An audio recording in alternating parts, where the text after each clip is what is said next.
Check me out now. Return of the smooth operator. Shotty on repeat. I say sleep later.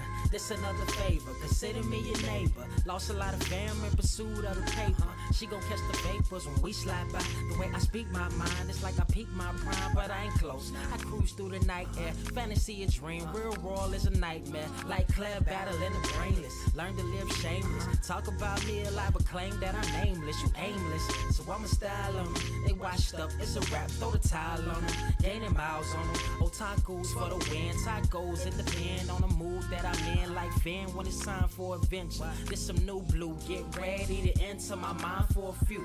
Come and take a ride with the crew. I'ma show you how to recoup days lost when you vibe with the blue. Come vibe with the blue. Yeah. About time to regroup. Fly, got my eyes on the view. Never hear lies, only truth. Realize why they vibe with the blue. Vibe with the blue. Vibe with the blue. Vibe with the blue. Vibe with the blue. Vibe with the blue. Vibe with the blue. Vibe with the blue. Vibe with the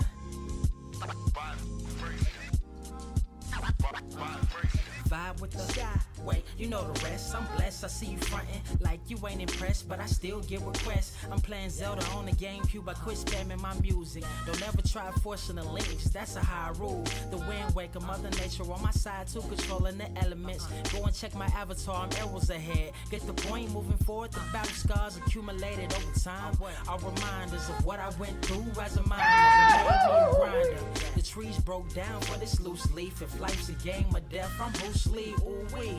Lose sleep on the regular, trying to get this word out. Then I crash Nebula. Wish I had a very odd parent, maybe two, but it's cool. Everybody pays dues. Now it's time to make moves. Granny didn't raise me to lose. Think I'm in the mood for a cruise. Wanna ride? Come and vibe with the blue. Come vibe with the blue. Come vibe with the blue. Come vibe with the blue. Come vibe with the. Check this out, y'all. I'm back spazzing like the elderly worth of my cousin Beverly. Never swear away from the truth. Just ask Heather, be weather, be tripping, starting to control like our destiny. Always give you the best of me until the death of me. My weaponry is a paintbrush. Hush, don't tell my secret. They get a hold of it. If you leak it, get it. It's cool. Got you covered though, look. But let me get back to that cool-ish, loose-ish. Why they still lying? They don't do this bad at board games. Whole world clueless, selling they soul for Roof Chris. Who's this honored fella? Need a sliced extra mozzarella. Crew born like they don't trust fun. Why you dodge to tell her? You don't know, but my odds are better. Life's a gamble, depending on who holding the cards. You can start living at large or it's bon voyage. Charge it to the game. Me and you ain't the same. I'm thinking bigger pictures. Why you still shrinking the frame? Ever blink in the rain? It helps when your eyes dry. Mob with the bright minds. Think you funny, wise guy? Midnight Marauder with a new tribe. Tired of the fake. Come and vibe with the blue sky. Come vibe with the blue sky. Why do you try? We get them high. Take them high. What I do? Come vibe with the blue. Yeah. Come vibe with the blue. Pass what up? Vibe with the.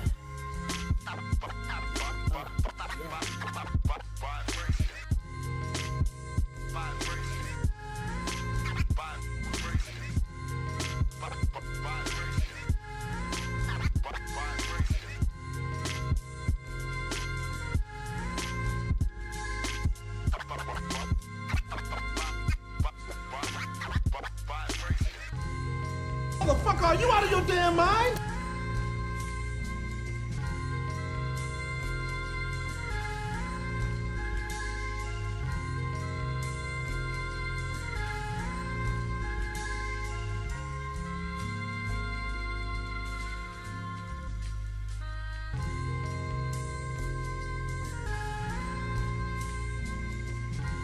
I have seen everything that has ever happened, ever will happen, ever could happen, and yet, what the hell is this? Are you ready? I might take up a couple of heads a night. Somebody give me a guillotine. I just might ride on my enemies. Dog and I fuck on my energy. Nowadays they just talk, but they talk about nothing. Nowadays everybody wanna say something. Goddamn, I'm the man and it feel like it. Give a damn about a hater when I feel like it. Not today, not today, not today, not tomorrow. Get out my way, please. I'm trying to get paid.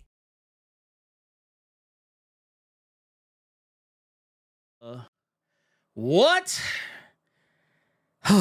What is up, Earths? Mightiest subscribers. Oh, it's your boy Ernie, Blerd Without Fear. Got the homie Robo of Left Face TV. Welcome to episode 37 of the Nerds of Culture podcast. That, man, look, I'm tired, okay? I'm tired. I literally, as I told Robo, literally as y'all saw the live stream like pop up, I literally had just walked in the house. Oh my God. Anyway, yeah, I don't know what else to say. I'm flustered. If y'all are confused, no, this is not Ernie's 13-year-old cousin coming. No. No, it is not. It is not. It is not. Let's just say, you know what? Let's peel it back just for a second, because I feel like it. You know what? I find this as I don't want to say a teachable moment, but a moment of vulnerable. Yeah, a moment. Are you gonna let yourself be vulnerable with us? Yeah, we'll call it a moment of vulnerability. So usually those of you tune in, you know, I tend to keep I think my fair share of face fur. You know, because I like to. While I have a youthful face, I don't like looking like, I'm late to fourth period. You get carded like a mofo. I'm just saying. You get carded 100%. Dude, 100%. 100%. This is Screwface. Just yeah. This is the mirror. This is Mirror Earth. This is Mirror Universe. This is Mirror Universe Blerd here. Just so you guys know. Like I'm literally fresh off of coming back from filming Star Trek Section 31. That's how Mirror Earth I am on this. But no, the other day I realized I was very stressed out. I was not in a good place mentally. Not saying that like I was having like thoughts of like like when you like driving your car, you ever get that thought where you're like, man, I just want to just yoink this motherfucker into like oncoming train. Like I didn't have any thoughts like that, but it was just like thoughts. Yeah, like it was just, I was having just this moment of like the walls are closing in, and I was feeling some type of way, and I knew this.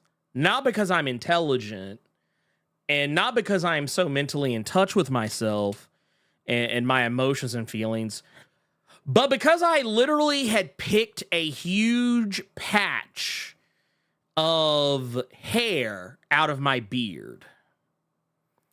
I was sitting here at the computer. I was actually, oddly enough, it was the night I was watching Borderlands. Maybe that movie was that bad. Damn. That did it. That did it. I think that actually started. I think that was the start of my existential crisis. I was watching Borderlands. Don't ask.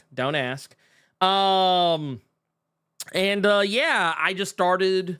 I was just doing this the whole time, and the whole time I wasn't just like, normally I stroke my beard, but like I was about to say, you know what? Honestly, I should. Danger. I should have known better. But yeah, but the long and short of it was, I realized about half of the way through, I was whole ass just pulling hair, like pulling whole clumps of face fur out. And so that's the thing. That was the thing. That's the thing that happened. So and I actually thought about it. I was like, man. Muted. Wait, what? Hold up. Wait. Am I muted or? No. Huh? I didn't say anything at first because I was like, damn, was it me? Wait, am I? You still don't hear me? Weird. Okay. Yeah, you're not turning green on the Discord. Hold up. Oh, wait, can you all hear him? I think it's you might be because me. I changed Okay, my. it's me then. It's me. Yeah, I changed. Hold on, wait. Here, let's do this, and then.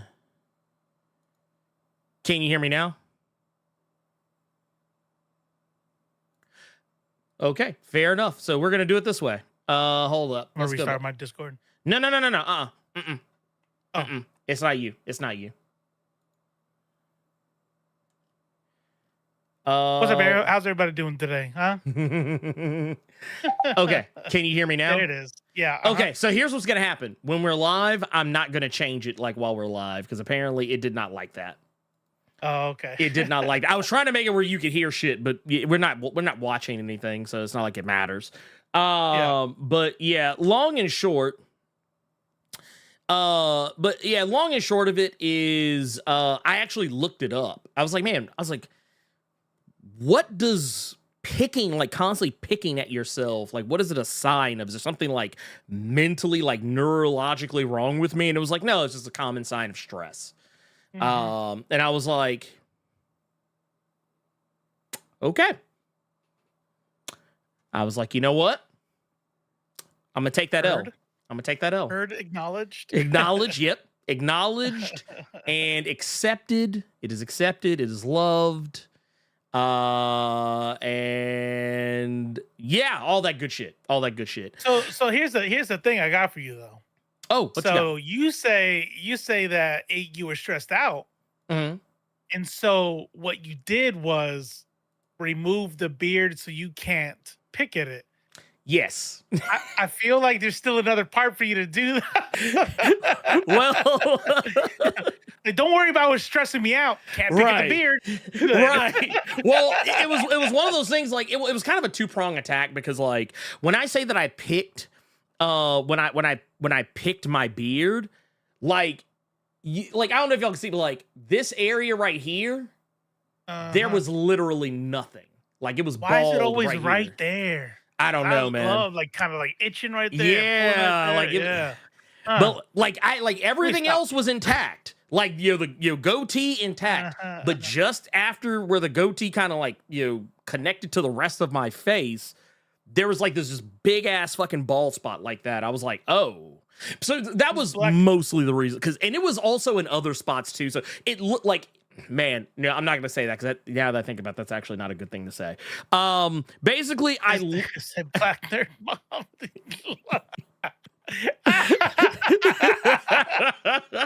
Well, how are you not gonna ban him for that? I had to look at him up. I didn't know who he was. Yeah.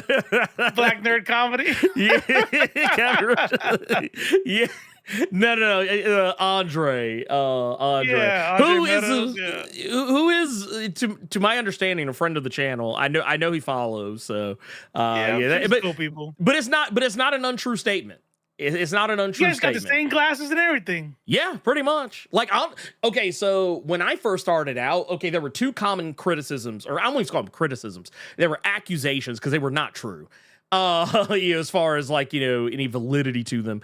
But it was two things. People said, "Oh, you're just a broke ass Comics Explain, and you're trying to copy black nerd comedy." And I was like, well, for one, no, and no. I'll give you that we look alike. But that's about it. That's all I'll give you. Similar.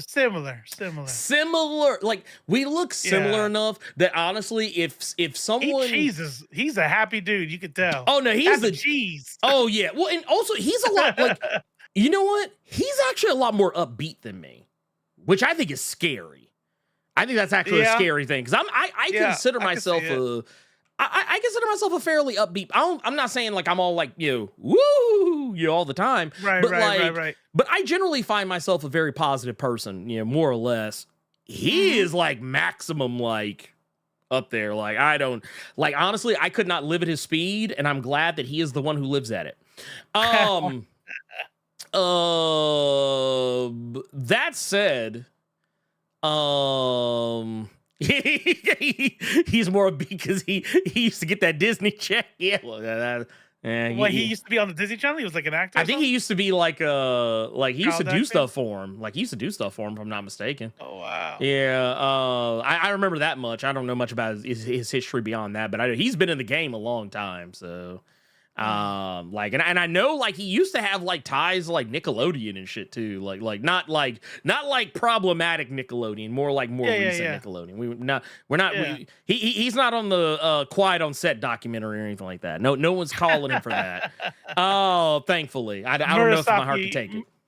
Murasaki verse on the Twitch side. I just noticed first time chat. Welcome to the channel. Welcome to the channel. Appreciate the sound check. Yeah. There you go. But yeah, we appreciate you. Thank you. I was gonna say though, and just in so much as mental health related stuff is as it goes. Sometimes you find yourself in a strange place, and I will say, in order to combat because joking about the you shaving the beard off, I did actually decide that night, because I think I was working on something. I don't remember what it was, but I actually was like, you know what? I'm done for the night. I'm not doing anything else. I'm going to go to bed. That's what I made myself do. I was like, I actually wanted to stay up and watch a better movie than Borderlands, but I chose to you go went to to bed. bed. What time was this? For me, it was early, so 2. Yeah, that's good. That's good for you. Yeah, 2 a.m. is early for me. I've been rolling later. I'm sorry, earlier and earlier. Like I was out last night, 11:30 p.m. Like early, like super. Like I got school in the morning or something. Oh goddamn, Jesus! I was like, dude, where you trying to go? I'll wake up. I'll wake up and then I'll be on Discord and then I'll fall back asleep. Dude, last night was actually the worst. I stayed up because I was transferring some files, and I was like, you know what? I'm almost done with this one folder. I'll stay up and move a couple more folders. So we just go ahead and delete it and get rid of it. And well, I appreciate you for that. Bang. Yeah. Of course. I did that, and I wasn't as tired. Like I was tired, but I wasn't like, oh my God, I'm falling asleep at standing up tired, whatever.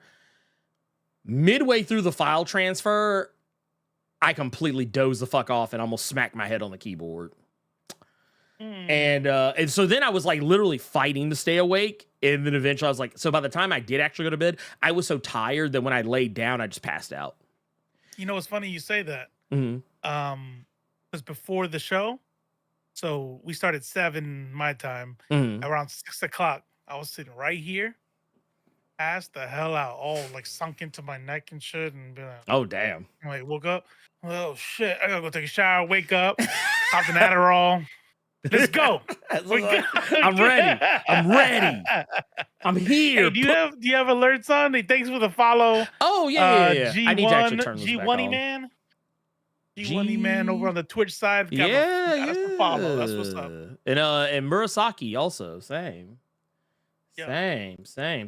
I need to actually turn this back on because I I don't know how to I forgot to hold on, let me is it in this one? I can never remember where I put shit. I think is it in this one? Man, I honestly don't remember. It's probably in one of these somewhere. I don't know. Oh, I know where it is. I'm an idiot sandwich. That's why. It is in. So just so y'all know, Blerd, you all know, but Blerd is usually the reason why we are always ready to go, just like boom, is because Blerd is on it always. So anybody who's ever watched me live and I say I'm gonna be live at 7 tomorrow, everybody already knows it's gonna be like 7:30, 8:30. Never. I don't know. Like people just know, But Ernie, I always know I need to be in the seat here because Ernie's like, oh shit, we gotta go live. Like that. It's like now. Boom. And he's in the seat like 30 minutes prior, setting up on blah blah blah blah. Then real life got his ass today. Yeah. He had to go be a dad at school. Mhm. Runs right in, and this is the so what you're seeing right now. If you think it's if it's not on brand, is because he had to go be a dad right before this. So Yeah. he had to play some catch up now. I did. Yeah. Like when I tell you, I haven't done shit. I've not done shit. Like I haven't shit. I didn't even post. That we're live. I didn't go on Threads and post like I had initially intended to. Oh shit. I'm gonna do that now. I'm gonna do that now. And I don't have an excuse. Yeah, I'm about to say you got the account technically. I tell you what, I'm just gonna retweet. Well, retweet. I'm gonna repost you. Post. I'm gonna quote you. I'm gonna quote you on that one. But that said, yeah, we got a lot to talk about. Man, some stuff that's kind of more depressing than some others. I don't know, man. What do you think we should tackle first? You think we should tackle Cap, or should we? Because I don't know if let's wait for that one. Let's open up. Let's open up with the opener, and then we'll do the main course. There you go. I like it. Kyle, you ain't shit. Kyle said, all I heard, and that was Blerd is professional as fuck. Well, okay, here's the thing. And I'm gonna tell you why I'm the way I am about it, because people used to always tell me that if you want to be the thing, you have to already be doing the thing. Like, so if I wanted to treat... Hey, I got it. He's like, damn. He's like, okay, fine. I'm right here. No, you can talk to me offline, you know? He's like, man. He's like, you ain't got to at me, like, right here on live right now. But no. Not directed at Robo at all. But, like, it was one of those things that, like, when I first started doing the Blerd Cave, I told myself that I was like, if I'm going to do this, I'm going to treat it like it is a nationally syndicated radio show or some shit like that. So I'm gonna treat this shit like this shit's on Showtime or on HBO or on FX or whatever other channel people put TV shows on. Now look at you. Now look at me. Now I'm out here fucking up. Look, my show would have been canceled. No. my show. I mean, you about to be hit. Yeah, that. Okay, yeah. When you put it like that, I meant it in a positive way. Oh, I was like, well, yeah, shit. I was like, I'm out here fucking up for real. Like, if it was Showtime, they'd have been like, hey, no. They'd have been like, no. You're not allowed to do this. Your contract has been bought out, and we're gonna send you home. We're gonna send you home on this one. Speaking of, we got Stomp 10 in here with oh wait, there it is. I thought I lost it. With the $4.99 says, do you think Blue Marble was wrong for not using his powers to help black people? That's a funny thing. That's a funny question, because I used to get the same question about other characters like Icon. It's funny because, in a way, here's what happens. I'm going to tell you what happens. So, if a black superhero, someone, and I don't mean like a Luke Cage, I don't mean like a Miles Morales, I don't mean a Misty Knight, but I mean like someone with like real power, like someone with like legitimately, scarily real power. Like I'm talking about a dude who's on, like a guy who's basically Black Superman. That shit scares the fuck out of white folks. There's no fucking way. They like, look, I'm not saying Blue Marvel has a weakness, because I don't think he does. But them motherfuckers will find a weakness for him real quick. They would find a weakness for that motherfucker real quick. Like, and it's, you know, and it's not to say that's a reason not to do it, but like, it's also one of those. How many super powered villains was trying to find its weakness too? Like, well, exactly. Be more scared of white people than him. Man. Well, here's the funny thing about that though. We've seen what normal ass human people do to fucking X-Men. The fuck y'all think they gonna do to a fucking black man that's going around like uplifting black people? Like that motherfucker's gonna get killed. Like I'm not saying they would be able to kill him, but I'm not saying they wouldn't try. Them motherfuckers would be dropping all like they'd be like, man, fucking nuke this shit. He's over in the south side trying to help black people. Yeah, nuke that shit. That's what they would do. But no, that's one of those I'm just kind of like, it would be a nice story to tell, but if we're being brutally honest, most of the people who've written Blue Marvel since his initial debut have been white. And that would kind of, I'm not gonna lie, while I would appreciate it, it would come off a certain way. Like it would come off a certain way. Like let's be honest. We would be like, oh, like okay, they're virtue signaling to us. Yeah. Mm-hmm. Like so apparently he said he didn't free the slaves because of the fear of the potential backlash and the societal consequences of a black man wielding such power during that time. Talking about Icon? Talking about Blue Marvel. Well, I mean, Blue Marvel, there is that. And that's kind of what I'm talking about. Like, it would be, like I said, what happens if he's, like, in the quotey fingers ghetto helping black people, black people everywhere, but I'm just using ghetto because that's just what it would have. Sure. Yeah, it would have been from a story perspective. That's how they would have wrote it. Yeah, that's how they would have wrote it. Like, oh, he's in the slums. No, it would have led to more black people getting hurt, and he probably wouldn't die from any of it, but he definitely would be the reason a lot of people would have died because he's like putting people in harm's way. But I mean, that was also a similar excuse that was given that when they did the Milestone Media relaunch with Icon. That was actually one of the biggest criticisms I used to ever hear people say about Icon. This dude was Black Superman. He was there during slavery, and he didn't do anything to save black people. And then in this new iteration, they actually addressed why he didn't do it. And it was because there was someone there that was equally as powerful as him, but was for slavery. And that even though technically, he fought back against it, it only made things worse. Like that superhero would have then just crushed the slaves then as punishment. Yeah, right. Like it's one of those things that like, when it comes to like fixing real world issues, I don't even really like playing with that shit. Cause I mean, honestly, and I don't know, maybe I'm being too respectful or too reverent of it.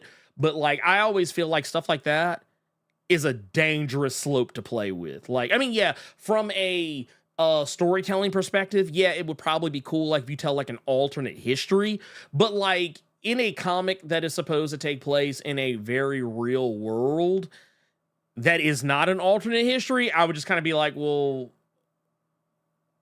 I mean, yeah, that's cool, but I mean, now am I supposed to believe? Am I supposed to believe this?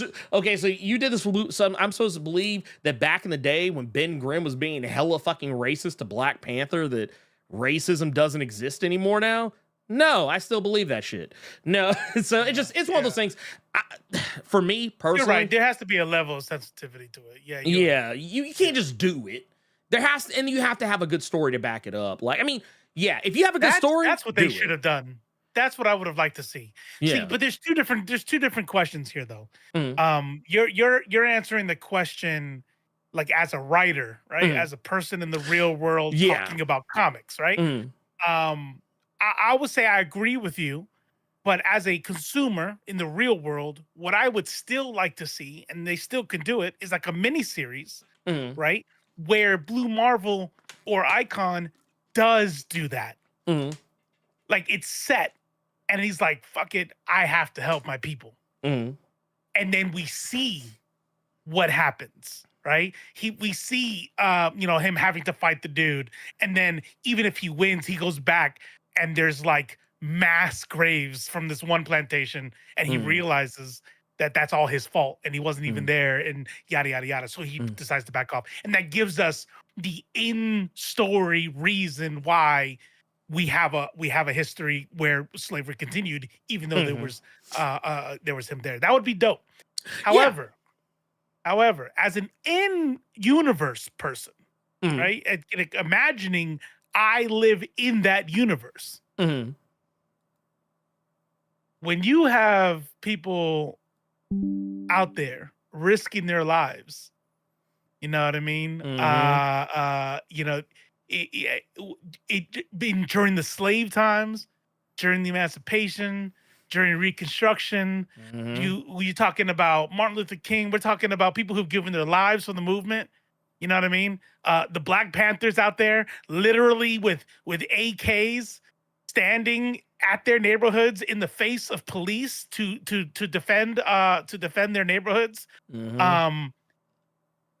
I think I would be pretty fucking salty if I knew these people existed and somebody with superpowers wasn't there behind them. Oh, yeah, you know no. what I'm That creates its own other story. Like that creates like its own like other like oh, where were you, hero? You know, like some shit like that. Like it's like I said, when you introduce superheroes to fictionalized you know, I have to like fix that settings, but it becomes its own thing. It becomes its own thing. Actually, I'm going to change that entirely. I'm actually going to turn those off for now, just so I can mess with it at a later point. It's actually, I don't even need studio mode to do this. I just need to do it here. There. I'm going to mess with those later because I'm going to make them a little more innocuous. But anyway, point is, yeah, that's all I got. We also got Daryl with the $2 says, I want my black version of Wolfenstein. I mean, I would play it. But see, the thing is, you know what they're gonna say. You know what they're gonna say. You know what's gonna happen if you get that. They don't even want to see a black nigga samurai. They don't even want to see a black nigga samurai. So they already crying about that. They're and Ubisoft is already backpedaling and tap dancing for the chuds. Yeah, they're already saying, well, we didn't mean to upset anybody. Like it was really weird. It was like they tried to have their cake and eat it too. It was like, dude, stop it. Like this isn't gonna work. It'll look, at the end of the day, I feel like you can't have black characters in anything. Case in point, what was that game? Tales of Kenzera, Zao, which was a game that was made by a whole black studio and was not made by a white studio, by a black studio, whole black lead dev, and everybody and their grandma was like, DEI. Yep. So wait, y'all say y'all want us to make our own shit. So we make our own shit, and then here y'all come talking about some Too many niggas. So I was like, y'all keep moving the goalpost. I can't keep up. Y'all keep moving the goalpost. That's why you can't exchange with these people. All you can do is do like we do, just clown them, talk shit, keep moving on, because they're not actually anybody to actually exchange information with, to have a discussion with, nothing like that. There was somebody actually said, I straight up asked somebody one time, back when I used to be on Twitter, I said, hold on, time out. Are you telling me that if you see a black woman piloting your aircraft, you're going to automatically know that it was DEI that put her there?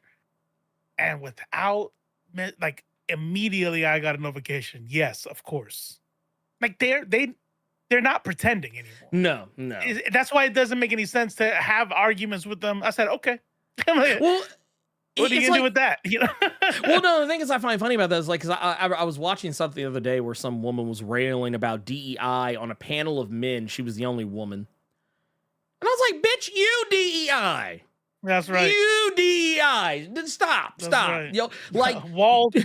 Yeah, I'm about to say, like right now, like I know y'all want to, like a lot of folks trying to say, oh, Kamala Harris, she's DEI vice president. She could be DEI president. Well, guess what? If she DEI, Walls is DEI, and Kamala Harris, her husband, who's gonna be the first gentleman, he DEI too. Matter of fact, JD Vance, because I saw them pictures. I saw them pictures of you JD, you ain't gonna sneak past me. The pictures. I saw the pictures. I saw how you changed your name 3 times. I saw how you used to dress in drag and everything. You DEI too. Stop. Hey, matter of fact, Trump, you ain't white, you orange. You DEI as well. You DEI. Y'all DEI. Every last single one of y'all. Y'all DEI. Everyone. Everybody. If I got to be DEI, y'all gonna be DEI. Everybody. That's it. Everybody. That's it. I don't care. I don't give a fuck. But no, it's funny you said that too, because like you want to talk about like how Ubisoft handled that shit. I just recently saw, which I think is kind of funny because I want to say, ooh, actually no, I need to see this. You know that game Star Wars Outlaw? That's coming out? I heard it. Yeah. Uh-huh. So here, let me see some here. Who made that game? The developer is Massive Entertainment.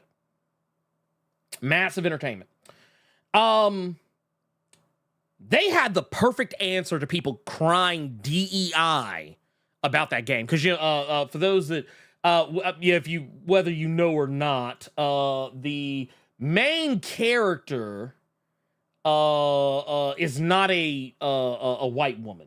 She's not white.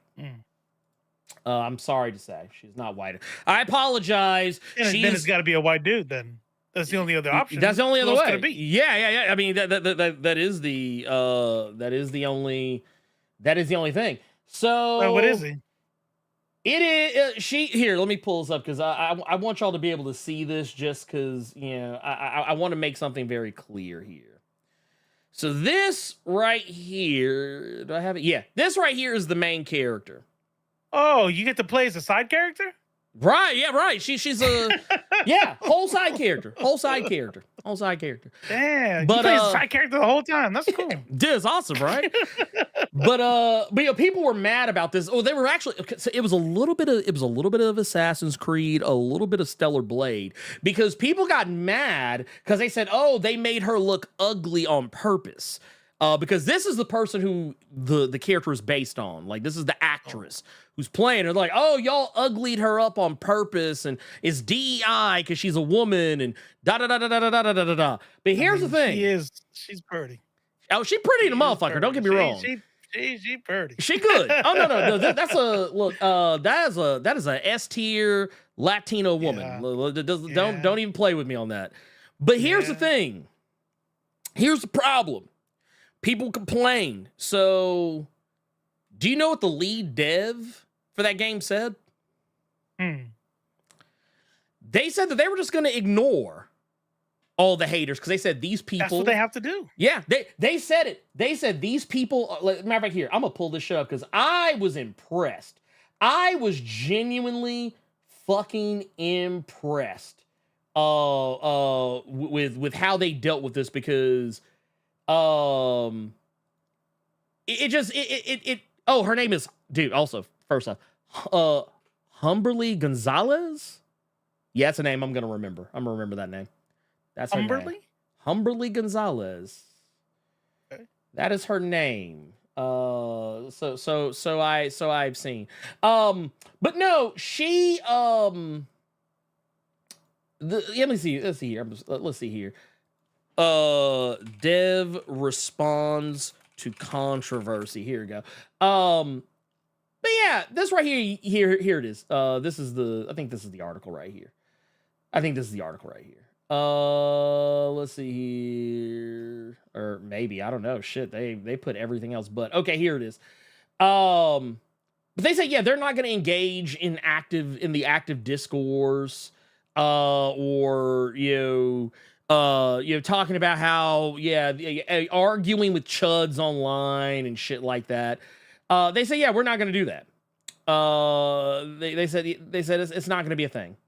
They're like, these people are disingenuous actors that, they're not, they actually said the thing I think more people need to say, these people are not the people we're trying to reach. That's it. And they left it at that. They left it at that. And I love to see it. That is a good question. 130 people in the chat. Hey, do us a favor. Yes, please. Just take a quick moment. Minimize the live chat on your phone. Click like. Hook us up. It's free. It's Pretty free. please. Yeah, because I'm gonna be honest with you, the math ain't mathing. The math is not mathing. I don't get this math. This math is not right. That many people talking, that many likes, you're kind of telling YouTube that this is a whack ass stream. Yeah, I don't appreciate that. I don't appreciate that because this is not. This is supposed to. This is fun. Everybody's having fun. So I think this is. I think you should tell YouTube this is what you want. That's what's up. And the only way to do that is click that like button. And if God's help you, if you have not hit that subscribe button, you should do that too. God's help you. God's help you. I don't really care about that. I don't say that though. But he's like no. But no, but you should no. do that. I don't care if you do or not. You know what I'm saying? You gotta do it. You gotta do it. You have to do it. There's no getting around it. But no. So yeah, it just. But yeah, that's the thing though.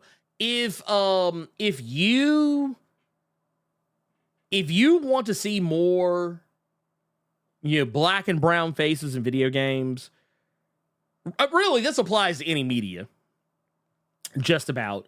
But if you want to see yourself represented more, you have to vote with your dollars. Now, I'm not saying you have to buy every single thing regardless of its quality. Yes, there are definitely some instances where just because it look like us don't mean that it's good. Sometimes you got to skip over some shit. You'll be like, well, we'll get the next one. But if it's something that you want, something you're going to love, you got to give it to them. You owe it to yourself to give it to them because it's I tell people this all the time. But when we were talking about Milestone earlier, when the Milestone relaunch happened, I was like, hey, we got to break bread with them. That's why when the hard covers were coming out, I was like, well, you know what? I've already got these motherfuckers on digital, but look, I'm gonna go ahead and get these hard covers. The compendiums, I was like, hey, look, well, I need them because I don't have any of the original Milestone Media comics that I from back when I was a kid, and I was like, I had a couple of them, like when they did the I think they were doing the first volume of hardware, static, and icons books early on, but I was like, no, I'm gonna get the big ass compendiums because, well, for one, I want it, but also trying to be supportive. So yeah, you gotta vote with your dollars. You can't you can't cry foul that the thing went away when you didn't put your dollars behind it. You can't cry foul. You don't get to cry foul. Or you didn't click whatever. You know what I'm saying? That too. Yeah, because if this show goes away, that's on y'all. I'm just saying. Y'all be like, man, dude, Blerd didn't you know what happened? You know what I should have done? I should have leaned into it a little bit. I should have showed up a little bit later. And then be like, all right, okay, now we're going to go live. Now, again, people are like, man, what happened to the show? Y'all didn't click like. Yeah, man, we were waiting. Yeah, man, we were waiting, man. Y'all didn't click the like button. I don't appreciate it. But no, let's, the main thing, no soft. Yeah, see these? Yeah, we don't do softbacks here. We don't do softbacks here. We don't do softbacks. We don't do, we don't do trade papers. We only do hardbacks here. Hardbacks. I have some bendies. I have some bendy trades, and I get mad when I see them. Well, no, it's you remember the pronouns guy? He was shilling for Eric July, Young Ripper. And he was like, yeah, you can get the softback trade paper. I was like, bruh, stop. I was like, stop. This motherfucker started reading comics yesterday. He literally started reading. He was like, yeah, you gotta get this you gotta get this softback hard trade the softback trade papers. The softback trade papers. He tried to current day us. Yeah, he tried to current day us with softback trade papers. Pip, cheerio, queen. Bob's your uncle. Oh my God. I'm sorry. That's for true. That's right. Wait, how was it they used to say back in the day? Hey, do you have the time? Yeah, it's 1:15 the hour. Oh my God. I'm not gonna lie. If somebody said that shit to me, I would just cuss them the fuck out. But Damn. Like which hour? Which one? What's the homie with from England in here? What's his name? Oh, LJ Brown. LJ Brown. Where's he at? I don't know. Somebody ping him. we might be too early for him. We might be too early because I think it's like late night over there. But no, yeah, exactly. Yeah, pronouns. What's all this then? Fucking water. Fucking gender ambiguity. Like, oh my god. Anyway, no, speaking of gender ambiguity, something that I think people need to understand, and it's an argument that I've been having with people a lot lately, because I feel like some of the idiots have finally made their way over to Threads. It has happened. I figured it out. You know what I figured out, Robo? I figured out the threshold. Remember when I told you on Twitter I could usually tell when the chuds were going to start showing up? Is whenever I had a post that got like close to 1,000 likes or more, that's usually when you start seeing the idiots. That's usually about when the idiots would start rolling in. On Threads, it's about the 300 threshold. It's about 300 mark. When you start hitting like 300 likes on some shit, that's when you're going to start getting the idiots. Like the people who are just being like there's not a lot of them. You get like maybe one or two. Don't like you. Because that one I got was everybody. I just want to say, everybody loves fucking what's her face? Captain Marvel. Oh, Brie Larson. Old girl. Brie Larson. Yeah. So on my side, because I retweeted you on that or reposted you on that one. Oh yeah. I quote posted you. So on my side, there were people that came in. They were like, oh, I want to see if I can find this because this dude was a special kind of stupid. He was like, well, she's I don't think that she's a man hater. Yeah, or no, what it was. This is what he said. I swear, to a fucking T almost. He said that. Well, she's a beautiful woman and a great actress. She also said she didn't want straight white guys reviewing her movies. She does not have a way with words. So then, like, after he said that... Ironic. Right? I was like... The poet. I was going to say, right? Like, okay. So someone actually beat me to it and said, I mean, if you take what she said out of context and ignore everything else, okay. And I said, that's not what she said. And I put what she actually put the quote. I put the exact quote, word for word. And I mean, the quote is in the thread that you quote tweeted. Right. And then I said, like, can't read. Well, and then I pointed out that, like, because there was another person who came up later and said, well, she's a man-hating feminist who said she didn't want white people to review her movies. I said, first off, I said, you're wrong. And that's where I quoted her again. And I said, here's two things. One, she wasn't talking about her movie. She was talking about A Wrinkle in Time. Two, she was not in A Wrinkle in Time. She just used it as a fucking example. But then, like, dude came back and was like, yeah, that was a bad thing to say. She wanted more non-white critics, but her phrasing was bad. That movie flopped because it was bad. Black people hated it too.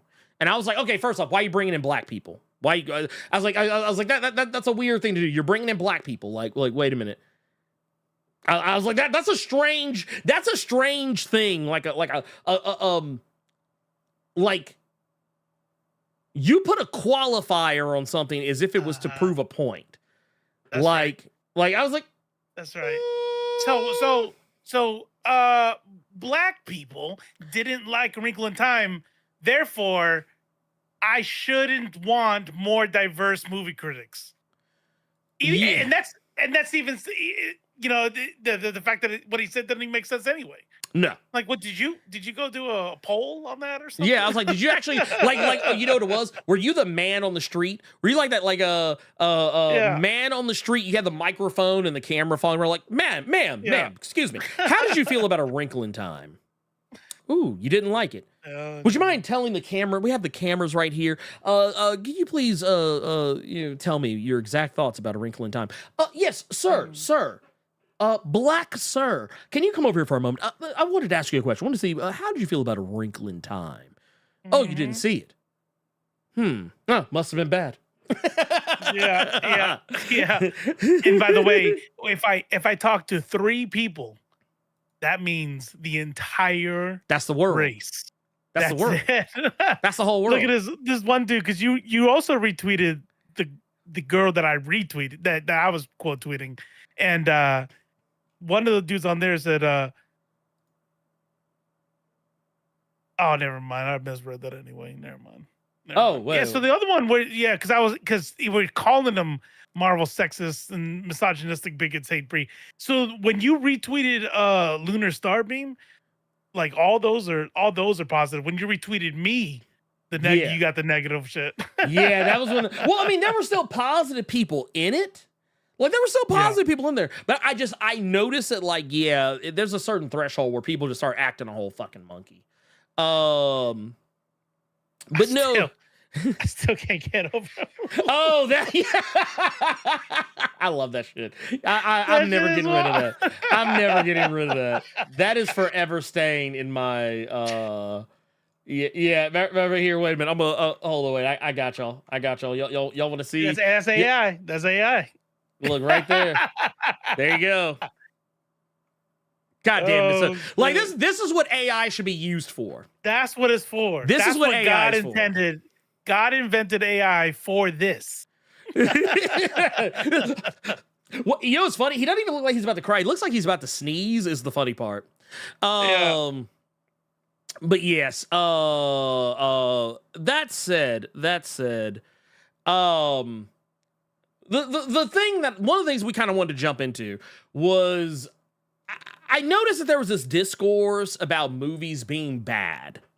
Or not even being bad, but about movies bombing at the box office. And it's this has actually become one of my favorite things to talk about because I feel that there's two schools of thought when it comes to this sort of thing. There's people who think that when a movie bombs at the box office, that means it is bad.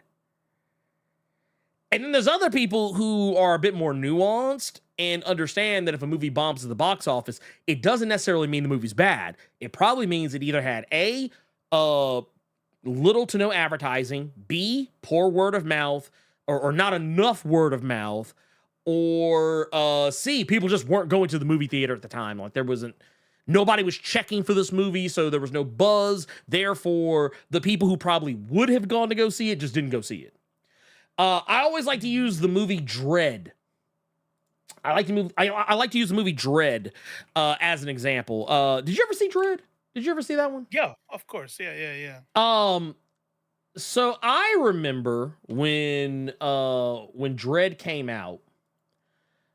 Dude, I remember there was no one in the fucking theater. There was no one in the theater. No one was actually physically in the theater when I went to go see it. Like it was that come around near Demolition Man. Well, no. Okay, so Okay, so the one you're thinking about, that was the one with Sly. You're thinking about the Sly. Okay. I'm talking about the Carl Urban, joint.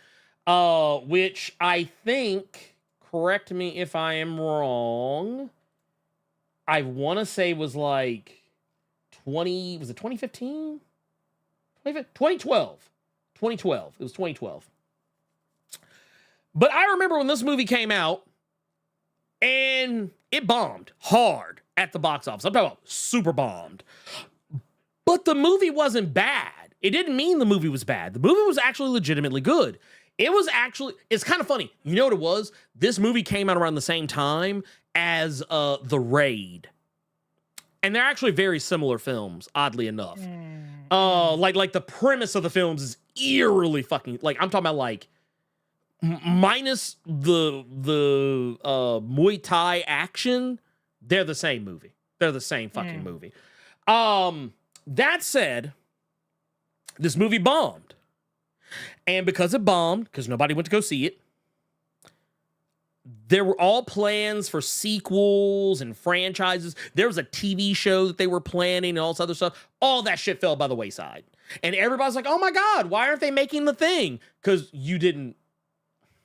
y'all waited till the movie came out on Blu-ray to decide y'all wanted to watch it.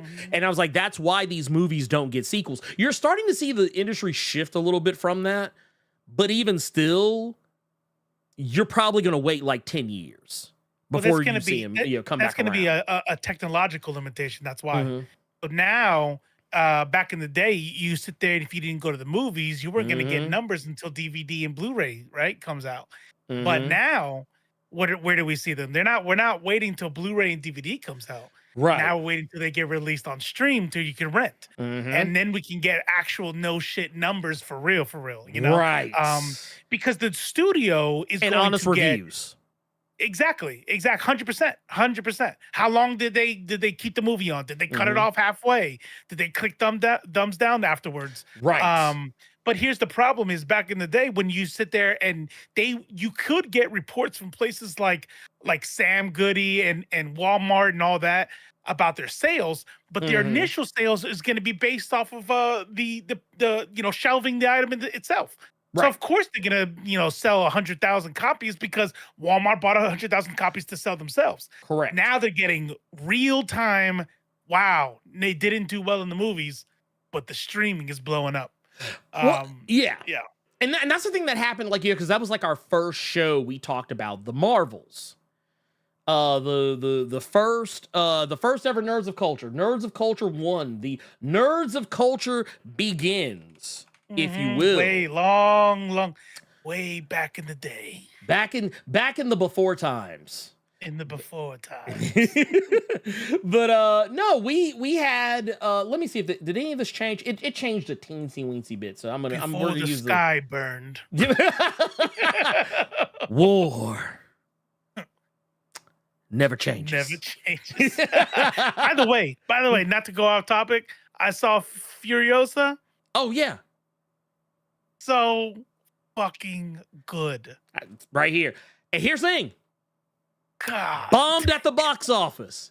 At the box office. I did that on purpose. He's like, I did that on purpose. He's like I brought that up because that is on topic. That's why I said that. No. You are now. Granted, these numbers are a little old. They're a little old because I took these from a while ago. But Furiosa. It's not the biggest bomb of the year. I actually have a list of the biggest bombs of the year so far that's dated from like the end of July. But so Borderlands is not on there yet. But Furiosa, it came out to 52 million worldwide, like $117.7 million. Here's the thing with that though. Where's the budget at? Oh, the budget was I think the budget was pretty up there. For what they were doing. They didn't make their money back then. No. Well, okay, they broke even. Got it. And here's the thing, which is failing in that world. And even though they broke even, because we as we have often said on here, breaking even's not enough. This movie had 168. The budget of this movie, it's projected to be somewhere around the neighborhood of 168 to $233 million. Now, I want to make sure I'm clear when I say this. That the reason why there's such a huge jump is because of marketing. That's sometimes marketing is even depending on the movie. Sometimes it's even like about the same as the actual budget to make the film. Sometimes. But but I'll also bring up I'll bring up the Marvels. 84 million. 206 worldwide. And here's the thing, and here I want to show you a funny metric. A lot of people were shitting on that movie when it came out, and the same kind of goes to, I will say they weren't shitting on Furiosa so much, but like I'm going to take you to Furiosa real quick. Furiosa right here. 90% on Rotten Tomatoes, 89% audience score. Now, that's cute. That's all well and good. But there's also, more of a storyteller because you also got the Marvels. Tomato meter, 62%. That's still technically certified fresh. 82% audience score, which kind of goes to my point. When these movies come to VOD, and people actually get to see them because they don't have to go home or go to a theater. They can stay home and watch it in the comfort of their own home. This has been about par for the course, honestly, for a lot of these, for me, in regards to some of these movies that we're talking about here. Because here, I'll actually bring up some let me see if I can actually find one of the let's see here. Boom, boom, boom, boom, boom, boom, boom. No, So no. talking about the Marvels real quick. Oh, go ahead. You know Yeah. what the problem is for those kind of movies, right? And Yeah. I don't know. I can honestly say I don't remember if Furiosa saw this kind of hate, being a female-led movie. But when you look at the Marvels, because we are not in that end game Infinity Wars era anymore, and we might not ever get back there, and that's okay. The hype online about how great a movie is or isn't really isn't there anymore, right? That's not what we're talking about. Correct. But like I said on the Threads post, and like we all know, that's still how they make their money. So who is going to control the algorithm when the Marvels drop? Who's going to control the algorithm? Who's going to control the social media discussion around these movies? And I'll tell you, the chuds are the reason why everybody thinks that, everybody hated the Marvels when they came out. Right. I mean, well, did they? Or were the chuds the only people being loud as fuck about it because that's how they pay their rent, Yeah, the rent was due. That's what that was. The light bill was due. That's why. One thing is, I actually went through. I found some of the because Rotten Tomatoes is this thing where they'll basically go through. I think it's AI that does it, probably most likely, because I imagine they don't have people that just do this for every single movie that comes out. But they go through all of the reviews from critics and all the reviews from audiences and tell you about the general vibes of what everyone's saying. And what it says here, critics consensus. Funny, refreshingly brief, and elevated by the chemistry of its three leads, The Marvels is easy to enjoy in the moment despite its cluttered story and jumbled tonal shifts. Which is basically, that's not an unfair assessment of the movie. It has really, for me, more just in terms of the villain and how the reveal of why Captain Marvel is hated by the Kree is kind of a hot mess. It's not handled particularly well, but the rest of the movie I think is great. So, it's whatever. Audience says fun characters and an entertaining, fast-paced story make the Marvels an enjoyable addition to the Marvel Cinematic Universe. That's basically that's basically a really nice way to say it didn't piss me off. It didn't piss me off. I'm not mad. I'm not angry. I didn't walk out the theater demanding my money back. Like, and this is basically what I've heard people say. Like everyone, and I say this to people all the time. Anytime somebody brings up that whole, the Marvels bombed because it was trash. And I tell people, every person, and I mean this, it's not anecdotal. It is anecdotal, but I'm not trying to like I'm not making up a story like a politician would, where I'm like, I spoke to a lady the other day in Connecticut. Okay, first off, there was no lady in Connecticut. You're just making this shit up. No, I'm saying every person I have actually talked to, whether it was online or face-to-face, has said the same thing. I don't get why everybody's hating on the Marvels. Yep. Like, why is everybody hating on Marvels? The movie was good. Like, everybody says the same shit. And I mean, and while yes, I've not talked to millions of people. I've talked to a fair number of folks about this. Especially over social media. I would say hundreds just by virtue of replies and comments. Yeah. But I had no idea about Mohan Kapoor. What's that? I just the dude. So Super Judge just put in the thing about how the dude who played Kamala's dad got hit up for sexting a minor, grooming. What? Yeah, Mohan Kapoor has been accused of grooming and sending inappropriate pictures to a minor. Oh, and this is like 2 years ago too, bro. How did nobody know that? What are you doing, baby, honey? What is you doing? What's you doing? With the bag. Unless it was before. Still, it's disgusting. That's still disgusting. I mean, it makes sense to sex a minor if you're not famous, obviously. Right? Yeah. No, man, that was after the fact. No, man, that wasn't me. No, that was my evil brother from the That's disgusting, bro. Oh wait, what is wrong with people? Hold up. What is this thing doing? There it is. Okay. All right. I don't know what that was. Somehow my mouse came undone. Anyway. Point of the matter is, hold on. Time out. What's up? Time out. This man said, Dark World is better than Love and Thunder. Dark World sucks, but get the fuck out of here. Nah.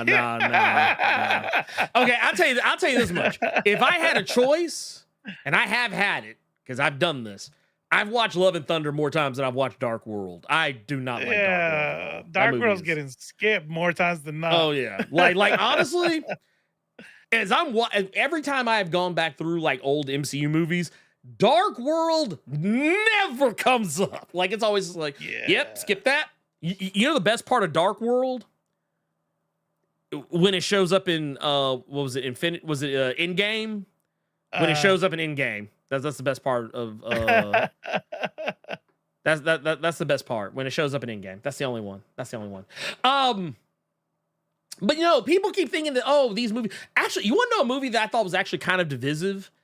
But when I actually saw it for myself, I was like, dude, why are people shitting on this movie? What's wrong? Did you ever see Argyle? Nope. Okay. So here, I'm setting this up. So Argyle, or maybe sometimes I say I haven't seen a movie, and then Maneater's like, yes, you have. Oh, okay. I guess I have. All right. So this doesn't look familiar. I don't know. Okay. Samuel L. Jackson. What? Yeah, Samuel Jackson. Maybe I have seen this actually. Yeah, Sam Rockwell. It's got John Cena. Well, you can't see John Cena, but he's there. I promise you. Yeah. He's there. I was about to say the whole thing's kind of off. It's like they're not centered. Like the whole group is like to the left a little bit. Yeah, it's a little weird. But you know, we're not going to worry about that. I think it's actually funny. The brown girl on the end. Yeah. Not as big, like to be on this poster, barely in the movie. Really? But that said, hell, you know why? Well, Dua, she and that motherfucker more than the old girl, and she ain't even barely in the movie. The casting being like, oh fuck, they're like, oh shit. Light. Here, get a. Can you come here? Can you take a picture? Hey, so we don't look like assholes. You that was in the movie for like 2 seconds. Can you come over here? Yeah, come over here for a second. Can you help us make it look like we're not racist? Yeah, stand over here. Yeah. I know it looks a little off. Because we got a little extra space on the side. But don't worry, that's John Cena. He's actually there. We promise. We have special cameras that'll pick him up. We don't have special cameras that can pick him up, and then they'll go from there. But no, this movie was one of those that like I was really excited for, and when it came out to a lot of negative press. Now I'm gonna be honest with you. The general consensus on this movie, and this is why I think that like home video is a better metric than movie theaters, because you're seeing it in the moment at that moment, and you're a critic. A lot of people don't know this about critics. They don't just see one movie and go home. Sometimes they see multiple movies in the same day. And usually by the time they get that second or third movie, they probably, I don't know. We'll just say one experience might paint another. I've actually seen this happen multiple times. But, we got the tomato meter says 33%. Audience score is 72%. And the general consensus is kind of the same, when you get, from one to the other. It's like, okay, so the critics, they say Argyle gets some mileage out of its silly, energetic spin on the spy thriller, but ultimately wears out its welcome with a convoluted plot and overlong runtime. Here's the funny thing about that. The audience score says about damn near the same thing. That's right. But it's still more of a favorable, like everyone agrees, and I agree too. Argyle is kind of long. Like it's a movie. I think. Let me see. The runtime. Let's see. I'm gonna pull it up. It's Argyle is like I think over 2 hours. 2 hours and 19 minutes. Yes. Yeah. It's long. And here's the thing. I'm not gonna lie. The first time I watched it, I didn't feel the runtime, but the second time I watched it, that means you were enjoying it. Yeah. No, I was enjoying it. 100% enjoying it. It's actually a really good movie. But the second time I watched it, I did fucking notice it. I was like, damn, this is actually longer than I remember. And when I looked and saw, I was like, oh shit. I was like, because I think whatever was going on, we paused the movie because we wanted to go get something to eat. And when I paused it, I was looking to see how much time we had left. I was like, oh, we're about an hour and some change in. And I looked, I was like, oh shit, we got another hour and some change after. God damn. And I was like, this movie ain't even halfway over yet. But yeah, it is a little long. It is a little long. That's why I said I wanted y'all to see both takes on that one. But here's the thing. Argyle didn't bomb because it was bad. People just didn't go fucking see it. Like, that's what it was. People just didn't go fucking see it. Because I have it right here. Or at least I thought I had it. Oh, yeah, I do have it right here. Okay, boom. Check this out. This is a list. This is a list of the top 10 bombs of the year. Okay. Top 10 bombs of the year. Number 1 is Argyle. Ungentlemanly warfare. What? Yeah, so I'm glad you brought that up. Ministry of Ungentlemanly Warfare is on this list at number 4. That movie is fucking good. So when I was looking at, because I went to images just to see if I'd seen Argyle. Yeah. I'm looking at Argyle and I was like, I think I have. And then I realized I was thinking of Ministry of Ungentlemanly Warfare. Yeah. Like you were thinking about this. You were thinking about this shit right here. Which, That's I right, mean, because to be... a girl on it too, that Mexican chick who was playing the Jewish chick. Yeah. Well, and here's the thing. God, I love her. The Ministry of Ungentlemanly Warfare is legitimately good. Like, there is no good reason. There's no good reason why it bombed. Like, there's legitimately no good reason. That movie should have done numbers at the box office, but it didn't. Mm-hmm. And here, let me see. I actually have, I thought I had we had the box office numbers there, but I thought I actually had something that was like, that actually talked about the numbers for that. But either way, the main idea here is that it doesn't matter. Oh wait, I found it. Bam, found it right here. Critics' consensus: cranking up a true story of daring do into a high-octane action flick that's heavy on spectacle, if not suspense. The Ministry of Ungentlemanly Warfare is another solid entry into Guy Ritchie's pantheon. And the audience basically says almost the same thing. Ungentlemanly Warfare delivers rock-solid, well-acted action with the added bonus of a story that's based on actual events. This movie did a fantastic job, but nobody went to go see it. Story? Yeah, it's based on a true story. Yeah. Well, okay. So it's based on a true story. They church it up, obviously. Right, but I mean, yeah, right. it is based on true story. It is based on true story. Yeah. Is Elza Gonzalez really there? I mean, maybe. I mean, yeah, hey, there was a whole see, that was the real story. That's what they didn't want you to know. Mm-hmm. See, they tried to wash her out. There actually was a Mexican woman there, but yeah, pretending to be a Jewish woman. Yeah, pretending to be a Jewish woman. Pretending to be a French woman. Right? It's like, what the fuck is this? Like, what the fuck are y'all doing? But no, but no. To get back to that list though, some of these other movies I have no clue what they are.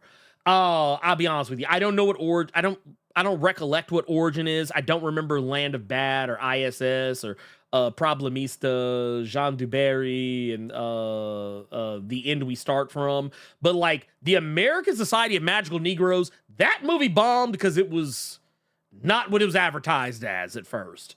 That's why that movie bombed. I heard it watched like a movie that was made by white people that think they know what black people want to watch. That is honestly, that is scarily, that is kind of scarily close. I'm not gonna hold you, not gonna right here. This is basically what it says. The American Society of Magical Negroes has a promising premise, but is too timid to fully engage with its most provocative ideas. And audiences said the American Society of Magical Negroes offers some funny food for thought, but it plays things too safe to reach its full potential. Like they'd be like I said, it's saying the same thing more or less. Mm-hmm. And I think, is this it right here? Yeah, bam. 26% on Rotten Tomatoes, 63% audience, which it seems like audiences seem to really like it. I didn't care for it. It was not, I don't know. I feel like you had half a good movie in there. You had half a good movie. Like if the movie would have been just this, a dude like a dude going to the magical Negro school and learning how to be a magical Negro. That part would have been cool. But the second they started like diving into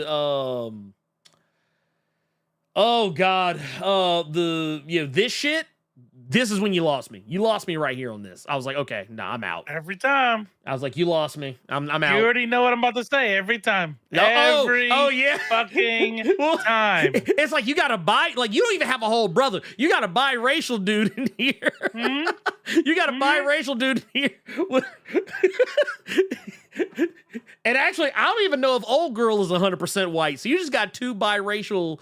I think it's potentially two biracial people. I think she's one of the white Hispanics. He's biracial. Yeah, like, this is good. This is good. The white people will still watch this. Okay. They're like she's ethnically ambiguous enough that like they like that we can get away with this, and white people won't get too mad that that she's dating a black guy, but also at the same time, he's light-skinned enough that he passes the brown paper bag test. So they're not going to be too angry at him. Actually, he could potentially, they might think he's Latino.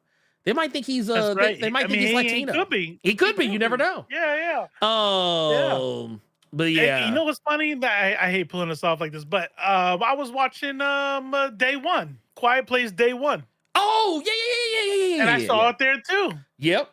I saw it there too, and then Maneater, she's like, "Oh, but they're not together." I said, "Don't matter. Even they're the two main characters. They're friends. Mm-hmm. And I love him. I loved him in Stranger Things. He's dope. I'm just saying, I can't unsee it. I can never. I'm like, I want you to imagine this movie where it's her. I forget the actor's name. I forget her name, but and then it's the dude, and the dude is just a straight 100%. Black man. Yep. And the whole movie revolves around them. You know what it turns into? It'd be the same exact movie. Same exact movie. This is a black horror movie. You know what I mean? It's like, they can never gotta be mixed race. Be mixed race. Well, because the second you got more than one Negro, it's a black movie. It's a black movie. It's a black movie. White people don't want to see a black movie. No. Like, I can't unsee it. Every time it happens now, I'm like, son of a bitch. Yeah, Dwayne McDuffie used to say that shit all the time. He said, yeah, if you have a sitcom, you have one black character and you have one white character, it can still be considered a white show. But the second you add, if it's two black characters, it's for black audiences only. White people are not. This is not for white people. It's going on the Black People Network that white people don't watch. That's what they do. And it's especially if you're like in the main, right? Right. Like look at New Girl. You had the black roommate, but he was he was one of the roommates. He was one of many roommates that he's just a dude. He's there. Like you're not. If old girl had been black and then he was black, it would have been a black show with two white friends in it. Yeah. And it would have been if this was like the late 90s, it would have been on the WB. It would have been on the WB. Or the what's it, UPN? UPN. the You Pick a Nigga Network. Yeah, that one. Yeah. On the WB. Nice. Damn. Yeah, but no, this right here. CE said it right here. Bam. We doing DEI for white people in these movies. And Myth right here also, it's the rule of threes as described by Dwayne McDuffie. You goddamn right it is. But that's the thing I want to point out though. You look at these movies that have bombed so badly. And I want to make sure, down here at the bottom, it actually makes a point to not mention Madam Web in these proceedings or Furiosa because they both broke even on their production costs. They still didn't make back their marketing budgets. So technically they're still considered failures. They're not considered successes by any stretch of the imagination. Because you got to make back that budget times 3. You got to make back that budget times 3 because you got to get back your production costs, you got to get back your marketing costs, and you got to get some cherry on top. So yeah, they're still bombs, but they're not like the biggest bombs of the year. But they're not funding movies. They're not funding movies for the art. They're funding movies for their next yacht. Yes. And you know what? I'm going to tell you what movie ain't going to make it. I'm going to tell you what movie's not going to make it. Or rather, what movie is going to wind up on this list once it's updated. And it's going to be Borderlands. Borderlands is going to make that list. It's going to be on there. I promise you. And everybody is going to be better for it because... I don't know how many times I have to say this.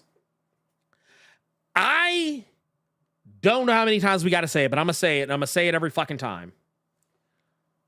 Can we please stop having people making video game adaptations to games they did not fucking play? Right. Because I heard something very alarming about this. I heard something, like, I know Cate Blanchett, she actually had opened up to the idea that she did play the game. She actually bought a PlayStation or an Xbox or something just to play Borderlands so that she could understand the world and the characters and whatnot. And I will say this, she's actually not even the problem with this movie, though. I will say every last single motherfucker in this movie is phoning it in. Even old girl right there? Jamie Lee Curtis. Scream Queen? Yeah. Scream Queen herself. Yeah, she phoned in. Matter of fact, this was her. She just got an Academy Award for that multiverse, whatever the fuck. Yeah, and she talked Cash Money shit, but apparently she didn't keep that same energy for this bullshit. Because the whole time that she was talking, I was like, stop. Stop. Jamie, not like this. Not like this, baby girl. Not like this. No, not like this, baby. Kevin Hart. Dude. Okay, first off, you want to know what broke my fucking... They got a cast here. What's the deal? So, Kevin Hart is the shortest motherfucker in history playing a character. Dude, okay, you want to see something that's scary? When I was watching this shit, there's a scene where they went out of their way to try and use perspective when he was standing next to Cate Blanchett, so it wouldn't be too obvious that he was super shorter than her. But then there was another scene where you kind of could see it. And I was like, damn, I said, dude, Cate Blanchett is a whole 2 heads taller than this motherfucker. I was like, wow, Roland is a short king. Like, okay, Kevin Hart is comic accurate Wolverine. That's how short he is. How short he is. By the way, I love that they did that in Deadpool. Yes. Because people who I want comic book accurate. I'm like, no, you don't. No, you don't. As a guy who used to say he wanted it, I don't want it no more. I'm good. I'm good. I have it. You do have it, right? It's we have it now. Yeah, 616? The real 616? The real 616. Yeah, we got that. We're good there. If you're going to put it live, I need them to not be that. No, can't do it. Kevin Hart is just there to get a check. He's just there to get a check. There's no... That's it. There's nothing else. Ariana Greenblatt, who plays Tiny Tina, I want to make sure I'm clear when I say this. Tiny Tina is one of my favorite characters from the Borderlands series game. I know she is very abrasive. I know she gets on people's nerves, but I have always enjoyed her as a character. However, not in this movie. Because the whole thing is ham. Everybody is hamming it up, and I couldn't take it. I just couldn't take it. I didn't want it. I didn't like it. I just couldn't get jiggy with it. I'm sorry. I could not get jiggy with it. And not only that, she's not even playing Tiny Tina. This heifer is playing Harley Quinn. She ain't even trying to be Tiny Tina. This heifer, I was like, why is she acting like Margot Robbie? Like, why is she trying to, she channeling... Hey, be real. Did you turn it off, or did you at least finish it out? I got 45 minutes. I actually got in just enough to see because Jamie Lee Curtis's character doesn't show up. She plays Tannis. She doesn't show up till about a little after 45 minutes in, and then she started reading lines, and I was like, oh, so y'all just took the first take. It's like, yeah, that's good. Do you have the numbers? I have the numbers here. Budget versus gross. Oh man, what is it? What you got? God damn! I think this is right here. This right here is like this is gonna be the shit that causes news that we don't get to hear. Like, this is gonna be industry shit. $110 million budget, and it made 17.9. Ooh. according to Wikipedia. 110, 70.99. I mean, it still has time to make money, I guess, but golly, man. Bruh. Oh, and might I also add, let's take a look at the scores. Oh, you know, it's up. It was originally 0% on Rotten Tomatoes. It climbed up to 9. It was a 9 by yesterday. And today it's at a 10. Yeah, no. No. No.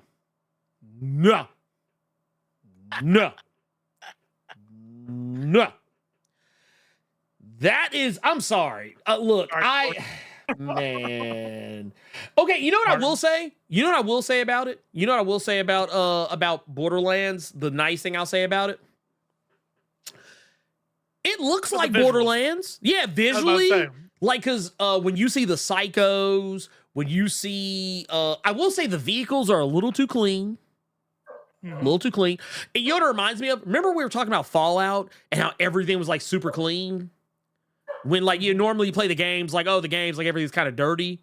That's kind of how it was with this, but it's like y'all are driving around in the fucking desert wasteland and your vehicles look like they fresh off the lot. Right. I feel you. Like they look like the video game. Like all the vehicles look like the game. Yeah, everything's like a dune buggy, monster truck. Right. Yeah. And I'm talking about like video game accurate. They even have one of the raid bosses show up like in like the 20-something minute mark. Terramorphous, I think, is the one that actually shows up. And he looks pretty fucking cool. Trying to play that game or what? What, Borderlands? Yeah, you trying to play Borderlands? I mean, I'll play it. I got it. I mean, I got it. I mean, I'll run it. I played it. I just didn't have anybody to play with and I playing solo. Oh no, that's not the way. That's not the way. Yeah, I got old quick. Oh yeah, no. You got to play that like okay, so like when the first 2 games came out, even the pre-sequel, a weird name for a game, but all 3 of those I played with other people. I think Borderlands 4 is the only game I played mostly by myself because most of the people I knew that would have played it were not playing anymore because they were like, yeah, I'm over Borderlands. But I played the fuck out of it. Like, even to the point where I was going after all the busted and broken weapons and shit.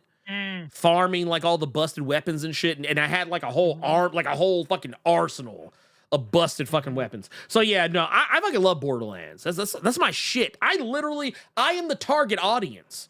Also, can I point out something? Why did they pick the oldest? I'm not trying to be ageist. I want to make sure I'm clear when I say this. I'm not trying to be ageist. Why did they pick all the oldest actors they could possibly find to play characters that are relatively young? Because Cate Blanchett, I'm sorry, she's nice and all. I like her as a person, but I don't need to see her playing I don't need to see her playing Lilith. You know, Tannis is not supposed to be Jamie Lee Curtis's age. They had Gina Gershon playing Mad Moxie, which, you know, to be fair, I love Gina Gershon. I love to see her get work, and she definitely had the chest for it. But I was just like, bruh, I was like, man, y'all didn't do right. I don't know. Yeah, no, you're in line. Look, I'm looking at these, and they're all like middle-aged or higher, huh? Yeah, and even Ariana Greenblatt, who's the youngest cast member, she's even just that. I mean, she's actually about the age for Tiny Tina. But the thing is like, even though she is actually probably about the also, dude, look at this shit. Look at Kevin Hart standing next to Cate Blanchett. Look at this shit. And you know what's funny? And she's hunching. You know what's funny? He's probably standing on something.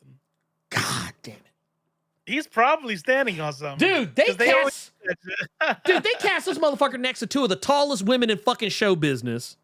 He's pretty fucking funny though. So yeah, that's what they were betting. Well, and that's the thing. And that's the funny thing about Roland. Roland's not supposed to be funny. Right. He's the series. Right. You hired a comedian to play the straight man.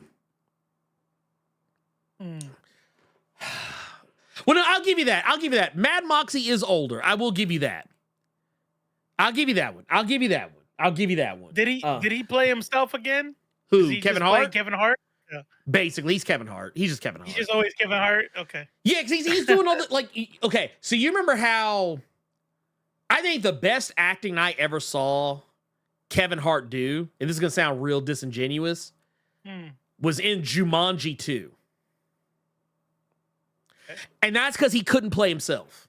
He was trying to pretend to be Danny Glover. Okay. All right. Because in that movie, it's Danny Glover's character who is in his body, if I remember correctly. That's right. Oh, I'm sorry. I said comedian. I misspoke. I misspoke. He's not yeah. He used to be funny, but he ain't funny no more. He lost that. He's just an actor now. Yeah, he's standing on some shit because that motherfucker, like, dude, that's your Wolverine right there. That's your short king. But no, I will say this. Also, another thing that upset me. Well, it didn't upset me. Made me a little. So Krieg in the background, who plays the Psycho. Now I get it. He's ADR'd because he's wearing a mask. So you got to ADR him in. That said, his ADR sounded kind of rough. It sounded like every time he spoke, he sounded like he was in a different room on the other side of the house. Okay. Yeah. I couldn't get jiggy with it. Yeah, it was Bane. It was Bane all over again. It was Dark Knight Rises Bane all over again.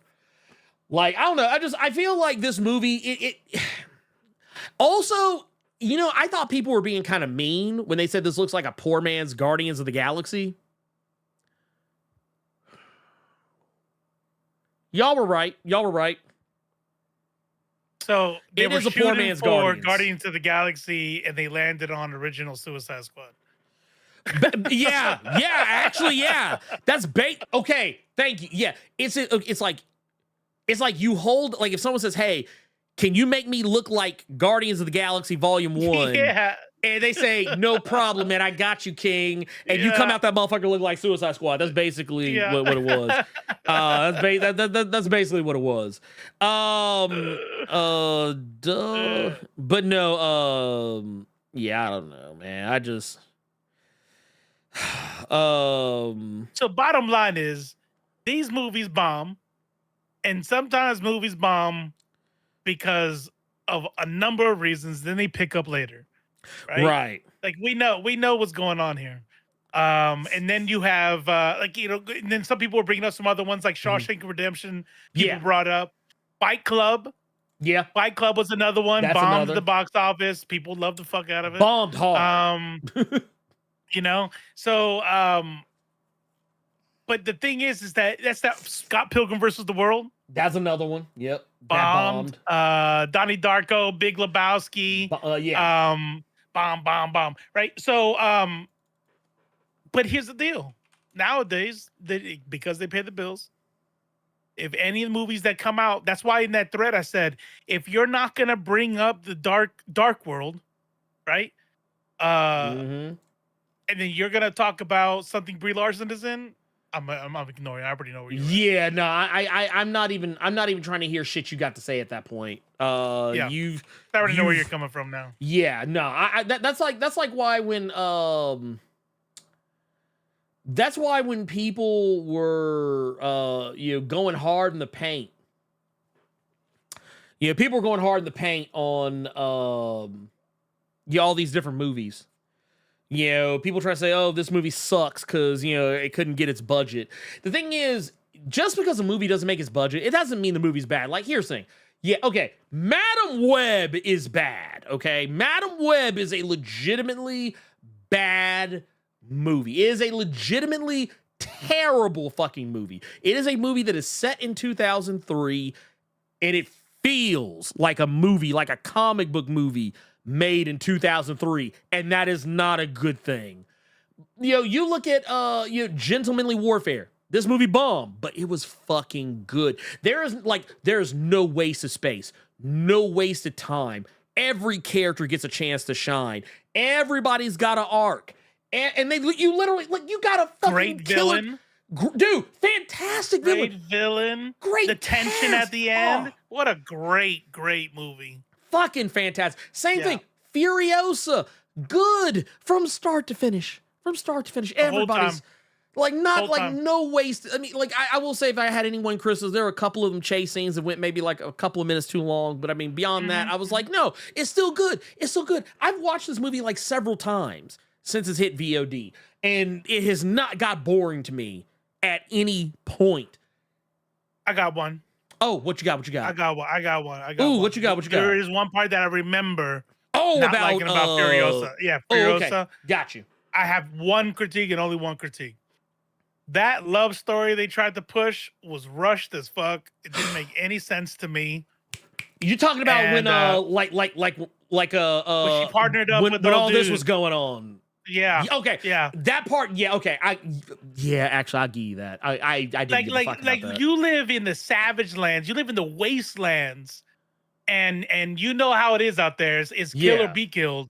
And all of a sudden, you're out there risking your life, doing a suicide mission to save. Like, you don't know. Get the fuck out of here. Like, I feel like they pushed it. Because I know there was supposed to be a time lapse. So we're supposed to assume that over this long ass time they've been together, that's how they. Yeah. But you didn't show me.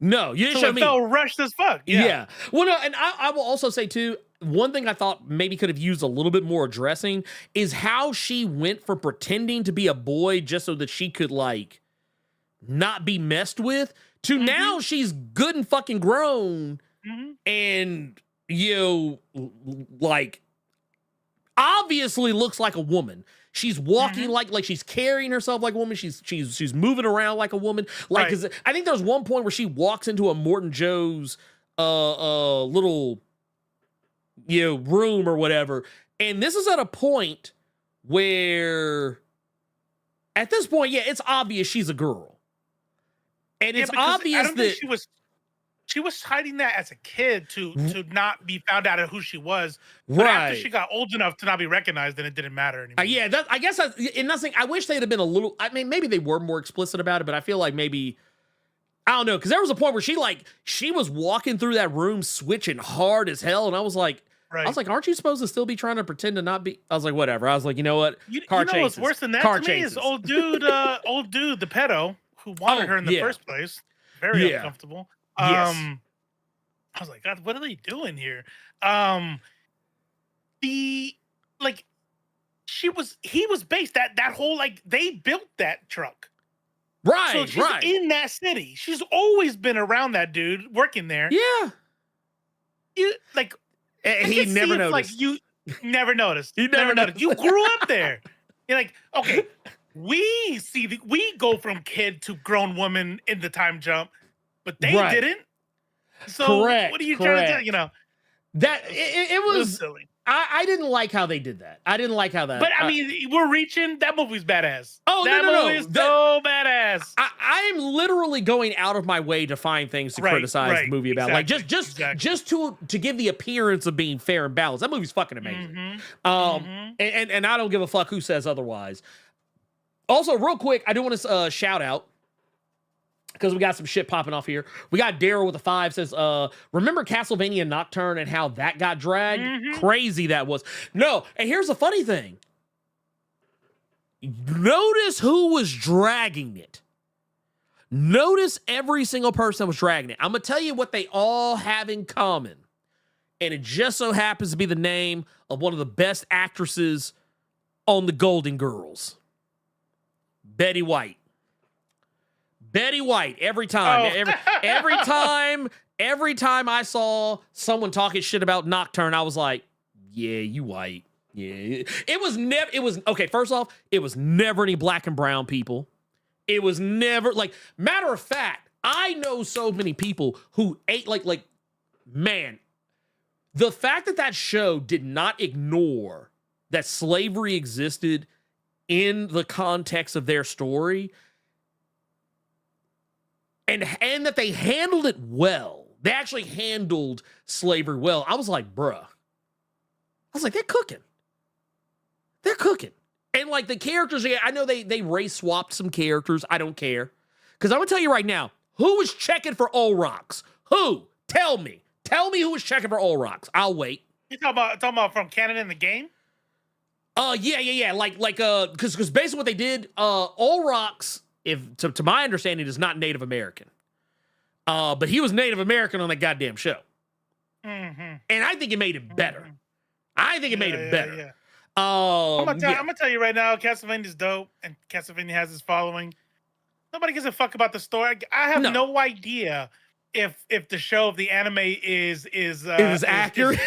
I don't give a fuck. It's a totally different thing. Mm-hmm. Dude, you want to know vampires? They have Alucard or whatever the fuck his name is. Alucard. Well, and here's the thing. I love the Castlevania game series. Dude, Wall Chicken is my shit, okay? Like that. Like, if you got, look, let me tell you something. I remember the first time I ever saw this meme. Simon Belmont enjoying Wall Chicken. Yeah, that shit ready. I had a cocked and loaded, man. I love that. That's how much I love Castlevania. But no, that motherfucker, like, I was like, man, dude, eat chicken straight out the wall. Let's go. Like, could you imagine? What would you do? What would you do, Robo? If you were like, man, you out here, you hungry, you starving, and you punch a wall out of anger and frustration at your hunger, and a whole ass fucking chicken just sitting in there, you eating. You gonna eat. Oh, yeah. Yeah, Wall Chicken or not. But no, I've played these games a lot. And I can't even really tell you the whole fucking story about Castlevania. I just like, man, look, it's fucking vampires popping off. Look, I'd be too busy running through rooms, beating down enemies, and backtracking to different areas trying to get power-ups. I'm not paying attention to the story. Skipping the dialogue. Right, yeah. Dude, when I tell you, I could not tell you the fucking story of Diablo 3 or Diablo 4 because every time I just be like, every time, because I don't care. You know what I care about? What? Beating ass. That's what I want. That's what I came here to do. But here, since you missed it, let me tell you. So there's a vampire, right? And then he's like super badass. Turns out he's Dracula, and you trying to kill him. Oh shit! That was what was going on. Damn. Every time, every single Castlevania. That's every game. There you go. You know what? Damn, I didn't know.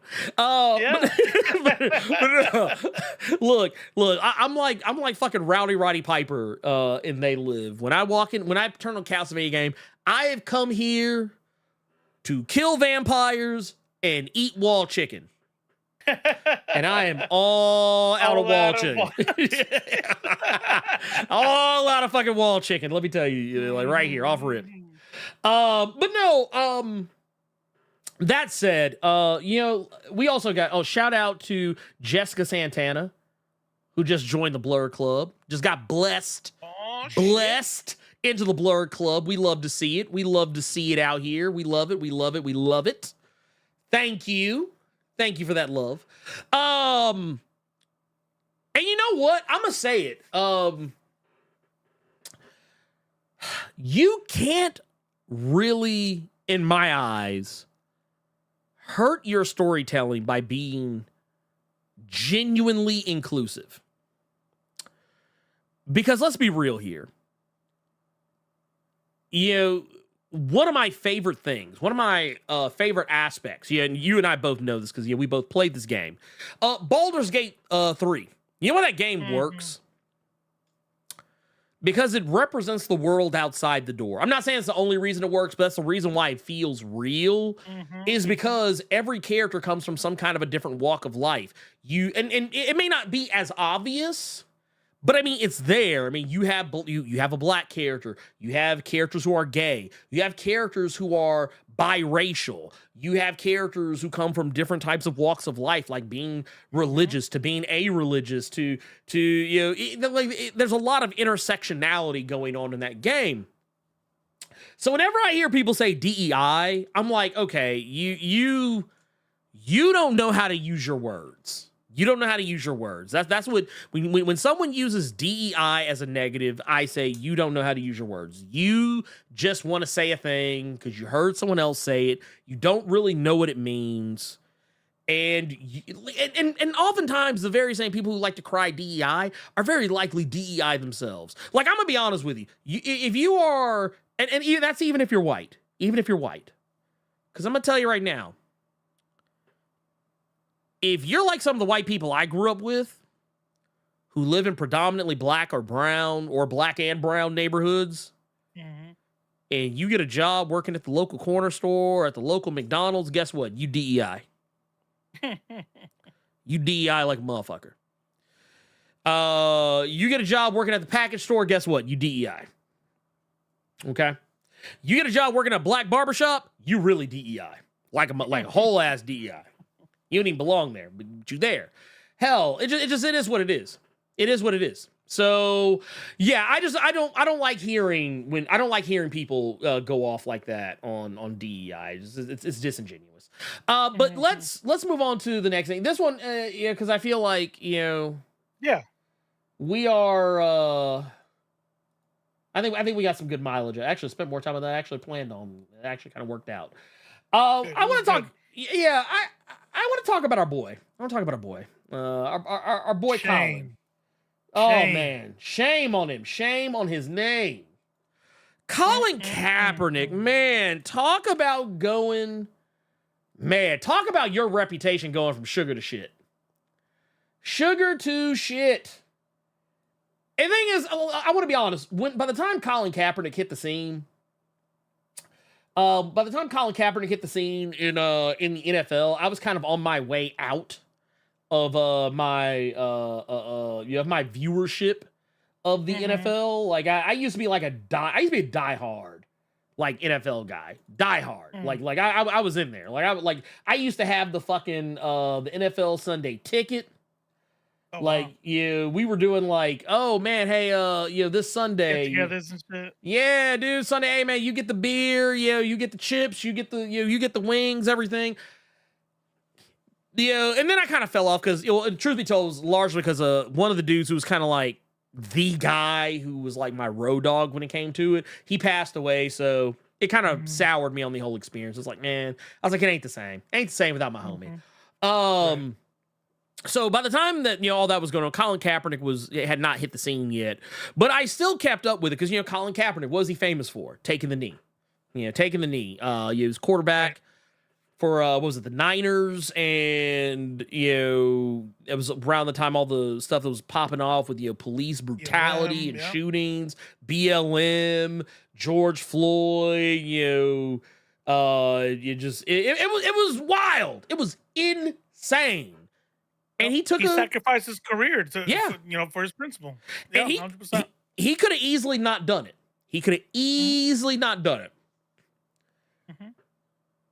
But he People did like to talk about how how he was just garbage and it had nothing to do with that. He just wasn't good. I'm like, you are insane. First of all, I'm not saying nobody said he's the best ever or anything like that. But he definitely wasn't the worst. There's definitely people out there, quarterbacks with jobs that had jobs, and we know exactly why he doesn't, because he decided to take a knee.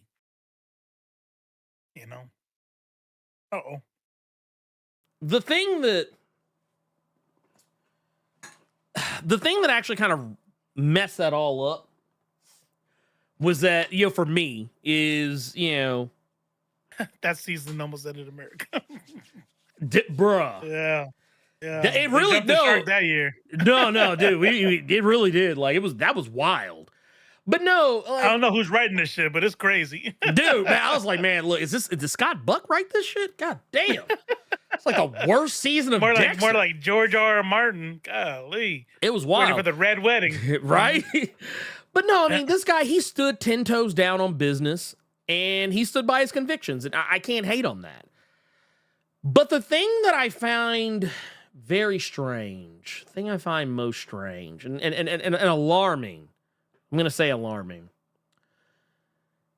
You're this guy, you've built all this goodwill, you built this capital, you built a brand for standing up for what's right, or kneeling for what's right. Yeah, whatever. But if there was any time to take a knee, other than to protest police brutality and wrongful killings of unarmed black men and women, and in some cases, children. Yeah, if there was any other time, I think this was the one. This was the one he should have bowed out on this one. He should have been like, you know what? This ain't it. But he didn't. I actually had an interesting conversation with someone about, it was actually on a post on Threads that was talking about how Colin Kaepernick was going to be possibly joining the Chargers as a coach. Oh, I heard about that. Yeah. And I cracked the comment. I said something to the effect of, I was like, man, he's going to have to pick. I said between he had to pick. He ain't got time. I said, so he's got time to both be a football coach and steal other people's art. But if you don't know what I'm talking about, the general discourse was that Colin Kaepernick had, and here I'm pulling this article up so you guys kind of see what we're talking about here. Basically, he wanted to create a startup, an AI startup, that is whose sole purpose. And here I'm gonna zoom this in just a little bit more so y'all can just kind of get a better. A little too much. There we go. He wanted to do this whole thing where he's gonna be working with this company called Lumi, and they're gonna generate comic books. Mm-hmm. Now you see why I have an issue with him now. AI generation. Now here's the thing. AI, and Robo and I have had conversations about this because he and I are both of a mostly similar mindset when it comes to AI. I think AI has its place. I don't think there's anything wrong with the usage of AI for like mundane tasks, like things that like could be automated so that it would free you up to do other shit. I don't have any problem with that really, so long as it's not stealing from anyone. And in this case, this would be stealing. Mm-hmm. He wants to create this AI startup company to help underprivileged and underserved individuals create comics to get into the industry, to get rid of the gatekeepers in the industry, which I think is kind of funny because technically what he's doing is creating a gatekeeping situation himself. Whether he sees it that way or not is another story altogether. But what I find interesting here, the discourse that started once the news came out. I was actually quite proud of the internet for once. I usually am not proud of the internet. I was actually quite proud that the general consensus, most people, I don't think I saw anyone actually put the cape on for Colin Kaepernick in this regard. Oh, really? I have. Yeah. What you gotta make sure that you gotta factor in. Okay, got you. Is our algorithm. So on your social media, yes, on what you see on your timeline, we're gonna have mostly like-minded people. Mm-hmm. But when I went to go and just kind of get a brush up on what he's doing, I went to some YouTube. There's a lot of people on YouTube that are talking about how there's nothing wrong with it, and people are trying to cancel him. Of course, the right winger, the normal peanut gallery is trying to say that we're trying to cancel him, yada yada yada. But I'll give you this. Here is the thing that I think a lot of people don't understand. We as a community, right? Because I don't know about everybody in chat, but if you make it as a part of your regular week to watch a live stream, you're probably pretty in tune with the internet, right? Yes. People who don't know technology and never use the internet are probably not fans of a live streaming show, right? It's just the nature of being on YouTube. Mm-hmm. I would say that unlike racism or unlike, a lot of other things that are in life that we can come together in solidarity for, lots and lots of people do not even know that there is a ethical dilemma surrounding AI if you're not an online kind of person. And so for a lot of people, if you're on the progressive side, because to be anywhere towards the left, the further left you go, the more centralized the worker is, right? Yes. The artisan, right? And so you start moving in a direction that makes you go, wait a minute, this is not good for the worker. And so if you're online and you're understanding this concept, we know that AI art is theft. But I'm telling you, most of the world has not really taken that. And that's why at first, I gave the benefit of the doubt. Oh, okay. I said, Colin Kaepernick, a football player, I bet you money. In my head, I'm like, I bet you money that somebody came to him with an investment idea. They pitched this AI comic book deal, and he goes, yeah, sounds like a good idea to me. And then hey, let's give this guy some grace. Maybe he'll back off when somebody explains it to him. Yeah, it's well, and that's about that. Yeah, it's like did not happen. Did not happen. No. Do you have Moko's quote? Oh, talking about the one who said I sat down with him. Oh, you're talking about Kari Randolph. Yeah, I have his. That's a dude. Oh, okay. I thought it was a woman. All right. No. That's why I was sorry. I was like, what? I said, what? Well, to be fair, there actually is a woman's quote here too. So we'll go through all of them. But I actually have a whole list of quotes. But I will definitely say, real quick, just to address what Jasmine just said. Most people's problem is with generative AI, whether they know the phrase or not, and that's exactly the point. Generative AI is the problem. It's not like because let's be real. I think we even kind of briefly touched on this before. AI is used in a lot of things, whether people realize it or not. We use AI for a lot. You use it for your autocorrects. You're using it for your word processing, your spreadsheets. A lot of the times, people are using some manner of AI nowadays for that shit. Like a lot of mundane computer tasks are just AI. It's just AI doing, artificial intelligence doing the thing that you told it to do. And hell, the other day I was actually talking to Elite X1 about this because I had some old images that I wanted to like church up because they were old and kind of fuzzy, and I was like, hey, I wonder if there's a way it was like old. It was like you go in as Matter of fact, shit. When I neural filters on Photoshop, they're AI generated. Dude, let me tell you some shit that fucked my whole head up. So I use Clip Studio to draw. Okay. I use Clip Studio to draw. Yeah. Let me tell you how I found a tool in Clip Studio someone made. Blew my fucking mind. Blew my mind. When I tell you blew my mind, I mean it blew my fucking mind. Here, I want to pull this up because I want y'all to see what I am talking about. Shadrach Echoes, they don't need AI for that. They've been doing that since the beginning. They're doing that now. I'm not gonna. They're doing that right now, rewriting history. Yeah, I'm not gonna play the audio for this, but I just want to show you what I'll tell you what this is doing as it's doing it. But and if you use Clip Studio, highly recommend you get this tool because it's so fucking awesome. But basically, it's a tool that allows you to paint and or remove areas without having to be precise. So you check this shit out. You just draw a selection circle around a thing, and basically what it does, that's not new.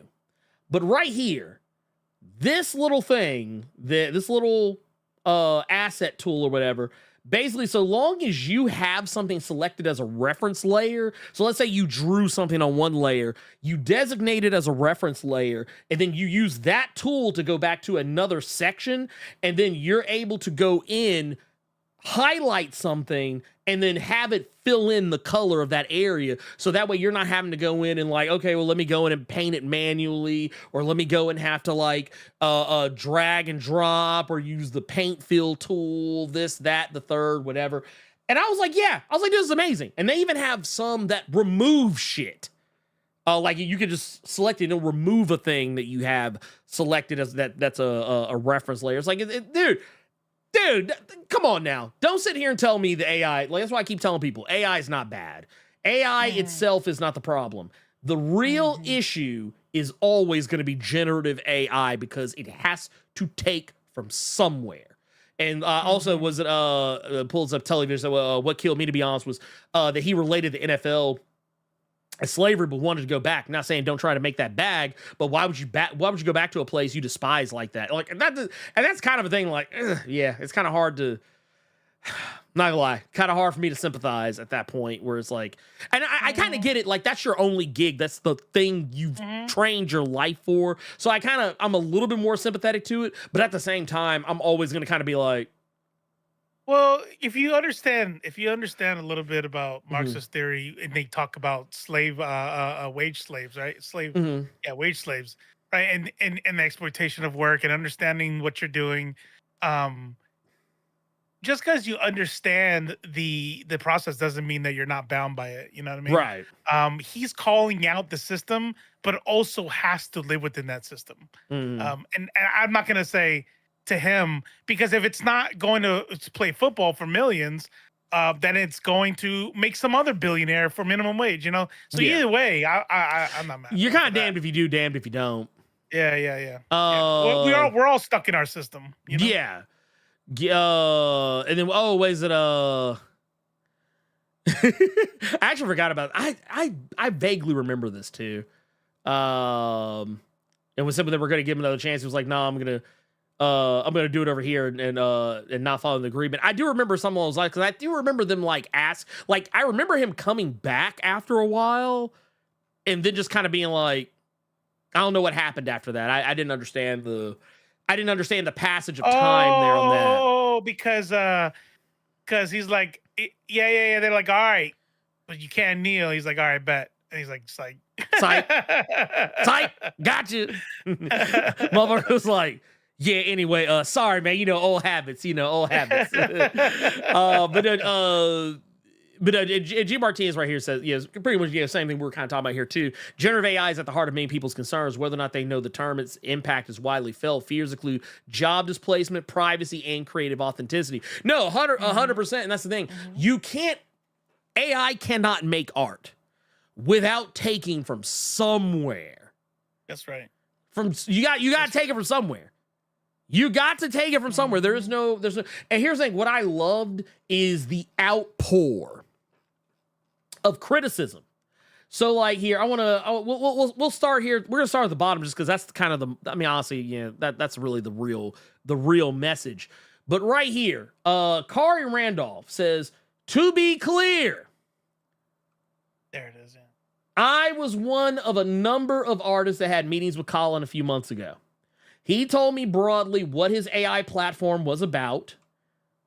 He mentioned that it was about removing gatekeepers and how he wanted to benefit people from underserved walks of life. I told him that while I was a fan of his, I couldn't support this because those gatekeepers were people like me who had put our blood, sweat, and tears into our craft.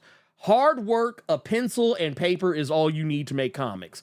I let him know that his product was going to hurt us long term. So if anyone is asking whether Colin Kaepernick is aware of the misgivings artists have with AI, please believe that he has been made aware, and I know for a fact that I'm not the only one who did so. Now, I know some people might take some umbrage with the language of Kari saying that he is one of the gatekeepers.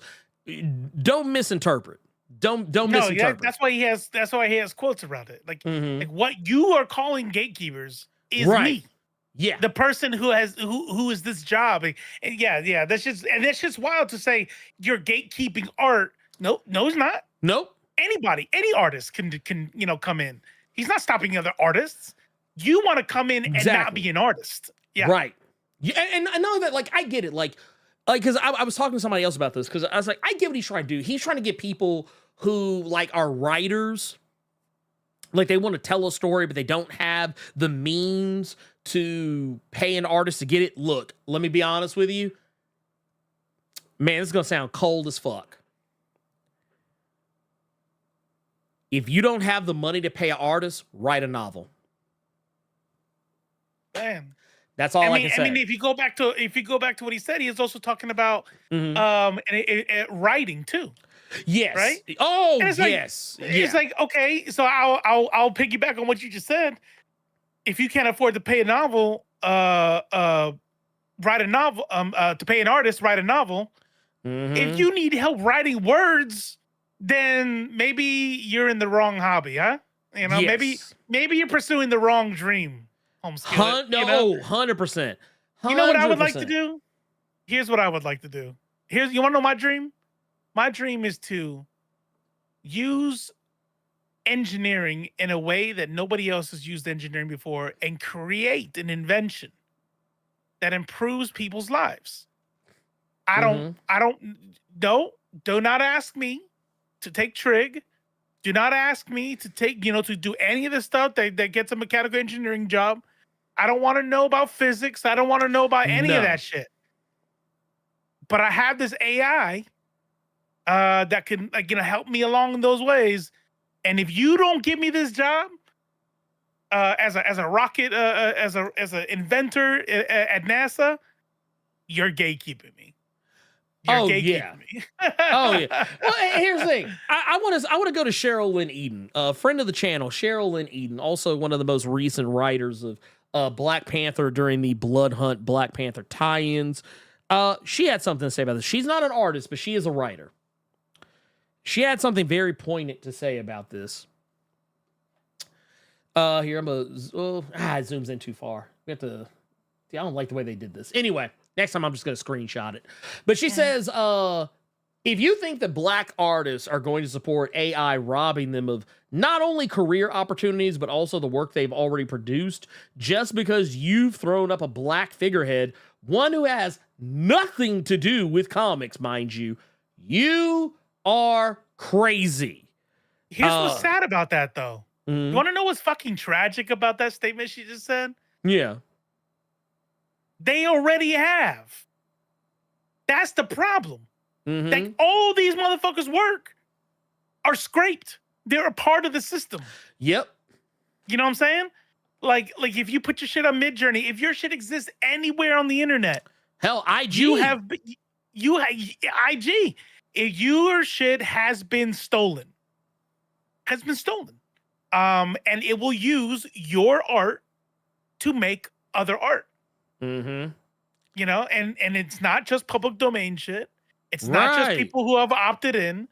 It is people who have no idea that their art has been scrubbed. So when she says, if you think Black artists are going to support AI robbing them, they have already been robbed. Oh, no. You've been robbed blind. You've been robbed blind. It's gone.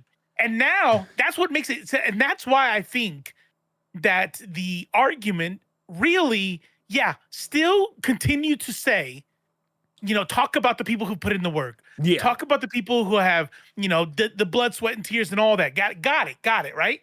But honestly, I don't know how this is going to sound, but I feel like it's second to the fact that the theft has already happened. Oh, no, 100%. You know what I'm saying? Well, and so now you want to make a company that's like, hey, the theft is got, right? You guys already got, right? What was that? I can't remember the company that was doing the data mining, but we've collected the images. We continue to collect the images. Nothing in the law is going to stop us. And now I'm going to make a company that capitalizes off those images that have already been stolen. It's insane. It's insane. It's insane. Well, and I want to point out something here too. What was it? Yeah, right here. Scott Moore says, just days ago, I watched him walk by and I told friends in my booth, he's a good dude. I've got friends that worked with him. I can only imagine that someone fed him some info lacking in ethics. Still friends. That part's kind of weird. Anyway, it says AI Still ain't friends, the same. Don't. Yeah, don't. AI ain't the same as drawing with ink and a brush. Gail Simone, famed comics writer and novelist. Gail Simone. And even she's like, and this is the thing. This is how you know Gail is one of the most kind, loving, sincere, and just sweetest human beings. She didn't even say anything ugly about the situation. She just said it was she said it was incredibly disappointing. She could have said more, but she's too nice. She's too fucking nice. She's like, no, this is what it is. Tom Taylor. It says, no, you and Lumi are depowering storytellers. You're promoting the theft of art, and you are telling every working artist on the planet that they have no value in your eyes. Take that $4 million in capital and invest in artists rather than a machine that steals. Look, first off, Tom Taylor. Leave it to Tom Taylor. Leave it to Tom Taylor to be the one. Matter of fact, you know what? That deserves a Message. There you go. That, like, Tom Taylor knows what's what. He knows what's, and this is the thing I've been saying. This is the thing that I have been saying for a very long time. Pay an artist. If you are a writer and you want a story to tell, here's what you do. You have 3 different ways you could go about it that I think are perfectly fine and viable. 1, you find an artist who you're willing to collaborate with, and y'all can work out some kind of, I don't know, some kind of a dark ritual curse arrangement or whatever that and one that where you both trust each other enough to do this, because this requires a lot of trust, and I don't expect anybody to work for free, but that say, hey, we're going to put this bad boy on Kickstarter, and then any money I get from the Kickstarter, that's going to be to cover your cost, and so on and so forth. That's one way you could go about it. I've known some people that have gone that way, and sometimes that works. Sometimes that doesn't. However, I would also say just fucking pay an artist. Or if you're an artist yourself, do it yourself. That way you don't have to worry about paying anybody. That was honestly one of the things I was going to do, was just draw it myself. But then I realized I don't have the time. I don't have the time or the energy to do it. So I just said, you know what? Fuck it. It's going to cost me thousands of fucking dollars, most likely, in the long run. But I would rather pay an artist, an actual human person who is not stealing art from anyone else, to draw my comic, and we just go from there. We just Chad is saying it like Chad is on point right here. Yes, that he could have invested that money. Yes, you know, with someone with that amount of money, right? He's not a billionaire, but you've got millions. You know what would have been dope? He said, "Hey, I'm starting a company, and I'm gonna put money towards a comic book development company, and I am purposefully going to underprivileged neighborhoods, people who couldn't afford to go to SCAD in Atlanta or Savannah, people who couldn't go to art school, and obviously you're looking for talent, right?" And that's the thing is now he's not looking for talent. He knows he's looking for people who know how to write a prompt, Okay.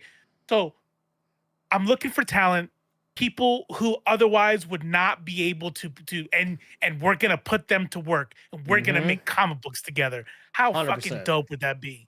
How dope would that be? But nah, it's the easy way. It's tech. Yeah, it's tech. And somebody set it up earlier. It's capitalist capitalizing, and I'm telling you, I'm answering my own question here. What we're saying here assumes something, right? And this is why it's dangerous not to get parasocial. Cool, he knelt, got it, great, glad for him. But doing what I said is not an investment. Yeah. It's not an investment. It's not money. He wants to make money. He wants to become more wealthy, because that would be going back into the community if it really was, not AI. After reading all this shit, you think he doesn't see this shit? Oh, yeah, he knows. But this is an investment opportunity. This is not about the community. Right. I mean, you have like legends out here, literally, like Fabian Nicieza, fucking legend. Yep. Literally telling, here's an idea. Try telling your story yourself. The actual Deadpool creator. Yeah, right. The person who actually knows what Deadpool is about. Yeah, we already saw Cheryl and Eden. We had, what was it, down here? Like literally, Mark Brooks, friend of the channel, Mark Brooks right here. Also saying the same thing. Right here, you're stealing from creators, including POC, and working to put artists and writers that have worked for years or even decades out of work. You're destroying all the goodwill you have created up until now. You could use that money to fund real creators. Please stop. Colin Kaepernick has raised $4 million to fund AI comics. He could have used that money to fund dozens of comics by highly skilled POC creators to show he stands behind his words and actions. Instead, he's going to actively steal from them. Sad. And here's the thing. That's the thing I said. I said what he should have done. Like, if it was me, if I was in his situation, what I would have done, I wouldn't even have made a fucking company. I just would have said, hey, look, man, let me go on Threads or Twitter or Facebook, Reddit, wherever. You know how people do those like AMAs and shit, or they're like, oh, hey, you know what? I'm bored right now. Hey, you got a comic that you're trying to make happen? Pitch me, and be like, all right, you know what? I like that. Boom, $500,000 to make your shit pop off. Hey, what you got over here? Oh man, you doing? Oh man, that sounds kind of dope. You know what? I think this could go somewhere. Here, $500,000, man. Hook your shit up. Or what do you have to go? He would have to go $500,000. He's like, hey man, here's 20 grand. Here's 20 racks to make your shit happen. That's actually more than most people need to make a comic. Most times, like to make like a full on trade. Like 5, maybe 6, 7 issues. So no, I'm sorry. You fuck out of here with that shit that Colin's talking about. He can go on somewhere with that. You see, Raul said it. Cap wants that Logan Paul crypto zoo money. Yeah, I'm telling you. Think of all the things that you're saying you would do. Think about everything you said just now. That is not going to make you money. I guarantee you, Colin Kaepernick is if he heard you say that. If the people around him say Jessica Santana, he doesn't have people with common sense around him. Yes, he does. He does. People have absolutely does. He has capitalists who know how to capitalize around him, and that's what he's listening to. How do I make more money? How do I do more with this money? And what we're talking about, if he heard it, they would all say the same thing. That's why y'all are broke. Oh yeah, that's why y'all aren't wealthy, because you guys don't know how to make stacks on stacks. And that's the thing. And what Kari Randolph said, he literally said the thing. He knows Colin has talked to more than just him. And I'm sorry, but if you've talked to artists who have literally told you, don't do this, this is not the way. Like, okay, instead of making the startup based around generative AI, just say, hey, let's try and see if we can bring together some of the brightest and smartest minds that have yet to be given a chance. Let's bring them together and see if we can make something special. I'm telling you, that would be so much better. And also, let's point out another thing, because I think this is the thing we actually haven't brought up. You're not helping anyone doing this. Colin Kaepernick is not helping anyone by doing this, and I'm going to tell you why. There's a little reason why, and it's something that a lot of people are not talking about, and it's the fact that you can't copyright generative AI creations. So basically, yeah, you to give these people an opportunity to make their own comic, bring their own comic to life, but they're not going to be able to get rich off of it. They're not going to be able to pay their rent off of it. They're not going to be able to trademark or copyright it, because it's going to be chock full of other people's work. So yeah, this is like, honestly, this is, and look, you can't copyright it just for the simple fact that it's the AI, period. This is like, this is literally, for better or worse, everything Colin's doing here, this is performative at best. Like, just to be able to say, hey, I gave people a shot. I tried to do something. No. That's actually a good point. You know what? That's a good point, because it is capitalist exploitation. That's all they're doing, right? That's why you bring up the Logan Paul crypto, right? Because it is that same, you know what I mean? That shit, right? But when he talks about opening it up and less privilege and removing gatekeepers, you couldn't just make it about making money. You had to bullshit. Yeah. And talk about how you ever nah. We see you. Also, Jessica Ray just said it right here. This is it. This is the tweet right here. He could just buy out Black Sands and get a better team. Easy. Like honestly, I don't even fuck with dude like that. But I tell you what I would do if Colin said, "Hey, Ernie, I want to buy out Black Sands. What you think?" Yeah, man, buy the motherfuckers out, and let's make some pop off. Like, hey, I'll run that motherfucker for you if you want. Shit. First thing you do is you make a Secret Wars. Yeah. And the whole universe is changed. Kill off the whole universe. I'll make a comic about legit superheroes and shit, getting rid of those whack ass superheroes and stories. Like, hey, you know what? My superheroes will be allowed to have emotion. They'll be allowed to have emotion. They'll be allowed to cry. We're not going to call them weak or soft or sissies because they cried. Or women can be main characters. Women can be main characters. You know, they'll be main. Actually, you know what, man? Y'all will be mad at me. My shit would be on some MCU level shit. Y'all will be like, oh man, it ain't Black Sands no more. It's Black Sheeans. You're not even playing. I'm telling you. Am I the only one? Listen, I'm not doing that. What I'm not doing is I play a girl character because I got to look at a girl the whole time. Nope. What I'm saying is every time I make a woman character, there's just something in my head, like in the anime Nocturne. It's fucking cool. It's cooler to me. It's like you know what? You know why? It was ever since Kill Bill, I think. You know what I mean? Like when you see like lady ninjas and just I don't know. There's just something dope about it. Like I would probably have a lot, and they'd be like, "Oh, look at this guy, trying to be a feminist." And I'm like, "Yeah, I'm a feminist." But that's not really why I'm doing it. I think that lady superheroes are just badass. You know what I mean? Dude. Miko on My Hero Academia. Oh, that's so dope. Dude, she's bad as fuck, but also it's also dope. Like how angry she gets and stuff. Yeah. Well, like I remember there was a when I was kind of workshopping ideas in my head, one of the ideas I came up with, I wanted to make I was wanting to go through different like I don't know, just different types of story ideas.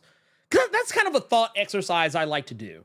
I like to bust out the sketchbook and I'll just start drawing something. And wherever the pencil takes me is where I land. And yeah, I remember Aloha, the one true uncle on Twitch. Ooh, hey, what's going on? It's Aloha. What's up? What's popping? What's popping? Can we get a chee-hoo? Are you actually from the 808? Or are you just being ironic with your Aloha? Sorry, go ahead. I mean, I saw it, and then I remember living in Hawaii, and I got all excited and shit. Yeah, but no, like I like a good, strong female lead. It's one of the reasons why Ghost in the Shell is one of my favorite, overall stories. Like I love Matoko Kusanagi. I love the Major. She's such a cool character. I actually, because matter of fact, I'm actually thinking about it right now. When I think about all the different like movies and comic books and video games and anime and shit, like one of my favorite comic book movies that most people don't even realize is a comic book movie is Atomic Blonde. And it's because Charlize Theron is out here beating the brakes off folks and fighting folks. And like, and she's not like, I mean, yeah, it's on some John Wick shit, but it's like realistic in the sense that she takes hits too. Like there's parts of the movie where she looked like she'd have been beat the fuck to death. But then you go Blue Eye Samurai. Yeah, but you'd be like, look at the other motherfucker. Yeah, Blue Eye Samurai. That's another motherfucker. I'm telling you right now. This is gonna sound. If a child heard me, I get it. Virtue signaling. Blue Eye Samurai would not be as cool if it was a dude. No, it would not be. It would not be. As a matter of fact, you know what? I'm gonna add something to that just to prove it's not virtue signaling. Yeah. Because this part is toxic. I'm gonna say something a little toxic. I don't like seeing like wow, this is super toxic. I don't know why I even started the sentence. Never mind. Yeah. He's like that. Yeah, he's like that. Look, whenever it's a problem that I'm trying to outgrow, okay? But I don't like seeing like whiny, like frail dudes. You know what I mean? Like I don't like I have to keep going. I'm like, shut the fuck up. Get up. Like, go, motherfucker. You know? But a woman that is already like, especially when she looks like Blue Eye Samurai. You know, she has to try 6 times as hard, and then she's flipping and throat's going. I don't know. It's just so She's at a disadvantage, and not even just because of gender. She's at a disadvantage because the people she's going after are either exactly like Deco. yeah, like I'm gonna tell you right now. I'm glad you said early. I can't stand, but you know what helped me is that he was a kid, so the kid is fine. But now that he's getting like stronger, and he's like, I'm in that part where he's getting to 100%. I'm like, oh, hey, finally, goddamn, I'm so tired of your guys crying every time. Dude, let me tell you something. That was my big issue with Neon Genesis Evangelion. I fucking hated Shinji. I was like, I said, if this motherfucker cry one more time, I'm cutting it off. I'm like, I'm cutting this shit off. I was like, I can't take it. Like, okay, you want to know and this is where I kind of meet you on this one. That is my least favorite type of protagonist. Is like, there's two protagonists I can't stand. It's the protagonist. Actually, no, there's three. The protagonist that is automatically good at every single fucking thing and never fails. And I know what you're thinking. You're probably thinking, oh, you like me like a Mary Sue. Not exactly, because I don't believe in the term Mary Sue, because at least not the way that people use it as a negative. Because if that's the case, all your favorite characters are Mary Sues. But I mean like a character who literally never fucking fails. Ever. They always succeed. Even when it doesn't even make sense for them to succeed, they always succeed. I don't like those types of characters. I don't like protagonists who don't ever want to do the thing that they need to do. Like whenever the protagonist is like, no, I don't want to. So like all this bad shit's popping off around them. The world is literally on fire, and the whole time they're just like, no. And then like it takes every single motherfucker around them dying. You know what it is? It takes like all these motherfuckers around them that are like trying to fight the good fight. They're dying. They're getting crippled. They're being taken out the game. Oh, but you're that girl that you really like, that you were trying to cheek up. Yeah, that girl, she got clapped. So, now you want to save the world. This is transactional. Okay, you're not really a hero. You're just a piece of shit who happens to be the protagonist. Okay, cool. A little bit different. But it's kind of in the same vein as Endeavor. Yeah. Endeavor, when he found out that his son was still alive. I got it, bro. I got it. It's like, okay. Shocking. You thought he was dead. He's not. That's wild, right? Right? But your other son is about to die now. Yes. Everybody's dying. What the fuck are you doing? You know what I mean? I need you to get on task. Snap the fuck out of it, motherfucker. Like, wait a minute. I know this is the moment where we have the anime flashback, but I mean, I'm gonna need you to stand on business and fucking throw some hands. But no, those protagonists, that and the whiny protagonist, like you can, okay, I'll take it back. You can be a whiny protagonist so long as you stand on business. But if you're a whiny protagonist, if you don't do anything, I'm sorry, you're not a protagonist to me. You're just someone who is there to pretend you have a main character, which is also how Deco is digestible, because whines, cries, but then does something like super badass right after. Right. Oh my god. Like he's the equivalent of an angry crier. He's the equivalent of an angry crier. He cries. You know what? That's perfect. It's not the crying. Right. Like, let me tell you something. If my children heard me clowning people crying, they would both be sighing at each other and then staring at me like this. Like, really? Really? You don't like when people cry? I'm a crying mofo. But I'm not talking about crying. I'm talking about like whiny. Nobody likes me, and I'm not powerful enough. And just being complete. Shut the fuck up. How am I ever gonna be able to defeat this person? I don't know how I'm gonna make it. Oh my god. Woo. Right. I'm gonna have to go train like forever in a day just to keep up with you. Like, get the fuck out of here, dude. Get. Yeah. Get. I don't want to see you. I don't want to see you.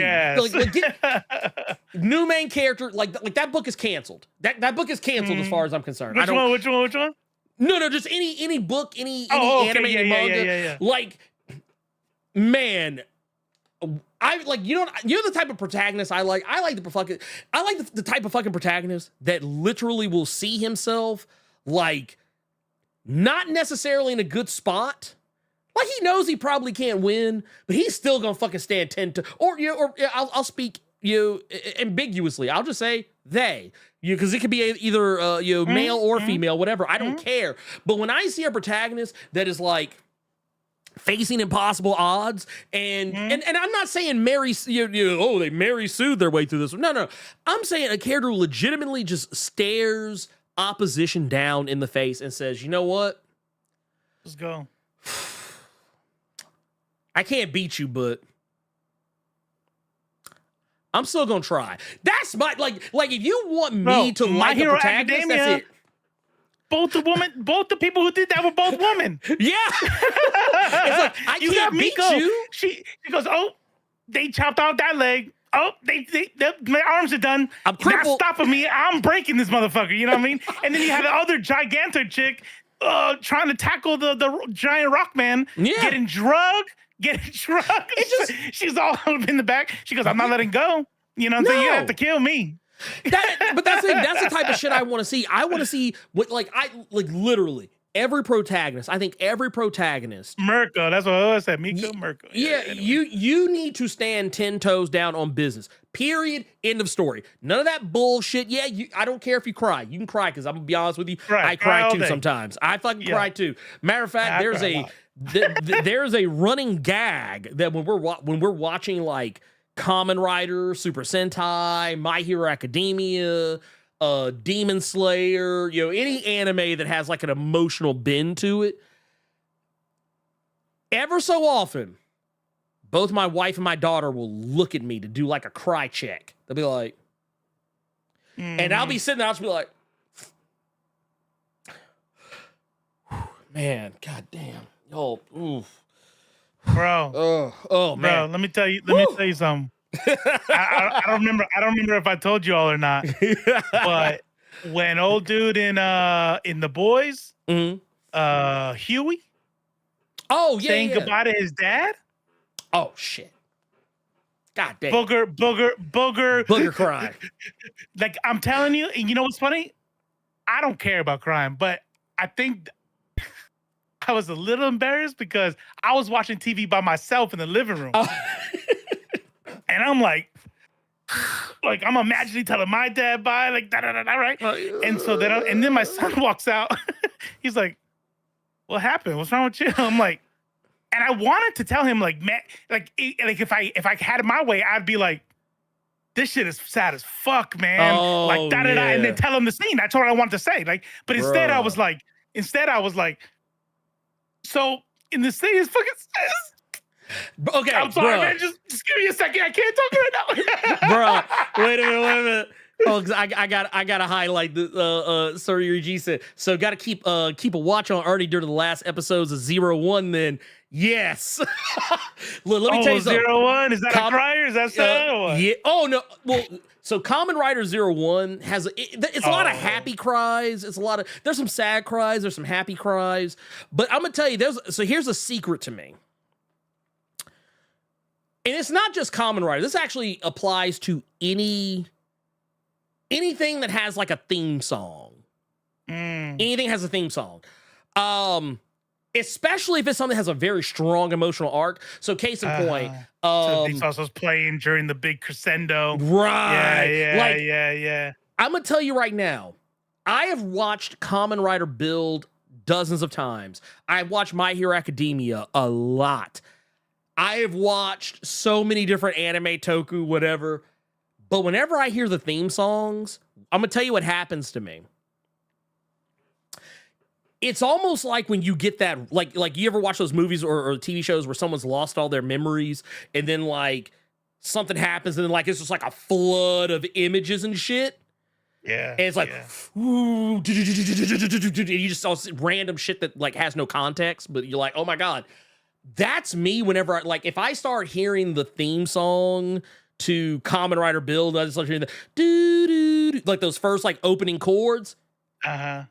Tears start rolling in my eyes. Because at that moment, I am starting to recollect every fucking sad thing, every character death, every loss, every happy victory when characters realized they were on that Fox News bullshit and turned themselves around, or when people discovered that the people closest to them were actually their worst fucking enemies. Like, I'll just like yeah. Look, I can't even sing the themes. Like, matter of fact, that's the funny thing. I can't even sing any of the I can't even sing along with the theme songs because I'll just be like, be the one. Be the one.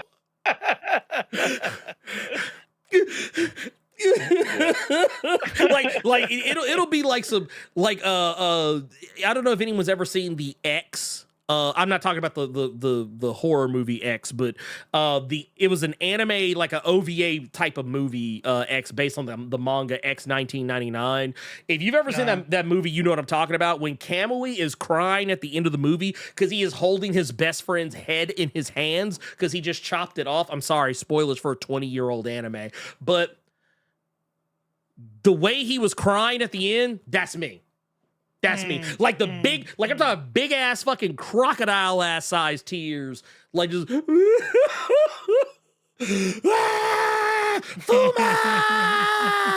Fuma! Your wife's pokes her head on the hallway and like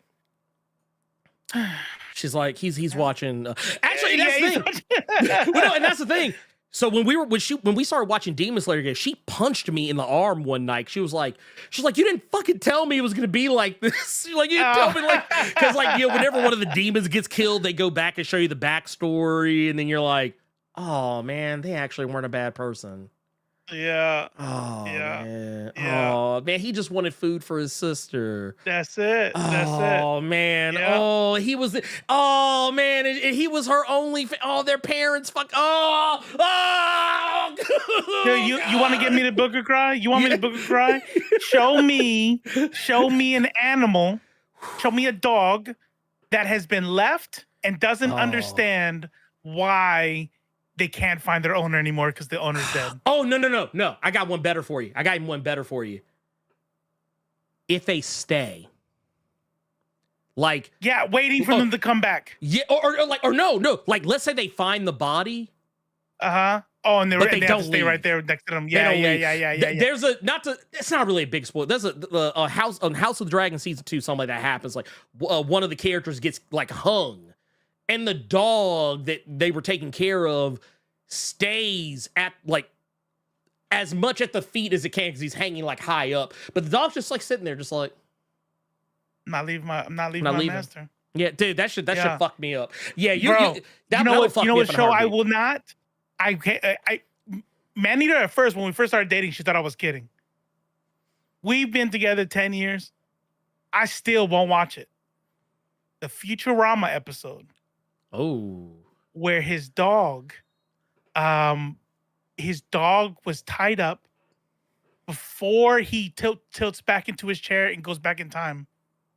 And you find out at the end that the dog stayed there next to the fire hydrant the entire time, and then you watch him there's like a time lapse thing, and he dies there waiting for him, bald. Like I can't. I can't. I'm like, I'm never fucking watching that again. I don't like that shit. I don't like it. look, that made me. I'm like, cut the camera. Yeah. Somebody brought up video games. Oh shit. Spider-Man, when old dude was gonna die and he said to take his pigeons home. Dude, I was because I knew what was about to happen. Like I got the sense and it was happy music. Dude, I knew. I'm sitting here swinging through. Yeah. like if it was like if I could actually if I was actually Spider-Man that moment, I would be like, yeah. Maneater walked in while I was playing. She goes, "What's going on? Oh, you okay?" She's like rubbing my back like something happened in real life. She's like, "Is you okay?" I'm like, they just don't even know he's gone, man. Dude, there's another one. That's why I'm fucked up though. Hold on real quick. That's why I'm fucked up. By the way, I wasn't sad he was dying. Oh, I was sad that the pigeons didn't know he was dying, and like they don't get to be with him anymore, and they're just gonna be they're not gonna understand why he's gone, and like that's the type of shit I think about. Hey, that was my. Because there's another side quest where like you're trying to help some girl like find her dad, and then you find out that he's going to all the places that his dead wife and him used to go. Oh right, dude, right. I'm not gonna lie. The whole the whole time I was just like what's that one the gif where it's like it's the black dude like crying like just like yep. That was me the whole time. Ghost of Tsushima, the horse dying. Look, let me tell you something, dude. When I'm not even bullshitting. I swear to God, when I tell you this, I took a 72-hour break from that game when the horse died. I'm telling you, bro, dude. It wasn't the same. To turn the game off. I was literally fucked up. I had to like take a day, bro. Like, I can't. The horse was supposed to fucking be there. You know what I mean? That's my horse. Because it even tells you in the beginning of the game, and I'm sure they did this shit on purpose to make you attach. They said, hey, whichever one you pick, be careful. That's the horse that's going to be with you the whole game. The whole game. Cool. Got it. Look, let me tell you something. And then the motherfucking horse dies, and I'm fucking bawling, bro. Dude, the moment that horse died. Oh, dang, dude. Eric Carter. My bad. Oh, my bad. Oh shit, my bad. Hey, wait. Yeah. Oh, I'm so sorry. Oh my God. I mean, it's an old ass game, so I'm not that sorry, but I am sorry. I hate because you know that's a unique experience. And look, I'll say this, and we'll open up the floor. Yeah. But when that shit happened, this was me. I really miss my nigga. That was me the whole time. My nigga. Look, I was just real quick before we go. Hey, don't forget, we're getting about to watch the indie rec from Elite X1. We'll probably got some super chats to read from Ernie here. Yes, we do. But as we do, if you all have any questions for us or want to be on the hotline, go ahead and jump into the waiting room. All you got to do is be in the Discord. Go all the way down to the bottom. You'll see the voice chats, and you'll see one called waiting room. If you want to chat, say something, whatever, ask a question, come on in. And then we'll do that until we feel like not doing it anymore. And then we cut you all off, and then we'll do it next week. I think, you know what I will say? I will say we should. Well, we'll see. We'll see how we are on time, because that's really the main thing. That's really the main thing. Is that okay? I see it here. I got it right here. Do we want to go ahead, or do we want to go ahead and do the what's his face real quick? Yeah. Let's go ahead and do that real quick. And then wait. What's up? 100% tears. Damn, did your Twitch ever stop populating on social stream? Maybe. There's one your uncle, the demon that wanted to die on Demon Slayer. Oh yes, good one. Yes, that's the one. Yes, that's the one, bro. I talk about that shit all the time, bro. When he's like, I'm gonna fuck you up, and then he realizes he's like, oh shit, and then he goes, and then he changes form in the middle. He's like, whatever the fuck he said, weeping rain, soft wind. Yeah, water breathing. Yeah, water breathing. 7th form. Yeah. And then I was like, oh my god. And then like what I think one of the ones that messed me up was like it was one that like she wasn't necessarily. What's up, Chris? Oh shit. You know what? Dude. Also, love you, bro. But yeah, like when their head is like as it slowly falls into the ground, and you like the flashback, and it's just like, not like this. I saw so much I wanted to do. Oh my god! Yeah. I'm like, no, not like this. Not like this. Yeah. Cypher, I don't remember that shit. It'd be like whatever. The cloud forms, heart breathing. Well, you know what it is? Well, because they get ridiculous the further you go. Because it's like insect breathing, 12th form. Yeah. They'll be like love breathing. But first off, love breathing. All right, stop. That you know what love breathing. Mm-hmm. Okay, all right. I was like, yo, like I'm not gonna lie, I love Demon Slayer. I read the entirety of the manga I love Demon Slayer to its core. But I will definitely say, just like everything I love in life, I can make fun of it, and that's one of those things. I'm like there's two things, or no, take it back. There's three things I can make fun of Demon Slayer for. Some of them are things that I legitimately like, but I still make fun of. But one of them is something that I actually think is legitimately dumb. One of those things is how every time a demon dies, there's suddenly a whole like episode flashback because we didn't take the time to tell this motherfucker's story because we wanted you to hate him at first, but then show you how much of a piece of shit you are for wanting this character to die because this person actually isn't bad. Or two, where you got the main villain Muzan Kibutsuji, how he's basically Michael Jackson from Smooth Criminal. That's basically who he is. I don't care. You can't convince me otherwise. And then the third thing, the thing that actually legitimately by the way, Maneater's, we're about to go watch Maneater. We're about to watch Moonwalker for the first time. She's never seen Moonwalker. Oh, dude, she's gonna love it. She's gonna love it. I'm so excited. I'm so excited. Anyways, go ahead. Oh, dude. I want an update on that. But the one thing legitimately actually I make fun of because I actually don't like it is the ridiculous amounts of breathing techniques they have. Like, fire breathing, water breathing, earth breathing, wind breathing, thunder breathing. Okay, those sound cool. Elements, sure. Yeah. But when you get to insect breathing and love breathing, I'm like, all right, calm down. Calm down. I know you ran out of shit, but look. Yeah, I'm just like, bruh, like, what are you doing? What are we doing? But here we have the thing. You probably won't be able to hear it, but the sound will be there. You edited it, so you know what it's. Yeah. Anyway, what the fuck am I talking about? I'm like, oh, you're not gonna be able to hear it.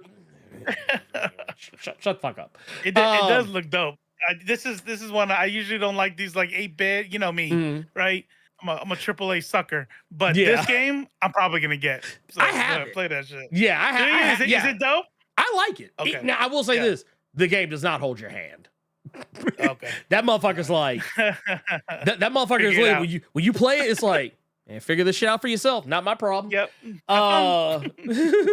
Here, let me move this over here. I have it on the wrong screen for one. And we're gonna unmute that bad boy. And yeah, okay. Now we're in business. You still have the social ninja. Oh, yeah. Here. Gotcha. Bam. And shablooey.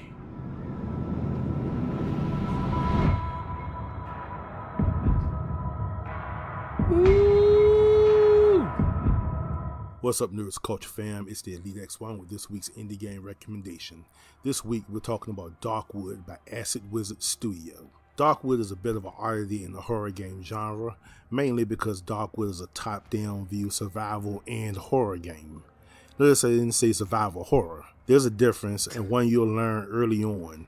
This is a game that will not hold your hand, and while some may be turned off by this, it's a mechanic of the game that makes the horrifying experience that much more immersive. The game begins with you waking up in a strange cabin in the woods, prisoner to some weird guy. You'll escape your cell, bad shit will happen, and the game tosses you into the nightmare of Darkwood. You'll slowly learn about crafting, making weapons, traps, barricades for windows, and the all too important gas-powered generator for your home's light. Your first night in the home will set the tone and give you a taste of the horrors to come. Darkwood uses procedural generated map layouts and enemy spawns. The game also uses a line-of-sight vision system and smart lighting so that you're constantly having to pan around to see possible threats.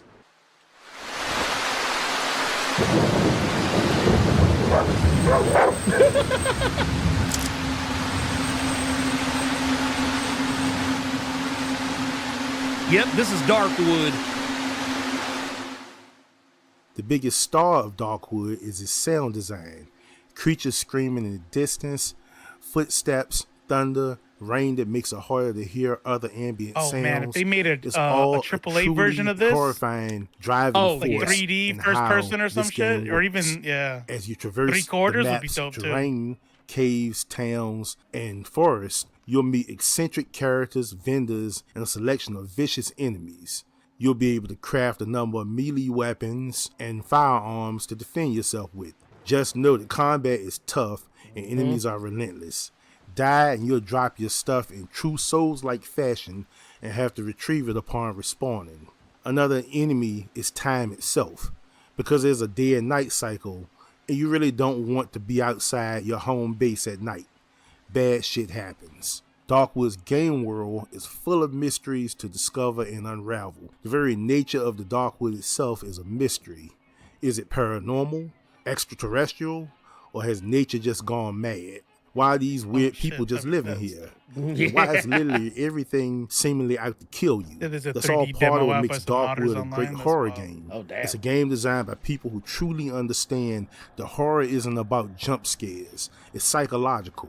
For a top-down perspective game to deliver on this level is amazing work, and you should damn sure give Darkwood a try ASAP. Dude, let me tell you something. Oh yeah, right here. Woo! I'll be honest with you. That game, it'll fuck with you. Yeah, It'll fuck with you. Like I don't. especially you play with headphones and all the Yeah. sounds messing with you. Yeah. I have it on Nintendo Switch. That's where I initially started playing it. I actually want to, I want to get it on PC because I think it might work better for me using a mouse as opposed to using like the analog. I don't know, maybe. Hey, what's up, Taco? Yeah, we're just taking a look at Darkwood. Darkwood. Yeah, Darkwood. It's good. It's really good. But like, this is why I love these things when Elite does them, when Elite X1 does them, because literally we were of the same mind. Like as soon as I was literally talking about, I was like, this game don't hold your hand. And as soon as I started video, this game don't hold your hand. That's it. Yeah. I was like, this guy. I'm gonna go ahead and say real quick, because we are gonna be taking some calls. So I'm gonna go ahead and say I'm putting the signal out right now. We're the call line is open. We're gonna read some super chats real quick. Yeah, I'll play a little Windows startup theme for y'all so y'all know. And we're gonna do that. But first things first. Also, don't forget about streamlabs.com/tips/ Oh yeah, Blerd without fear. It's in the description if you're yeah. If you want to help out, obviously anything is lovely. But if you can, use Streamlabs so that way we get most of it. You know what I'm saying? Without giving it to Google or Twitch. Totally what I forgot to do earlier too is put it in the what's his face. That was the thing. Like the whole time I was like, what is the thing I'm forgetting? Like what is the thing that I'm not remembering to do? That was the thing. That was the thing. Let's see here. I'm actually fuck it. We're just gonna put it in here now. Whatever. Better late than G never, Martinez, right? Mac, he's going through it. Was that? He's like, I can't. All of them. It's like, and then this was sad, and then this was sad. Oh. Dude, let me tell you something. Sad anime is, well, you know. Yeah. Sad anime is exactly that. Let's move that out of the way. I'm just gonna pin this here just for posterity or whatever. Anyway, we got some super chats here. Let's take a look. First and foremost here, we've got let's start here. Right here. New Money Baby with the $2.99. Awesome. We appreciate you. Matthew Anderson also with the $4.99. Also appreciate it. And then we got another $4.99. Matthew Anderson, do not ever disrespect me like this, okay? Carter and Aaron got his own damn show. This is not the Blerd Cave. You got a message for Carter. Send it on Saturday. But you know what? I'll take half of that for $4.99. There you go. Yeah, that's how I looked at it. I was like, I said, technically, this is going to you. So, I mean. Yeah, that's right. I was like, this is technically going to you. So, I mean, this actually ain't so bad. Yeah. If you want something No, more... I take that back. Yeah, actually, matter of fact, I take that back. Any messages you got for Carter, drop them on Thursday. I'll make sure he gets them. There you go. He's like, ain't that about a bitch? Ain't that about a bitch? Oh my god. Anyway, no, we if there's comics that are like Batman Cape Crusader, that one's kind of a tough one because technically speaking, I could just as easily say, like, if you go back to some of the old Batman comics from like honestly, really Batman from like 70s, 80s. That's really kind of that vibe. Nothing specifically leaps out at me. I mean, because technically the way Batman Cape Crusader is set up, it's Batman, but in a universe that is technically old timey. Yeah, like more like it feels more like the 40s, 50s or whatever. But the vibe is actually not. Like, it's actually more progressive than what the 50s would have normally have been. So Taco, you ain't shit. Yeah, I just want to. I'm just putting that out there. I just want to say, Taco, you ain't shit. Just I'm just gonna say it because it's what I do. It's what I do. It's what I'm here for. And then we also got, let's see here.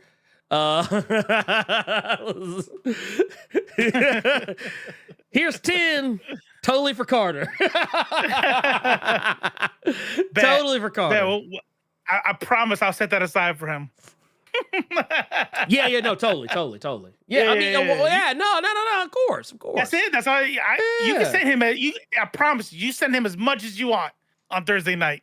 Yeah. Oh yeah. 100%. Also, I will say this too, Taco. We need to. I don't know if you heard. Getting back in the hunt. The hunt is back on. They've made changes. New update. I think it's live now. So get your guns ready. We're going back in. Was it 1856? Ooh. Good day at work. Ooh, hey, dude, hey, get your propers. Thank you for that. Oh wait, I need some water. It's been a while.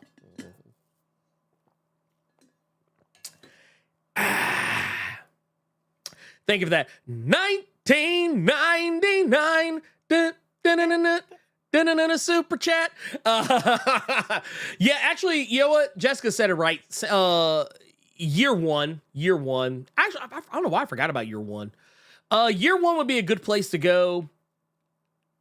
I would probably say, yeah, year one. That's really about it.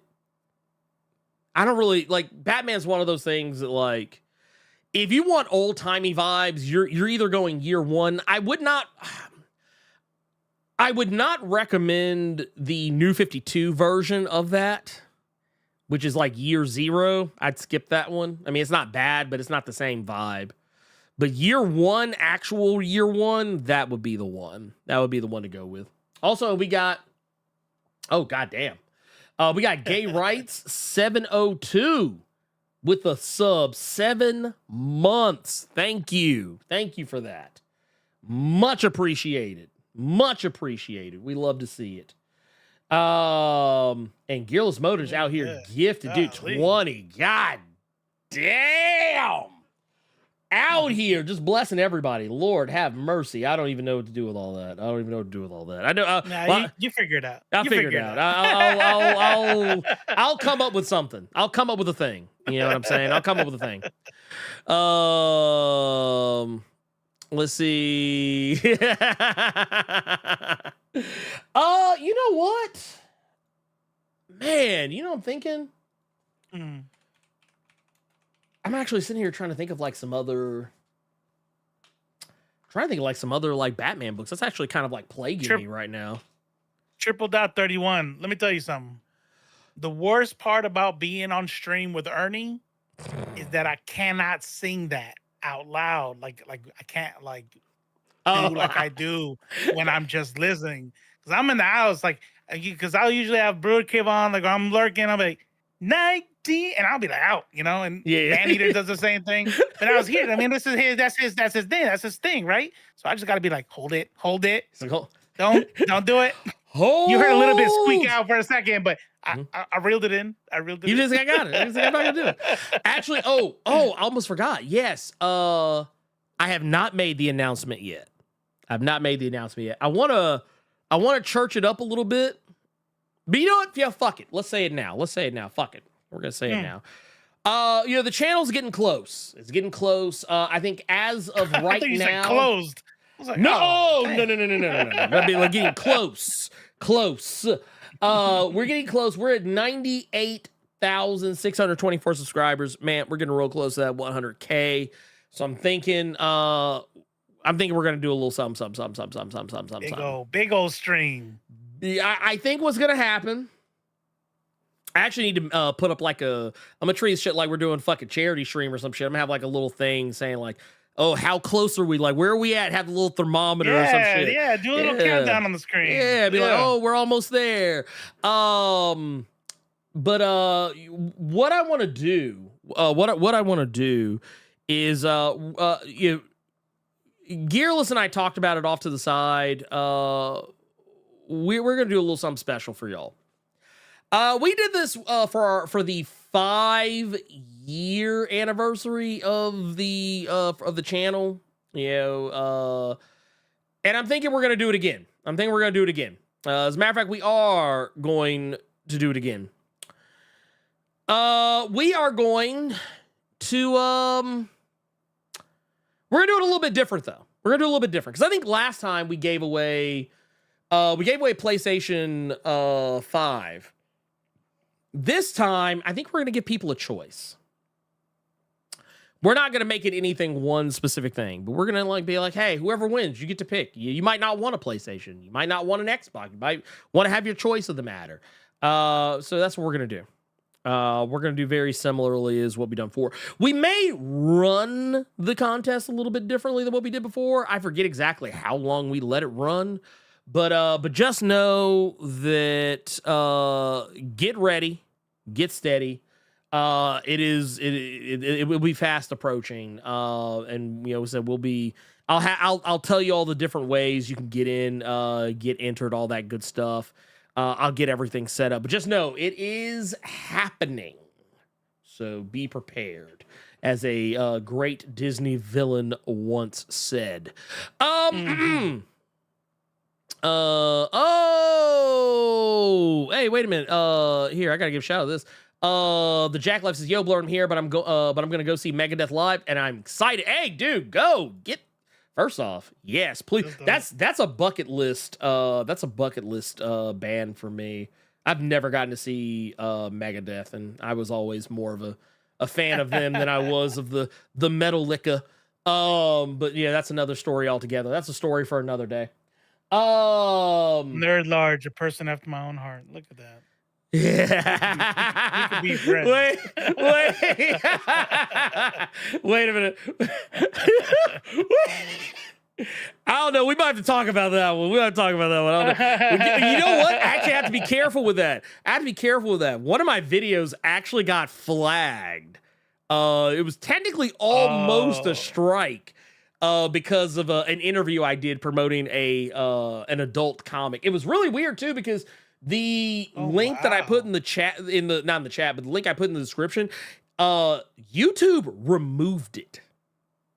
Shit. They actually removed the link. So yeah, that kind of sucks. But honestly, at the end of the day, it didn't matter. The comic got funded, so it all worked out in the end. But yeah, it was kind of sad because they were like, oh, this is sending people to content that breaks TOS, and it was kind of funny because it was like, there wasn't any actual like full on nudity shown, at least not to my understanding. It was all stuff that was like blurred out or barred out, and I was like, okay, I appealed it, but whatever. Anyway, the point of the matter is the damage is done. Sir Yuri G, this isn't Nightcap, but this is Nerds of Culture After Dark. Okay? Yeah, this is we're after dark now. Your kids are supposed to be in bed anyway. Yeah, so we're good. I'm about to say it's school night. It's school night. It's school night. Let's go ahead and get into our calls. Go ahead and get us a. Yeah. I don't know who's first out of here. I know Sprite Lee was last, so we're just gonna pick the top one there. There you go. Sigfang, what's going on? There you go. What's going on, homie? Can you hear me? Oh yes. Oh yes. Let me just mute this real quick. Turn your radio down. Turn your radio down. And I just had to mute the tab. Yeah, you're good. You're good. I'm fucking with you. I always wanted to say that. I don't know. But how you doing, Pimp? What's going on with you? Pretty good. Just relaxing before I have work tomorrow and playing with the cat. But two things that I did want you guys' opinions on. Okay. One is from the topic of the Borderlands movie. Okay. One of the things that I find kind of interesting about it is I did watch it and kind of come back with the same feeling of it was not as good. Mm. But the more I kind of thought about it and talked about it with a former roommate of mine, he kind of pointed to me, it feels like this is the same kind of cash grab as almost every other thing that has some nostalgia to it, considering how old Borderlands has been and how... what's the right word for it? How widely praised it is kind of on the internet. It just feels like they're trying to milk some nostalgia from that. Right. The hype building from it. Yeah. Oh, the movie does. It tries. Yeah. Hey, do you remember this random head skin from Borderlands 2? Mm-hmm. Do you remember this sign from Borderlands 1? Do you remember this locale from Borderlands 4 or pre-sequel, whatever? Yeah, it's basically doing that. It's basically right.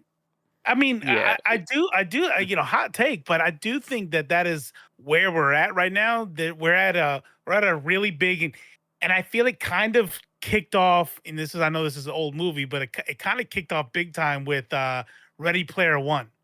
Ready Player One gave you that same kind of deal, and Ready Player One did it well. The new Mario movie did it well, and then we have this one that did not do it well. No, this is when it goes wrong. Yeah. It just, at least from the way I'm thinking of it, if you want to actually have something kind of do well, it seems like the best way to go about it is have something with kind of a pre-existing fan base. Mm-hmm. Otherwise, trying something new and experimental, as much as I want it to succeed, it always kind of seems to be either hit or miss. Of a hit in terms of it makes at least enough to break even, or at least a little bit, or it just crashes and burns. Full stop, crash and burn. Yeah. Don't even try again. Yeah. What was the second thing you had? And the next part is kind of, well, talking about the earlier discussion of how whenever Black people create something of their own, somehow, some way, it's a problem. Yeah. Why that is, it's funny to me. It's always, I remember the whole race bending stuff. That, or somehow shoehorn Black characters, or something's woke or something. And the thing that I noticed from the discussion a little bit that I feel doesn't get talked about a lot is I've met some fans who, whatever background they come from, for some reason against Black people, I do not know what it is, and it's a little bit funny, is they take it as a slight against themselves and then try to impugn Black people as a whole. Even the ones that don't really care about it, don't know about it, don't want anything to do with it. But somehow we get thrown into it for no reason. So I'll tell you. Oh, go ahead. Oh no! You go. I'll tell you what's happening there. So everything you're saying is exactly right, because what you're seeing is them not the first part, right? They talk about why don't black people make their own thing? Okay, so they make it and then nobody buys it. Okay, so then we bend it, or we're trying to shoehorn, or you're doing tokenizing, or yada yada yada. Because the bottom line is none of that is the actual problem.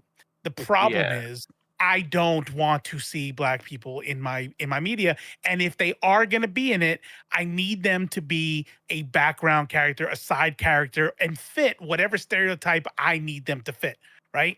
And then the second part that you're talking about with regard to impugning every black person for this one piece of media that the person might not have nothing to do with or know about, goes back to that whole decentering whiteness. It goes back to them believing in the, things like the Great Replacement and things like that. When they see media that doesn't center them, then they take it as a slight and think it is a thing the black race is doing. And there's a saying that I heard a long time ago that stuck with me, and it says, "To the oppressor, equality looks like oppression." That's exactly. I also kind of do want to add. It also kind of screams the fear of sort of losing a place in the world, I guess. Right. The center. Inclusion for me means exclusion of you. It is basically that's that feeling that they get. They think that representation is a finite space. So if we get to have something where normally there's mostly white characters, well, now we're adding black and brown characters. We're putting Latin representation, putting Asian representation, black representation, Native American representation. Now suddenly that means, well, there's no room for white people, and it's like that's not true. Yeah, because it's also projection. Yes, it's also projection, right? Yes, that's why black power is not the same as white power, right? And the reason why white people don't like hearing black power is because they're projecting. Because what they don't understand is when people start talking about brown pride or black power, it's always based in love for yourself, right? All when you put up a fist and you say black power, it is about love for your people, it's love for yourself, it's love for your skin. When they say white power, it's based on hate for others, exclusion to others, systemic oppression. Yes. So when somebody else says black power, they're offended because they're projecting their own definition onto it, right? And so that's why a lot of this stuff it's all really boils down to projection. Because when you see a show that only has black people on it, the drive for that is, let me make something for my people. Let me make art that my people can see themselves in. But when white people make a show that only has white people, it's based on, I hate black people. It's based on, I don't like other people, and that's why I don't want them in my movies, right? And so every time they see it, then it becomes, why do they need this holiday? Or why can they have BET? Yeah. Imagine if there was a white ET, WET, and then do all these things because it's called the Country Music mindset. Channel. Right. But they do all these things because it's projection, and the basis for why they do the same is off of hate. Yeah, 100%, 100,000,000%. Yep. It's been like a saying I said, I believe in someone's stream once on Twitch. When you're the default, there's no room for exceptions. That's it. No, it's 100%. That is 100. That bars is what that is. Yeah. All right, big thing. Appreciate it. Hey, we love you, brother. All right, later. Same to you. Yasuke. Oh. All right, mute your YouTube. What's going on, Yasuke? Oh shoot! What's going on, fellas? What's up? What's going on, man? What's popping?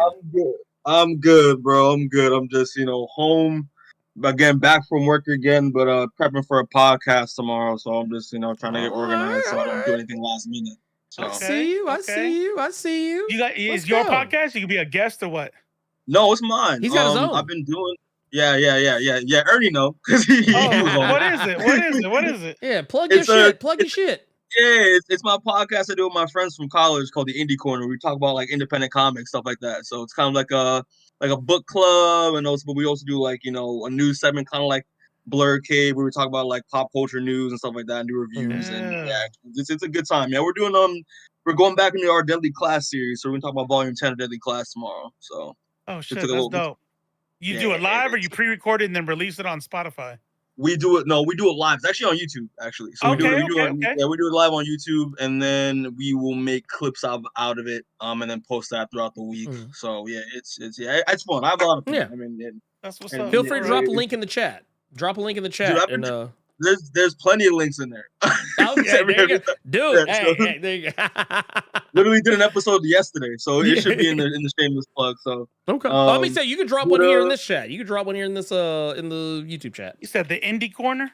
Yeah, the Indie Corner. Just type in at they got the ads and stuff on YouTube now. Yeah. It's just the and then Indie INDIE and then corner. Oh, the Indie Corner presents. I see you. Yeah. There we go. There we go. That's it. But hook 'em up. Yeah. But look me up. We try our best. We try. We put our blood, sweat, and tears in this thing when we can. So we appreciate the support as always. But that's not why I'm here. I'm not here to plug. No, I mean I'm here to. That was me. That was my fault. That was my fault. I know. Listen, Ernie knows all love. We appreciate it. We really always appreciate it. But so again, I came in a little late, but a few things I want to say real quick. One, I have no faith in this Borderlands movie the moment they announced it. I'm sorry. The moment I saw Eli Roth and I was like, you have one of the most like spotty directors ever. Like, come on. Like it's hit or miss. Sometimes he be doing great movies, like The Book of Eli, which is one of my favorite movies, but then he does movies like Knock Knock with like Keanu Reeves smashing. It makes no sense. It's weird. So yeah, and I was like, and I'm a huge Borderlands fan. When you're talking about how like this is like your movie, like you're the audience. Like I'm also the audience. I played every game. I love it. So much fun, and it's just like it sucks. I wish this movie was better. Like I just wish it was. I was horribly miscast, which I was like, that's the main issue. I mean, casting director should be fired. Fired. The thing is, like, I haven't seen it yet, but I know for the fact the moment I saw that first trailer, I was like, yeah, I'm gonna be putting my pirate hat on and selling the high seas on the SSD flicks. It's a wrap for me.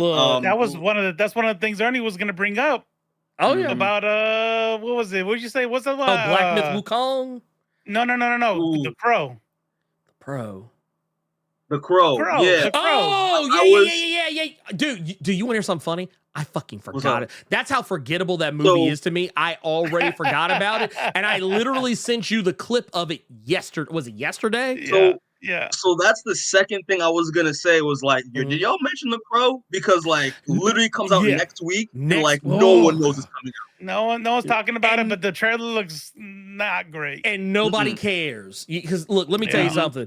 Look, let me tell you something. This is the same way that I watch Borderlands is the same way that I'm gonna watch The Crow. I'm gonna turn on that One Piece. Y'all gonna hear? Y'all be like, "Come aboard and sing, bring along all your hopes and dreams." That's gonna be me. Like, you're gonna see me spinning the straw hat on one finger like it's a basketball, and then catch it and then put it on. Yeah, it sucks because you can clearly tell they have no faith in the movie just because they only dropped one trailer. One trailer. I will say this much, just because of my taste, the trailer looks dope. Like I liked when he stepped on the dude's neck.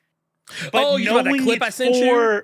Yeah. Okay, yeah. Knowing it's for The Crow, though. Like if it was any other movie, I'd be like, okay, this is dope. But knowing it's The Crow, I'm like, that's not The Crow. This is gonna be whack. This is a prime example. This Crow remake is a prime example of when I always say, just because this comic book movie is rated R does not mean it's going to be good. This is why whenever people are like, oh no, it needs to be rated R. Rated R does not automatically mean good. Exactly. You have to have a story. You have to have a script. You have to have a cast that can bring it all together. Being rated R alone is, I'm sorry, it's not enough. And I was telling a coworker literally about it like this morning. I was like, they're literally like, you watch the trailer, they're only being edgy just because they think everyone wants it to be edgy. They're not focusing on the story, the characters, you know, and it's they missed the point. Let me give a hot take though. Let me give a hot take. I'm gonna push back on both of y'all. Mhm. I remember when The Crow came out. Brandon Lee. That was low key some edgelord shit when it first came out. It was no, don't get me wrong. Right, Don't get me wrong. Straight up emo. I cut myself to feel something type shit. It's emo. It's emo, but at the same time, it had something to say. Like it had it was deep.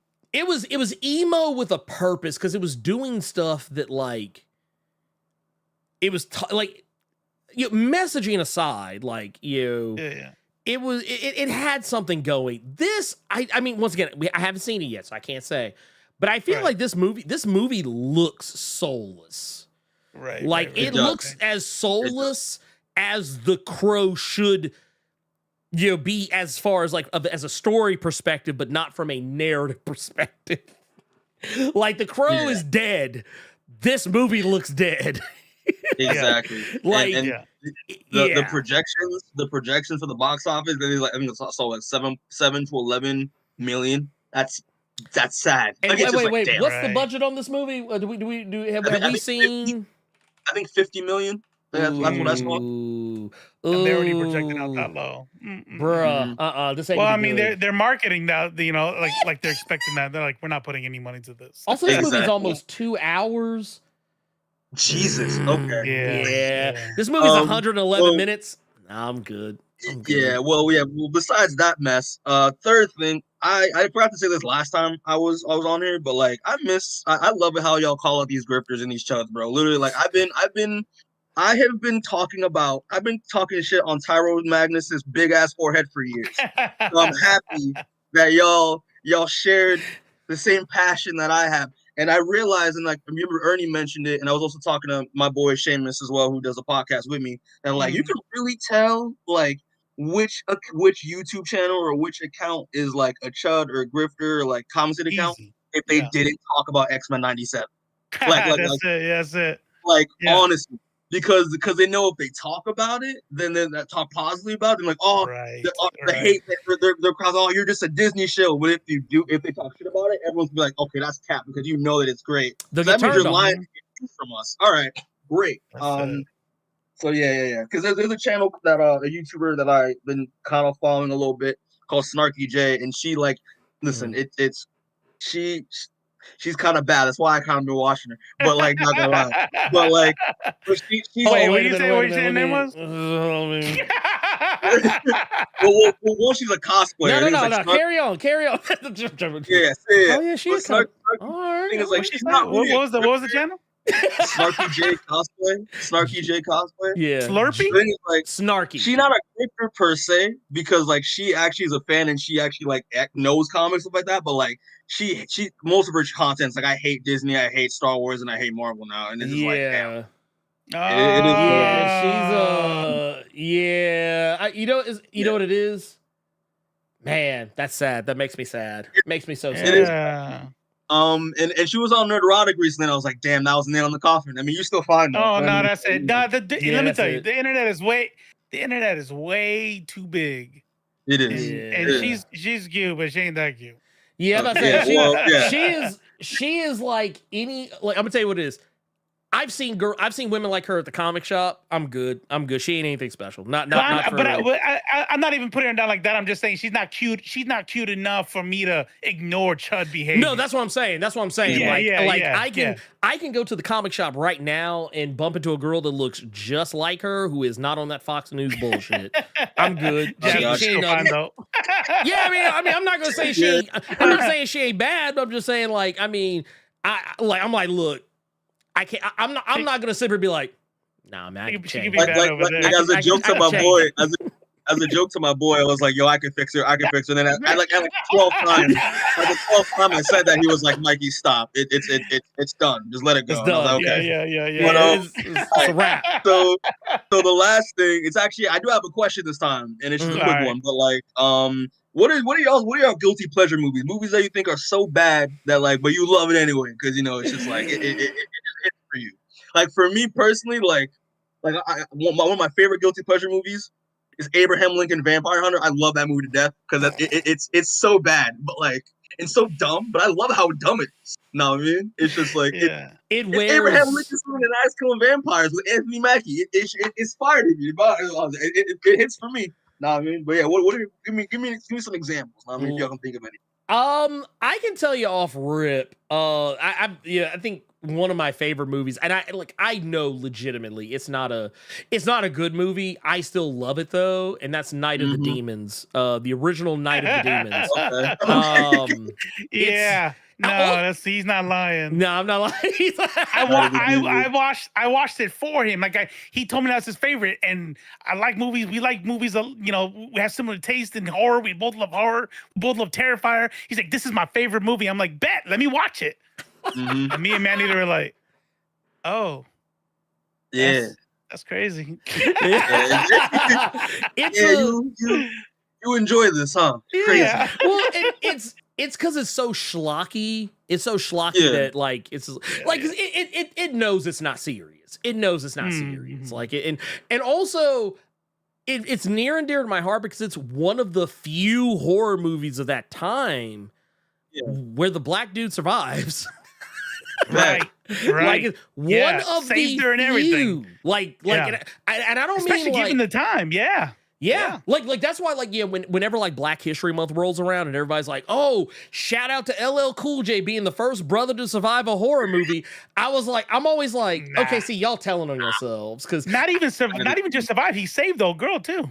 Yeah. Like this dude he literally saved not only he escapes the house, comes back, saves old girl and escapes, lives to fight another day. Yeah. And not only that, he's not even the first. Right. Oh, like he's not even the first. Old boy from Dawn. Well, technically, there's this part where it's ambiguous, but like there's multiple other like Dawn of the movies. Dead. Yeah, like Dawn. Well, yeah. Was it depending on what? Depending on what cut of Dawn of the Dead you watch. Like sometimes he lives. You talking about George Romero's? Yeah, Dawn. Yeah, Ooh, not the. That Not the motherfucker's dead as. Well, there's a different cut where he actually survived. It's like I said, it depends on what cut you watch. Night of the Living Dead, right? The original one. Night of the Living Dead, that also can vary too, depending on which version you watch. But like, there's also old boy from Dream Warriors, Nightmare on Elm Street. He survives. Like there's tons of black people that survive. Hell, Jada Pinkett, Smith in Tales from the Caribbean Night, which came out before Deep Blue Sea. She fucking survives the movie. She lives to become the final girl. Okay, so we got a line coming up. I will say I'm easy. I'm the kind of guy that likes pop music. I guess my guilty pleasure would be like all the movies that like douchebags like Pulp Fiction and Fight Club and shit. Like those are literally like my favorite movies. So sometimes I'm embarrassed to admit that. Be like, what's your favorite movie? I'm like, oh, here we go. I have a Fight Club poster. I have a Fight Club poster on my wall with all the rules. It's so cringy saying it aloud, but I look like that movie. I love it. I'm like, hey, before can you get to know me before I tell you my favorite movies, please? Right. All right, bro. Hey, man. Take it easy, y'all. Y'all take care. Yeah, we'll be in touch, all right? All right. Get let's see. We got Sprite Lee's next. Yeah, Sprite Lee, then Screwface, and then we'll go the rest of the way. Sprite Lee, mute your YouTube. And what's going on? What's up? He fall asleep. It took a while. I mean, it was a while. Yeah, it was a while. We'll see. 5, Sprite. 4, 3, 2. Oh, there it is. Wow. Booyah. He's like, that actually worked. That's scary how that worked. Hey, what's up, Sprite Lee? What's up? But he unmuted, or they unmuted. Who's that? I don't know who Sprite Lee is. All right, hey, well, we'll bring you back up. Just fix your shit. Get Screwface. There you go. Screwface Capone. Mute your YouTube. Come on.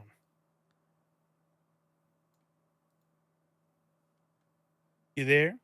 Yeah, I'm here. What's up? Can you hear me? What's going on? Yeah. Oh my gosh, you can actually hear me this time? Awesome. Yes! Perfectly, actually. Perfectly, like Oh my crystal, god, beautiful. crystal La, clear la, la, clarity. la. Okay. First of all, I just want to say, great stream so far. I love being here every Thursday night. Love kidding with you guys and everybody else in the chat. Thank you. And also, you guys were talking about like black movies earlier. This just a random thought that came into my head. Like, I think like a few years ago, there was this film where somebody went back to the past. It was actually white people who were slaves and black people who were the slave owners.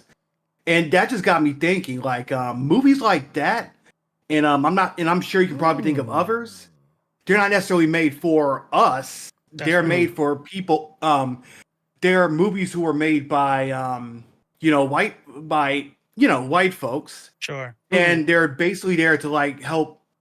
And I think the purpose of those kind of films are like to make white people feel better about themselves. Boom. Because that's how that's what they believe, that this is the kind of stuff that we would do to them if the roles were reversed. You read my mind. I didn't know what direction you were going with, but I already had something. I was like, man, I'm gonna be a Debbie Downer on this one because I don't like them kind of movies. Yeah, It's sad to see because it reminds me of all those times you're going back and reading like older comics from like the 60s, 70s, whenever they were trying to have like a message. And it's like, it's awesome that you're trying to have a message, but this shit, man, hell, the message is kind of slick, still racist on some level. Well, like, you know what? It's still, like, it's bro, not even much better. If you need to be shown yourself as an enslaved human being getting whipped to like get like some, you got other problems, bro. Yeah. Like, you know what I'm saying? Like, hey, imagine if it was you. I'm like, oh shit, I didn't think about that. I never considered. No, it's the thing is, I know sometimes depending on what the situation is, I'm not familiar with that movie, but now I kind of want to see if I can hunt it down because I know for sure. I just want to see it just for the sake of having laid eyes on it myself. 100%. But no, I definitely think that when movies like that are made, they're not made for black people. Like whenever you would see those old TV shows where they would have like a special story about racism, it was never for black people. We know the story.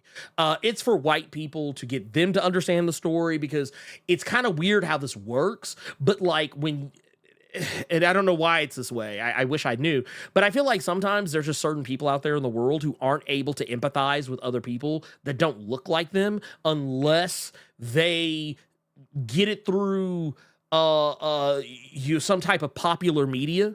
Like, I can't tell you how many times I encountered people whose only experience with black or brown people on any level was through television. They didn't have black people or Mexican people or Asian people in their neighborhoods or in their schools, but like but they would watch TV shows like they watched Martin or Fresh Prince of Bel-Air or some shit, and that was kind of their entry level into black culture or and it's kind of funny how this works. This is actually when you do it correctly. My experience with Native American culture, weird place to get this, but was reservation dogs. Which I'd noticed that for people from the South. I noticed that, and it kind of confused me for a little bit because my Maneater was telling me about one of her friends. She was describing a reservation, and one of her friends at work, a master's degree therapist, mental health therapist, said, "What's that?" And she's like, "A reservation, and then she described what it was, and she goes, "That's real? Like that's a thing?" Yeah. And I'm like, how do you not know that? Then I think about, like East Coast indigenous people have been like evaporated a long time ago. So like, if you're not from like the Dakotas or the Pacific Northwest, you're probably not familiar with alien. Oh, we don't even have it like Memphis. We don't really. I mean, it's not to say we don't have indigenous people here. We do, but we don't have like a major indigenous population. Like it's not. It's not like a huge major thing. Like maybe out in the kind of outskirts, but like I don't think I'd have to look it up, but I honestly don't think we even have like a reservation anywhere around here. But like, well, but that's the thing though. You would have yeah. to have a big enough. You would have to have a big enough indigenous population to have survived. Exactly. That's the sad part. Which is a whole other. That's a whole other scarier part like, of it. why doesn't New York State have any reservations? It's like, because they're extinct, because they killed them all. Yeah. And you know, once again, I think that's kind of like that's where like Reservation Dogs is kind of the area where I see like, okay, this is when it's done correctly. Yeah, this message is for everybody else, but it's also for other indigenous people. And it's employed indigenous people and it is, to my understanding, for and by indigenous people. I don't know the full inner workings of it, but yeah, that's when you get it done correctly. And it's not to say that, like, you know, hey, if you have a movie that's about racism and how racism is bad, you know, by white people that is, you know, kind of using slavery as a backdrop or like civil rights as a backdrop, it's not even to say that it can't be done right and that it can't be good. But I think your chances are like lower. If you like limited it to like the scope of like slavery and civil rights. Yes. I mean, that is a necessary evil, but at the same time, there's so much more you can tell. It's all, and without getting into it too long, it's kind of like Miss Marvel almost, like when I learned that's where I learned about the partition for the first time. Yes. You know, like when India and Pakistan were separated. So that kind of blew my mind. I didn't even know thing about with Oklahoma and same thing with Oklahoma and the Tulsa Watchmen. Watchmen. Yeah, Say race rights. You know, a lot of people learned it first time there. Yep. As a matter of fact, it's responsible for making it a taught thing. Yeah, exactly. I remember reading about that. You're right, y'all. You're right. They definitely still exist. I'm talking about in population big enough to have been able to fight for treaties and legislation that got them their own reservations, their own stuff like that. Like the indigenous people in New York and the DMV area weren't so lucky. It's actually making me want You're right. They're still there. It's actually making me want to look it up. Like because I genuinely want it. Like it's gonna sound weird because it felt weird to me the day that when I was watching some of that stuff, and I was like, man, I actually had this thing where I was like, man, I really relate to indigenous culture, like the whole shebang. Like it was one of those things. Like I think there was like a character on the shows, like some random white guy who is like kind of like always hanging out on the res.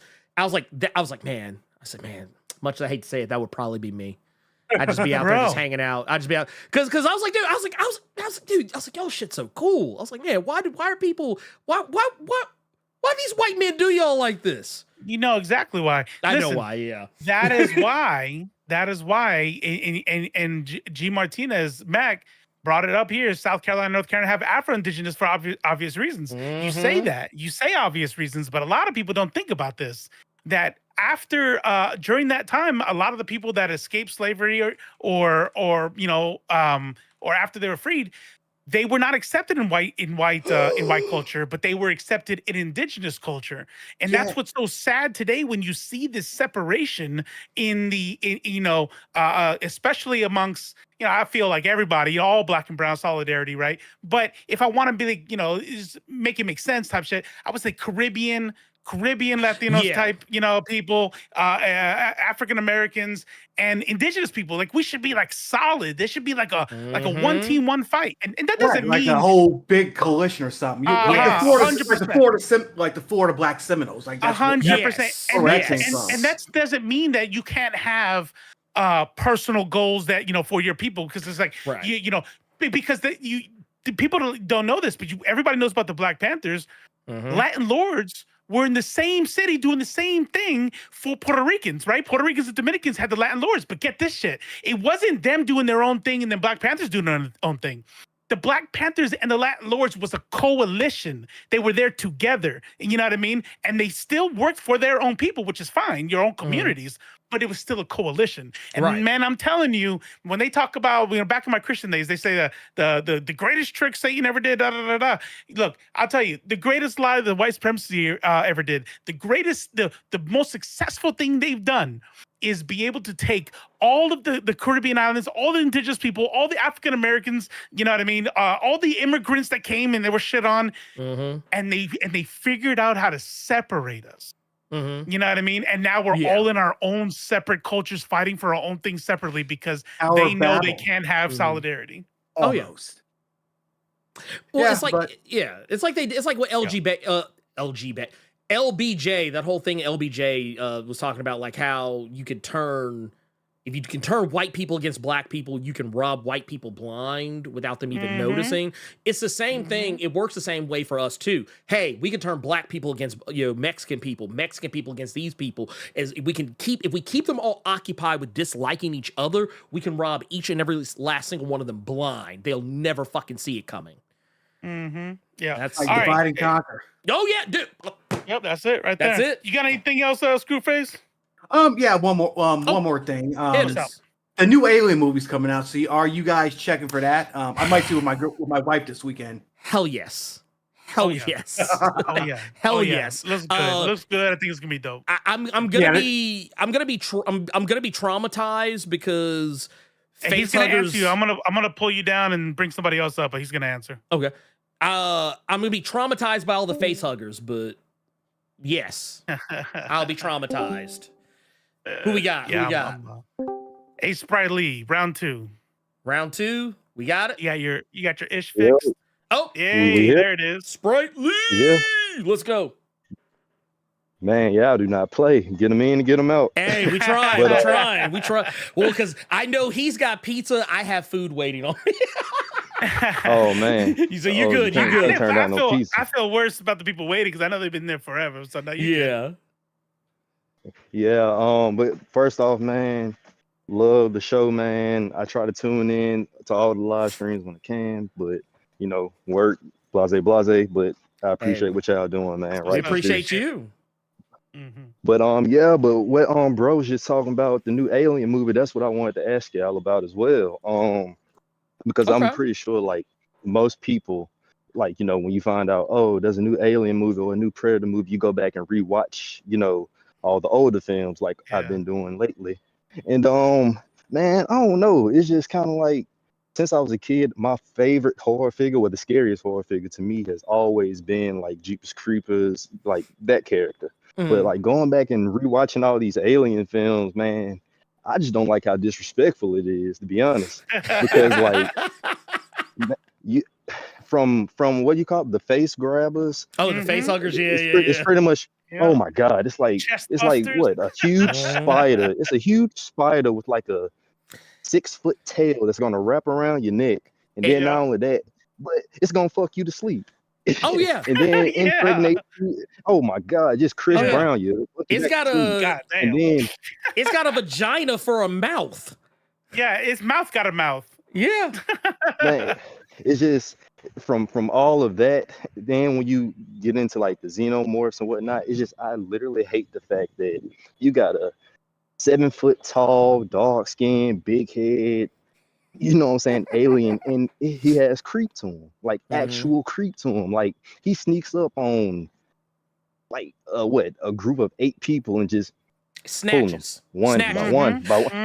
Man, that's just so ultimate. That is disrespectful, just completely disrespectful if you ask me. Do you want to have your mind blown right quick? I'm gonna let you ask your question, but I want to blow your mind real quick. Go back and watch the first. Go back and watch the first Alien. I'm trying to remember the character's name. But in that first movie, the white girl in brown face pretending to be Mexican? No. That's it's the guy third one, I think. No, isn't that the third one with her? No. The girl in brown face was in Aliens. The second one, she was Vasquez. Oh, that was the second one. Okay, but no, the one I'm talking about, the first movie, Harry Dean Stanton, he plays a character named Brett. You actually see the alien. You actually see the alien in the room with him before he sees it. Like before you're even keenly aware that the alien's even there. But like it's funny, like when you watch it, there's a shot, and I'm gonna tell you right now, it's a blink and you miss a shot. And once once it was pointed out to me, I've never been able to unsee it. But there's a shot where you literally see the alien just hanging out in the rafters overhead, just chilling. Damn. Minding its own business. It's not doing House anything. on Haunting Hill did that kind of shit. Yeah. Like and it's again, I think that's like crazy as well, because like we all see, I think, well, I did at least, I saw Alien as being just like more of a character that's like just killing, just random killing. But when you realize this, it's actually intelligent. Like that's right. I want to say, which one was it? Was it Alien Covenant, where it's like it realizes, hold on, these motherfuckers looking at me through cameras, started blocking out all the cameras. It's like, oh my God. And it just got me going back and thinking like my horror list, like who's the top, like, you know, when it comes to like who's the top when it comes to like horror figures. And I just wanted to ask y'all, who are y'all's like who was the horror figures that scared you as a kid? Like even as a grown man to this day. As a kid? It's different as a kid. Yeah, kids different. I'll tell you right now. I already tell you. Let me tell you, nothing fucked me up as a kid more than Gremlins. Oh man. Gremlins. Everybody's like, oh, I've laughed at Gremlins. No. That shit fucked me up. I was a little kid. My dad used to get a whooping if you went to bed with the lights on, right? Because lights not free. So my switch is by the door, and I always had this thing where I had to go like run from the doorway and in full speed hit the light and jump into bed because the gremlins underneath the bed were gonna grab my feet. So yeah, the gremlins fucked me up. Turn off the light and get upstairs real quick before whatever's in the darkness. Yeah. But now I would say things like Hereditary, like shit that really fucks me up. Like that's things you can't fight back. Yeah, like dark demonic possession shit that fucks me up. Oh no, I would even go as far as to say like nowadays for me that's what it is. Like whenever I see a movie where it's like some eldritch horror or like some psychological horror, like shit like that, like when it's somebody that like literally like Hereditary, there is nothing you can do to get out of that situation. That's it. You're done. You can't even leave the house. It's coming Your after whole you. family's after you. Like Dude, That to me is, I would just be like, all right, just take me. But just like go downstairs and grab a cup of water, and there's a bunch of naked people around. Like, oh no, it's over, dude. Your mom's is like crawling up the wall and cutting her own head. No, you can't fight that. Yeah. Art the Clown though, that like it's not that Art the Clown scares me though. It's that I know if I ever encountered Art the Clown, I'm dead. It's over.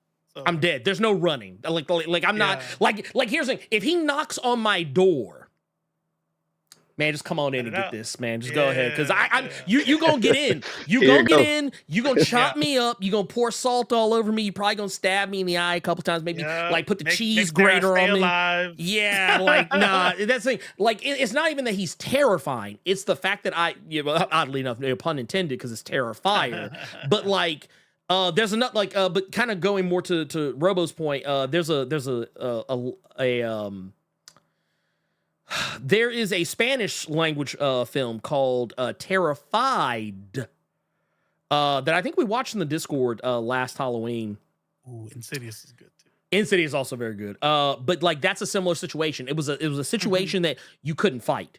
There's no you can't shoot the bad guy, and you can't run away from it either. Like you're fucked. And those are the types of things that scare me. Like just by and large, like it has to be something where there's no fighting back. Yeah. 100%. Yeah, and I think that's kind of why. Oh, well, I mean, y'all got a line, so I don't want to hold y'all. But like, man, you're good. Again. But but that's what I was saying, like far as like a character like Jeepers Creepers when I was a kid. It's like you telling me he could kill me at any moment, but he's essentially just playing with his food.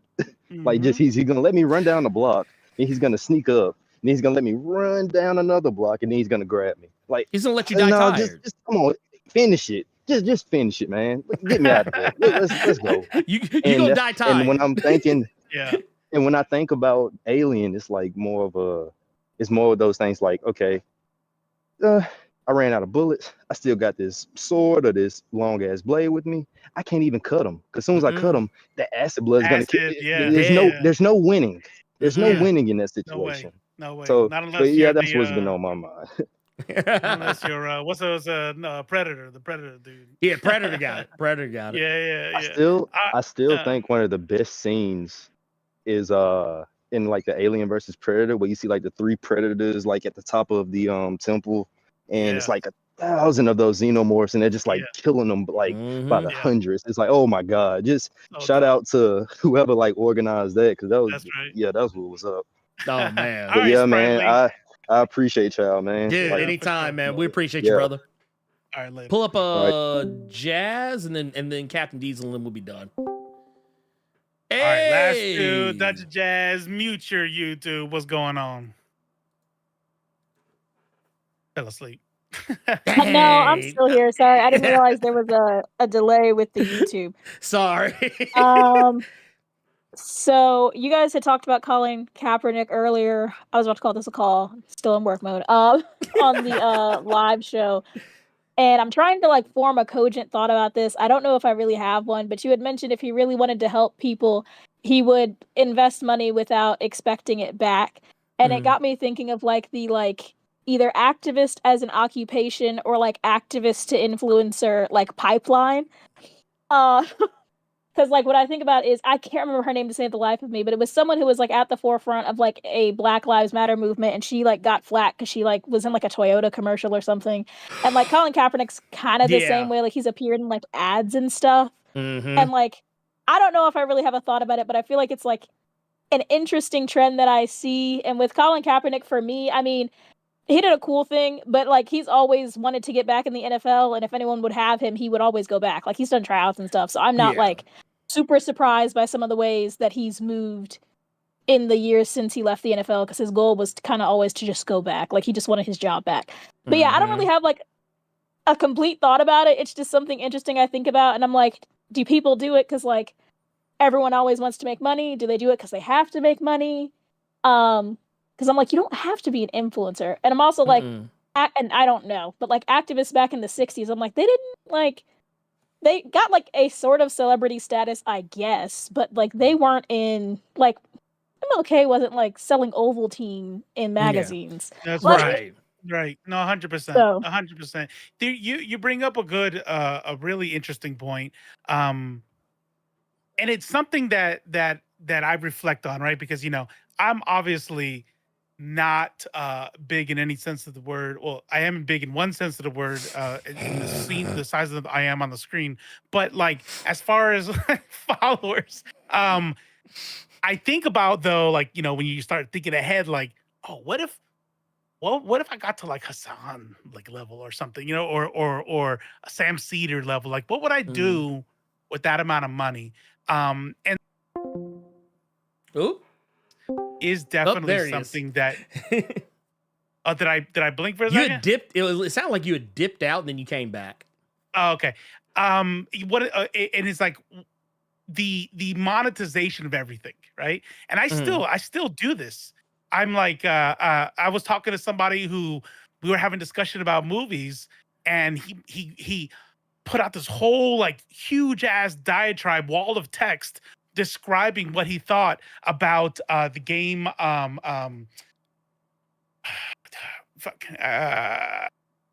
on the tip of my tongue. It's a fucking space game. It's super famous trilogy. Starfield? Oh wait, no, Nope. Mass Effect. Mass Effect. Okay, yeah. So Yeah. he was talking about Mass Effect and like what he thought about the ending and stuff like that.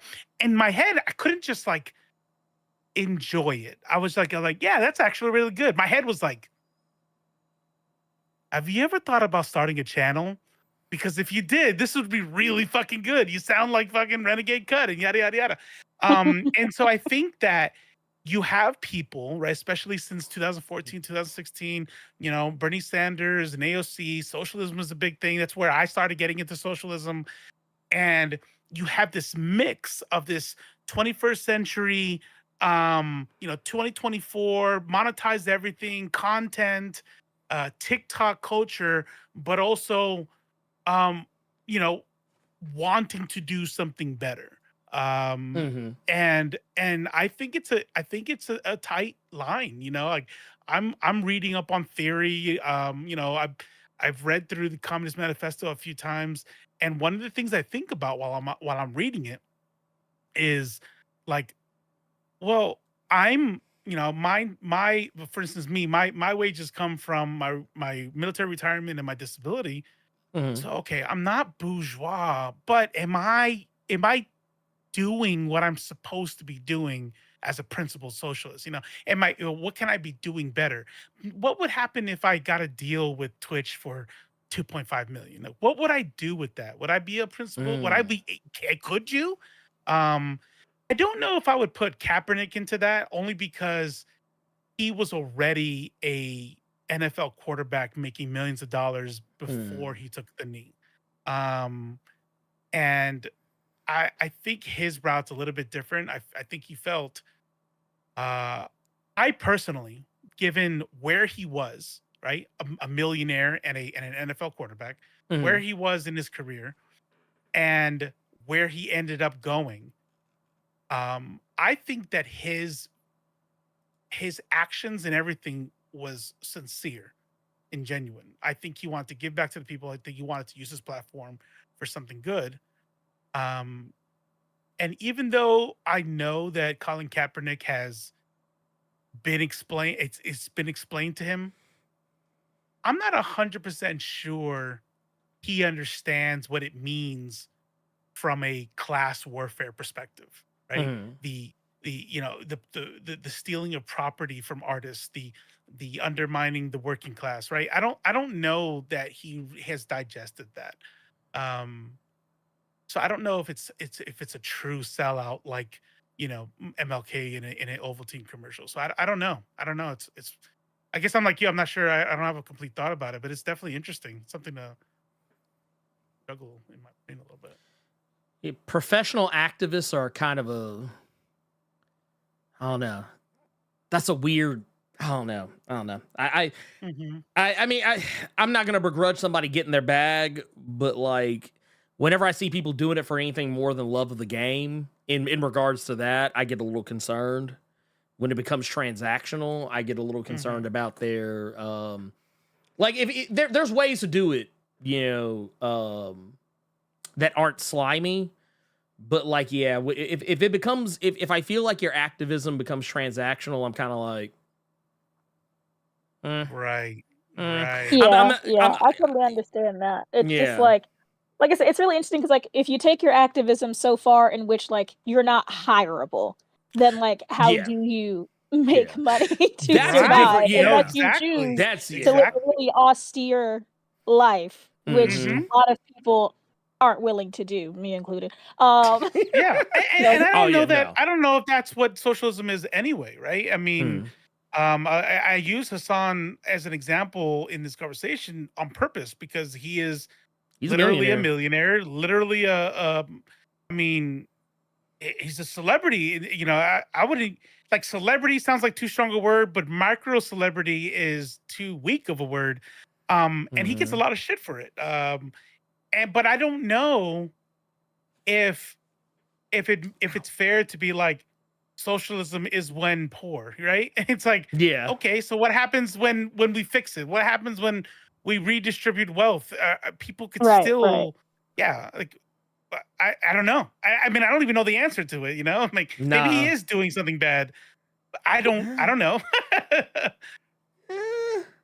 I mean, like I said, it was just like, sorry. No. All I was gonna say is, I mean, I kind of want to let him slide outside of the AI stuff, but yeah. You talking about Kaepernick? Yeah, Kaepernick. I like outside of the AI shit, I let him slide. The AI stuff is the only thing where I'm kind of like, man, fuck out of here. I'm holding hope for him, is what it is. I'm hoping. I'm imagining somebody who gives a fuck about the people, realizing that he, because some people in the chat were talking about like being misled or not having the right company. I'm like, maybe he has tech bros in his ears saying, nah, they don't really understand AI, right? Because I'm trying. If you give the benefit of the doubt in so much that, if I tell him something like me, like say I'm a popular artist, and I tell him, hey, bro, this is what it is. And he goes, okay, thanks for that. Let me think about it. And then the tech bro he knows is a computer language programmer. He knows is an advanced machine language, writer, yada yada yada.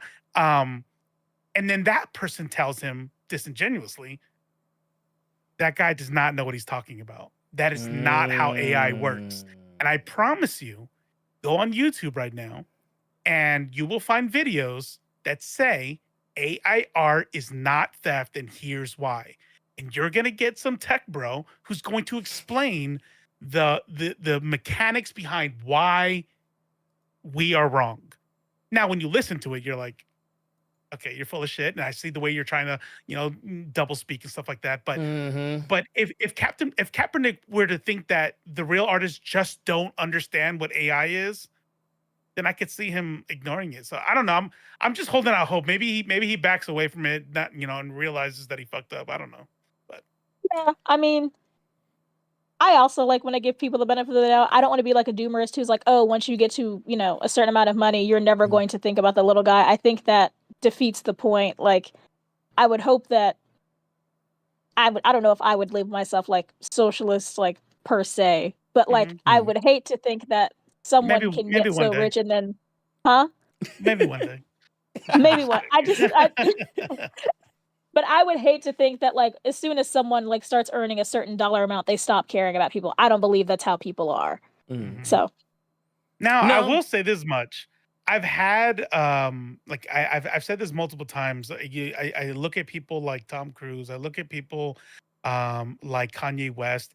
I look at people like who were we just talking about? The writer, author of Sandman. Neil Gaiman. Oh, Neil Gaiman. Yeah, Neil Gaiman. And if you guys actually really watch that podcast, like it's wild. It's like some fucking Eyes Wide Shut shit. Like a bathtub in a garden under a tree that he goes inside there and it's like, who fucking lives like that? I do think crazy. I'm talking about like, I don't know, someone who's like a lawyer or a doctor who makes like a high level of yeah. I would hate to think that like people I walk by on the street every day or like the person who's like, I don't know, 2 or 3 levels above me at work just like doesn't give a shit anymore. That's different. That's different. Yeah. No, you're right. I was gonna say that amount of celebrity I think breaks brains, like literally. Well, celebrity, yeah. But even what you're talking about, that is the bourgeois, the petit bourgeois class that is inherent. They inherently, if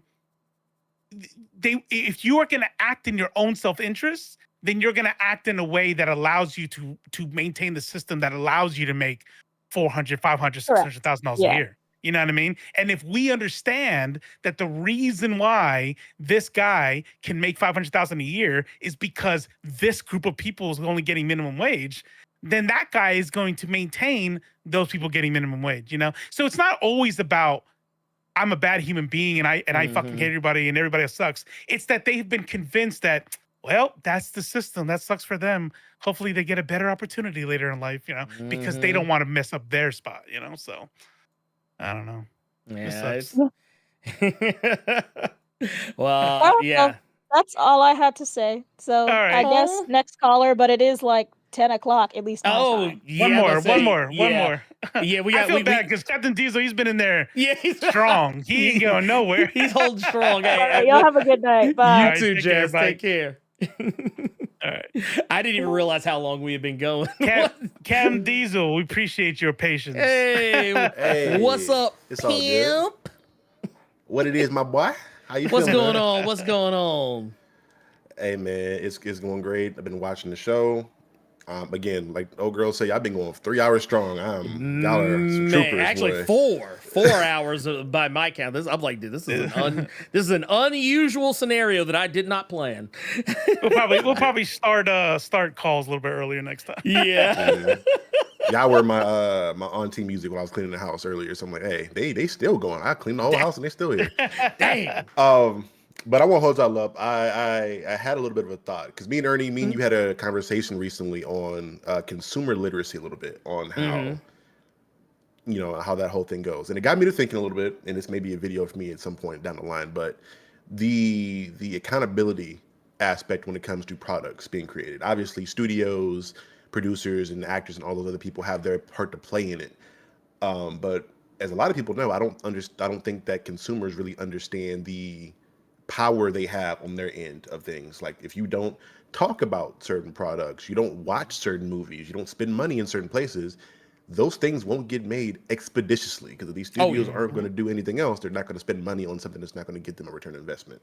But people will, I think people have that guilty pleasure of like a show that had a really good, strong one season that the story was told, or one good movie, but they're like, I gotta have a second one. I gotta have 5 more seasons. And then you get those, and then now you're disappointed and you're mad about how things got to and blah, blah, blah, blah, blah, when it's really should have just been one season. And is that reoccurring cycle there with products? Where do you guys think, or do you guys think there will be a time where consumers will just have full understanding of the power they hold in that sphere? And how do you get that message out to people, or even like on a rudimentary level with like a 5-year-old, they understand if thing not good, I don't put money or time into thing. Man, that is, I don't know when I can't say exactly when I think it could happen, because I feel like we get so close sometimes and then we forget. Like, I think back to, this was around the time Game of Thrones was getting ready to go off the air, and the writers behind that were wanting to make that show that was like an alternate history where slavery was still like a thing and the South had won the Civil War, some bullshit like that. And there was enough negative word of mouth that it shut the whole thing down. The whole project got scrapped. Like, you don't even hear about it anymore. I forget what it was even supposed to be called. But point of the matter is, like, people voted with their voices on social media, on writing letters, making phone calls. People said, hey, look, no, this ain't it. This ain't the move. And advertisers probably saw that shit too. It was like, yeah, we probably ain't gonna put no money behind this. And the studio's probably like, yeah, we probably shouldn't go. This ain't a good look. And I think in other instances, like it happens by accident. In other instances, like it's completely random. People just say, nope, not going to go see this random thing. Or, you know what? I don't care about this TV show or whatever. People just there's never any rhyme or reason to it, and it's kind of how I feel about all senses of boycotts. They don't work if they are not organized. And I think that's I don't think it's so much that people don't realize they have the power. I think people need to realize that they need to organize.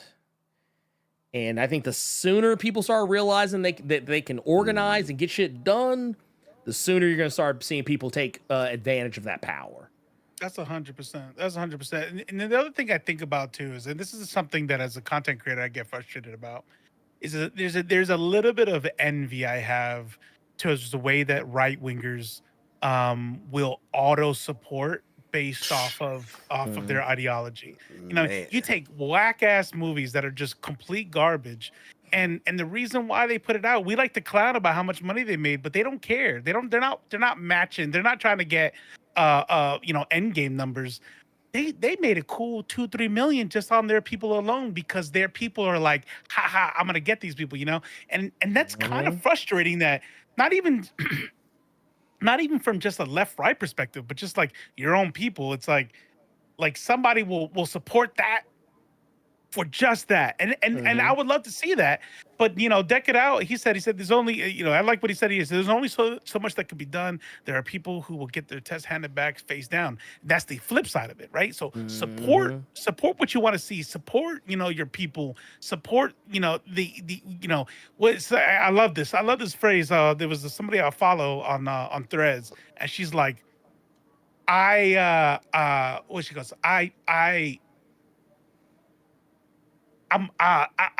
cheer for all things black, or something like that. Oh, right? About Issa Rae? No. Unless she's quoting Issa Rae and I didn't realize. Probably. Well, it was that whole thing where someone asked her who she was rooting for at the awards, and she said, yeah. She said, I'm rooting for everybody black. Everybody black. And then what I like about her post is like, it don't matter who you are. Is you're black, like I'm rooting for everybody black. It don't matter. Whatever country, Olympics, if you're black, she was there. And it's like, that's dope. But when we're talking about art, I mean, what do you do when it's Black Sands? What do you do when it's a garbage show that hey, they did their best, but I'm just not feeling it. Do you still watch it? It's like, what are you doing? It's Ripaverse.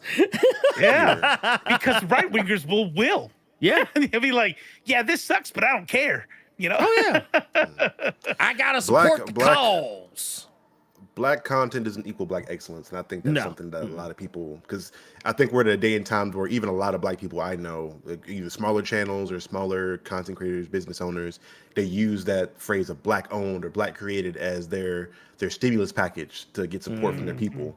And then they'll beg for that support, but I'm like, okay, did you put in the foundation to make sure that your thing that you're trying to sell or present is actually of quality and of merit?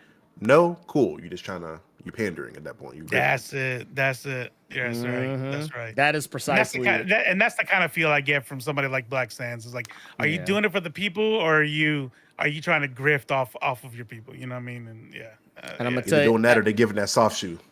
Oh yeah, nah, that look, that little shuffle off the buffalo. Yeah, that little Gregory Hines, yeah. I mean, like I said, I look, man. I've said it here before. My granny used to always tell me, not all skin folk are kinfolk. And I feel the same way about some of the stuff I see when it comes to I don't support blindly. Like I will give. I will look into something. Like when I first heard about Black Sands, I was like, okay, let me see what they're talking about. Once I saw what they were talking about, I was like, I wish them all the luck in the world, but I bow out. It was not until they started like getting on that fuck shit that I was like, okay, now I'm gonna talk some shit. But like, but yeah, that said, it's one of those things that we have to learn that within our community, within our connections, we have power that, while it may not seem like much, it's enough power that if we really want to, you can really look at community as a kingmaker. Like, and that's basically what we are. We are kingmakers collectively. And we dictate whether or not something is successful.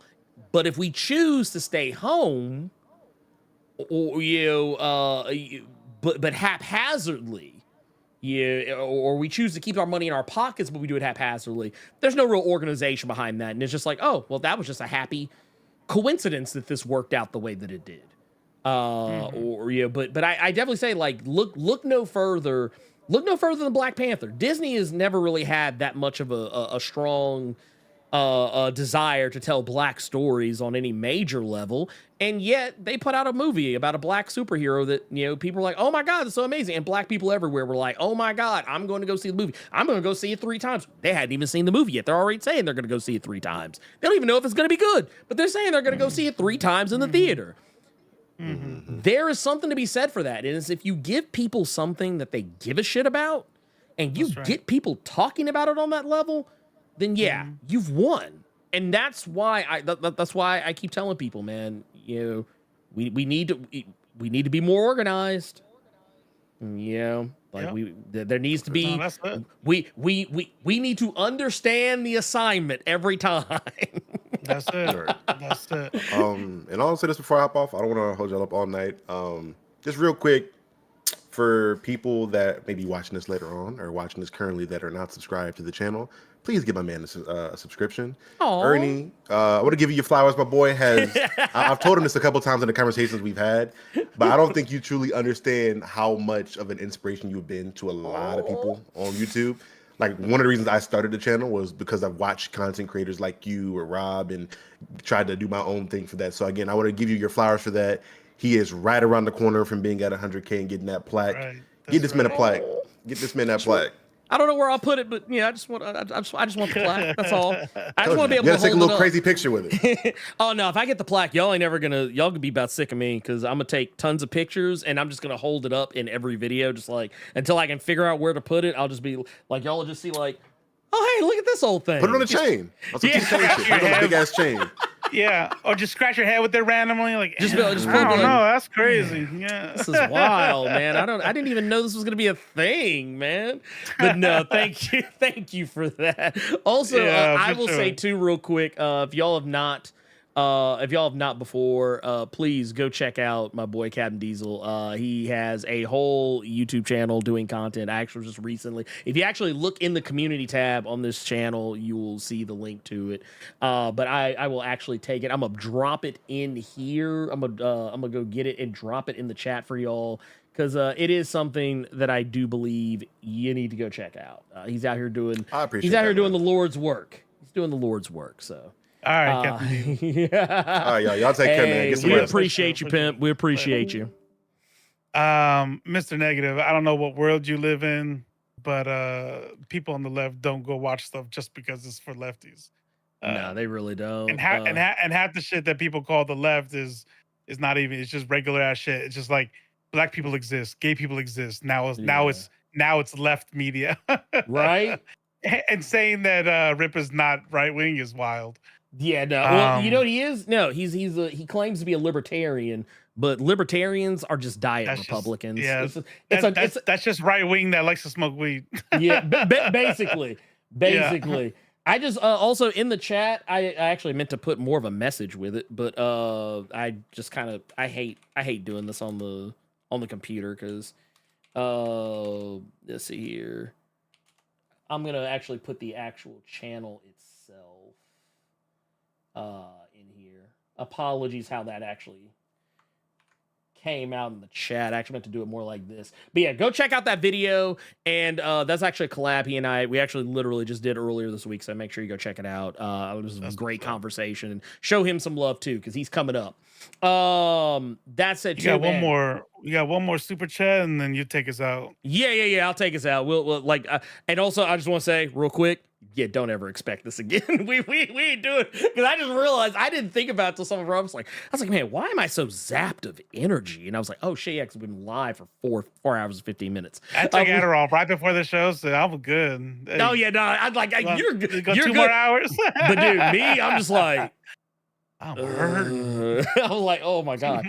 But no, Gearless Mo says, can you imagine what would happen if we all united and voted with our wallets for what we stand for? Facts on flowers. Let's get that 100K. You ain't lied about that. First off, that is, if that ain't the God's honest truth, I honestly don't know what the fuck is. And I keep wanting people to understand this. I'm gonna say it forever.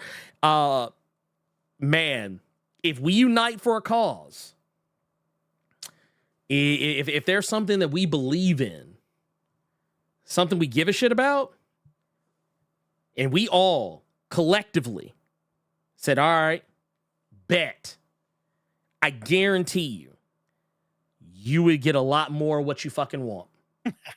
I fucking guarantee you, because the thing is, you have to, they say make yourself undeniable. That's what we are as a community, if we make ourselves undeniable in what we want. So like, let's say, hey, you know how Wesley Snipes is back in the zeitgeist right now because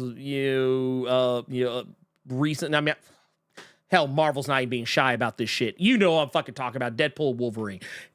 If we all raise up our voices, put our money where our mouths are, go see the movie, support the movie. We all get on social media, talk that shit. I'm telling you, they listen. That's right. They watch. That's it. You will be a lot. 930505. Chris had to bow out. Yes. So Nerds and Culture is just Ernie and I now. It's us. But he's in the chat. When you see him, give him love. Yeah, actually, he was in here earlier. It's just time. Yeah, he's asleep now, though. I guarantee you. 100%.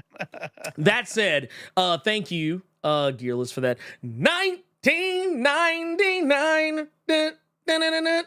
We're getting the fuck out of here, super chat. But you have to mute it, and I got to. He's like, I let it out. Yeah, He's like, hey, no, I ain't mad at it. I respected it. I respect it. No, we're gonna get up out of here because, like I said, man, it has been Yeah, it's been over 4 hours, man. It's time to get up out of here. We have good and overstayed our welcome, but it was. Hold on. Oh, what's up? I was gonna tag you in the post. Bo DeMao put on Threads, but I feel need some context because if that's the reason he's not getting writing credits for X97, it's not a good look. Oh, hold up. Is this going to be something we're going to be talking about this coming week? We're about to make it a 5 hour. No, I'm playing. No. I can't. Like, I'm gonna tell you right now. If there's something juicy, that gotta be Nerds and Culture, though. Yeah, no. We're gonna talk about Nerds and Culture. We'll talk about this.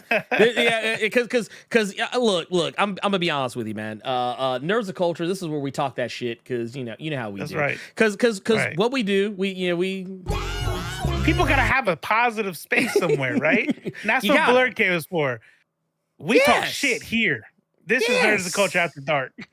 Yes, 100%. That's what we do here. So I mean, yeah, no. Please believe, whatever it is. If you're gonna have to shoot me whatever it is that you found.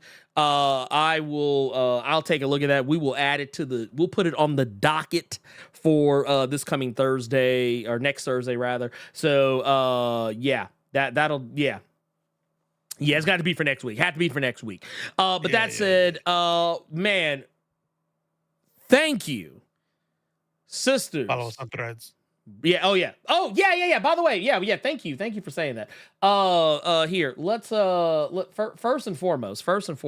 Let's. Yeah, we're out here. We're out here. Yeah, we're doing the thing. About 3,000 followers on Nerds and Culture. Had a big ass post talking about Brie Larson. Oh yeah, dude. I don't know what is that now. Look at this right here. Look at this. Booyah, right there. Look at that. And look. We got. I tell you, this we're doing things. It's moving. Wait, go down. Yeah. Clarification. Oh wait, see where is it? Yeah, right here. There he is, right there. Look at that. 2.1K. People love Brie Larson. Yeah, people love Brie Larson. Look at that! Look how pretty that is. Well, like I said, man, we're out here doing the thing, and you should come and join us because it's all in good fun.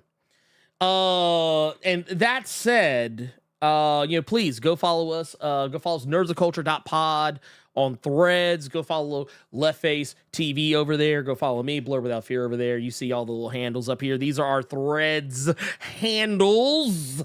So make sure you go check those out. Also, keep it locked. There's more videos and stuff on the way. Oh, man, I've had a couple of interviews. I got to talk to Declan Shalvey the other day about the upcoming Terminator at Dynamite. Even got him to spill a little bit of the beans about Mystique because that book's coming up. There's like at least 2 or 3 other interviews that I got that are sitting and waiting. And there's also some other videos that are coming up too. So yeah, and there's also other stuff in the crock pot there's tons of stuff coming. Just know that. All that said, sisters, brothers, others, kings, queens, cosmic beings, and everyone in between. Thank you so much for being here and hanging out with us. Everybody that is in the chat, everybody who's over on Twitch, YouTube, people in the Discord, people jumping on the calls. Thank you all so much. And for Robo, I am the Blerd Without Fear. And man, as much as it pains me to say this, Colin Kaepernick, man. You can go to hell.